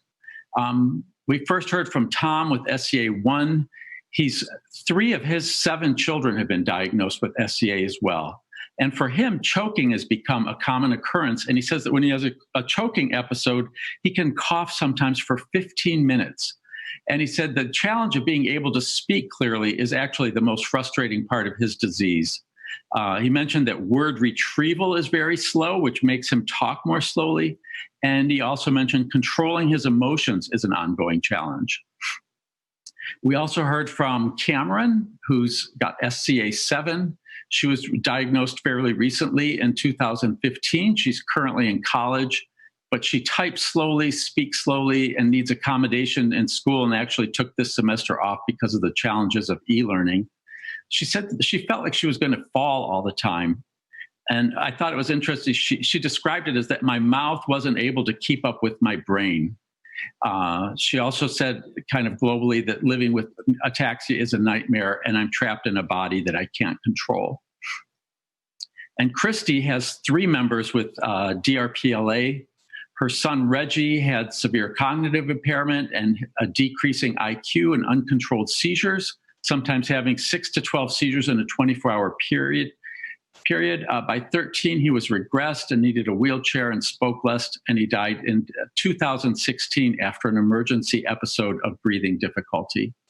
She also has a daughter, Maya, who developed terrible seizures and progressive atrophy with IQ decline, decreased verbal skills, and by age 16 included immune dysregulation, which we hadn't heard before. And her mom said, I just wish she could take care of herself again. It's just been a series of progressive losses for her. And then the last person we heard from in the morning was Jeanette, who has SCA type 3, which she said is also nicknamed Machado-Joseph disease. Jeanette's 35 years old. She has challenges with speech, swallowing, her vision's affected. She tends to choke and cough until she vomits sometimes. Her and her husband considered having children, but before they had children, they decided to get a dog, and Jeanette learned that even taking care of a dog had a lot of challenges. So I think she forgo having children, which was a special challenge in itself. And she said sometimes she has trouble recalling words when speaking, and it becomes a guessing game. So after the morning, we took our lunch break, we came back, and we saw a video of a severely impacted family with DRPLA. The father was affected, the daughter's affected, and the mother was the caregiver on both ends of the spectrum for both her husband and the daughter. And this it just compounded her problems when there's multiple people affected. And yet, through it all, she expressed tremendous hope for the future, which was just amazing to hear. So then we moved into the afternoon talking about treatments and what would people like to see in the future. A couple things. We know that there are no FDA-approved treatments for SCA or DRPLA, although there are some things in development. Currently, everything that's available is to treat symptoms. And another global thing, with ataxia being a primary symptom, we heard pretty much that exercise is something that many people try to do to help with in their treatment. Some of the issues with developing a treatment is this is a very rare disease. It's slowly progressing, so it's hard to measure change. And there's very variable presentations with all the different forms of SCA and DRPLA. So in panel 2, we heard from Carrie, who has 4 out of her 7 children have juvenile onset DRPLA. She said the treatments center more on accommodation than actual improvement. And all of her children need to see a psychiatrist for behavioral issues. Her son, Aaron, takes 3 different drugs to help him sleep, but still only gets 4 to 6 hours of sleep a night. And she'd really like to see something that would slow the process. And she wants to treat ataxia and prevent seizures from starting. We heard from Hannah with SCA1, who was diagnosed at age 36. She tried PT, but it seemed like her PT didn't know much about her disease. We've heard that also again and again, that often the healthcare professionals aren't that familiar with this disease. Because her improvement was so slow, she was canceled on her insurance coverage and stopped PT. But she does try to keep up with exercising 30 to 60 minutes every day. And she's participated in a clinical trial. And she's willing to put up with side effects on a new drug if the treatment seems to be effective. Jessica with SCA3, she's a gene carrier.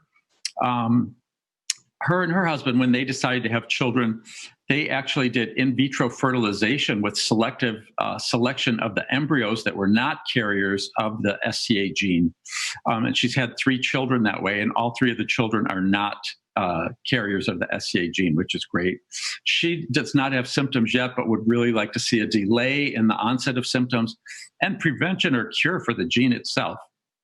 Her dad has SCA. He's needed 3 eye surgeries that just give him short-term relief. He uses off-label drugs, including citalopram, and none of the treatments really help. There's a lot of desperation for real treatments, and they're willing to do anything. We heard from Eric, SCA2, and his sister Michelle. He tried Chantix for balance, but it didn't help and had bad side effects. He said that medical marijuana helped his sleep and appetite, but it was so expensive to keep up with it, he discontinued it. He uses modafinil, which is a stimulant for fatigue, but he also, once again, said he wants something to stop a treatment to stop the progression. And our final panelist of the afternoon was Brett, who has SCA1. He's 34 years old. Brett really loves to exercise. He set a record for doing push-ups. He did 2,334 push-ups in an hour, which broke the record, which was amazing. He's tried baclofen and chlorzoxazone, which help with spasticity, even though they cause side effects. He uses green tea powder for energy and OTC arginine. He tried CBD, wasn't effective. He does balance exercises, and he most would like to see a new drug that could help with balance. He says it would just make him feel a lot more confident. Let's see. And we heard from one of our panelists that massage really helps. It tends to help with overall body relaxation and muscle relaxation.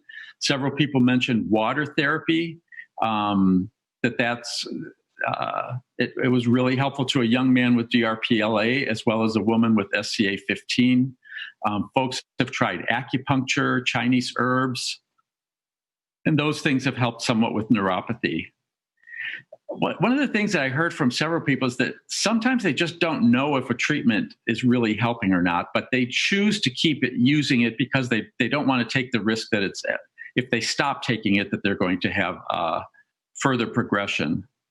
And we heard from one person too that CBD works for sleep, but it can make you unstable walking. So you have to be careful how you use it. And another thing that someone said was that they would really like to see an improvement in symptoms like vision, balance, speech, and that we need realistic treatments. So now at this point, I'd like to turn the meeting back over to Andrew and Andrea, and they will finish the day for us. So thank you very much. Thank you, Larry, for that wonderful recap. So I have some late breaking news from Capitol Hill that I want to share with you all. This has just been handed to me, and I'm going to read it because I think you're going to be very interested in this. The National Ataxia Foundation and the Friedreich's Ataxia Research Alliance are excited to announce that today the United States Senate introduced a bipartisan resolution declaring September 25th, 2020 National Ataxia Awareness Day. We anticipate unanimous passage within days. NAF and FARA would like to acknowledge the leadership and support of our co-sponsors, U.S. Senator Elizabeth Warren from Massachusetts and U.S. Senator Cindy Hyde-Smith from Mississippi for their commitment to raise awareness of ataxia. This powerful legislative statement is a direct result of advocacy by the ataxia community. Thank you for sharing your stories and experiences with ataxia. Your voice was heard. Man. How cool is that, huh? That's great. Yeah, so that's pretty exciting, and I wanted to share that with you all. Okay, so now back to my closing remarks. I don't know about you, but I am feeling totally motivated to get back to work on helping to find treatments and an eventual cure for ataxia. I'm also feeling so grateful for all the people who helped put this meeting together. Thank you to the FDA staff members who tuned in today.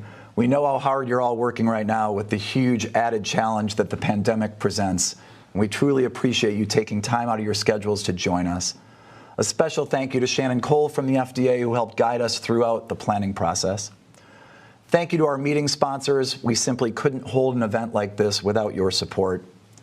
Thank you to the team at Dudley Digital who somehow connected hundreds of us today without a hitch. You all rock. Thank you to the National Ataxia Foundation staff who have worked tirelessly for the past year to make this meeting happen. A special shout out to Kelsey Trace and Sue Hagen. Thank you both. And finally, a heartfelt thank you to our panelists for all the work you did in preparing for this meeting and sharing your stories today. And to all of you who called in or made online comments, your bravery and passion came shining through. The impact of this meeting will be felt for years to come. Thank you all for making today a major milestone in our continued pursuit to find treatments for ataxia. I'll now turn it over to my friend and partner in this meeting, Andrea Compton from Cure DRPLA, for her closing comments. Andrea. Thank you, Andrew. I agree. It was an amazing day. I'd also like to thank Dr. Wilson Bryan for his thoughtful opening remarks and Dr. Chip Wilmot for his remarks on the clinical features of SCA and DRPLA and the therapeutic approaches. And of course, I'd like to thank James and Andrew for doing such a great job moderating today. And I also have a special shout out to Sue Hagen for reaching out to me last March and asking if Cure DRPLA wanted to participate today. That was a very bright spot in an otherwise bleak 2020. Also, a special shout out to Kelsey Trace, who was not only a complete pleasure to work with, but did so much to organize today's meeting. So we've had this great meeting. What's next? You've done your part. Now it's time for NAF and Cure DRPLA to do ours. Based on all of the information provided today, we are going to produce a Voice of the Patient report. Once published, that report will be publicly available on both the NAF and Cure DRPLA websites. It's also important to note that the web link for comments will remain up for the next 30 days. So please feel free. Your comments will be counted if you put a comment in prior to October 25th. There will also be links to the replay of today's meeting on both the Cure DRPLA and the NAF website. And a huge thank you to everyone who made today a success. Back to you, Andrew and James. Thanks, Andrea, and thanks to everyone for making this a terrific day. Stay safe out there.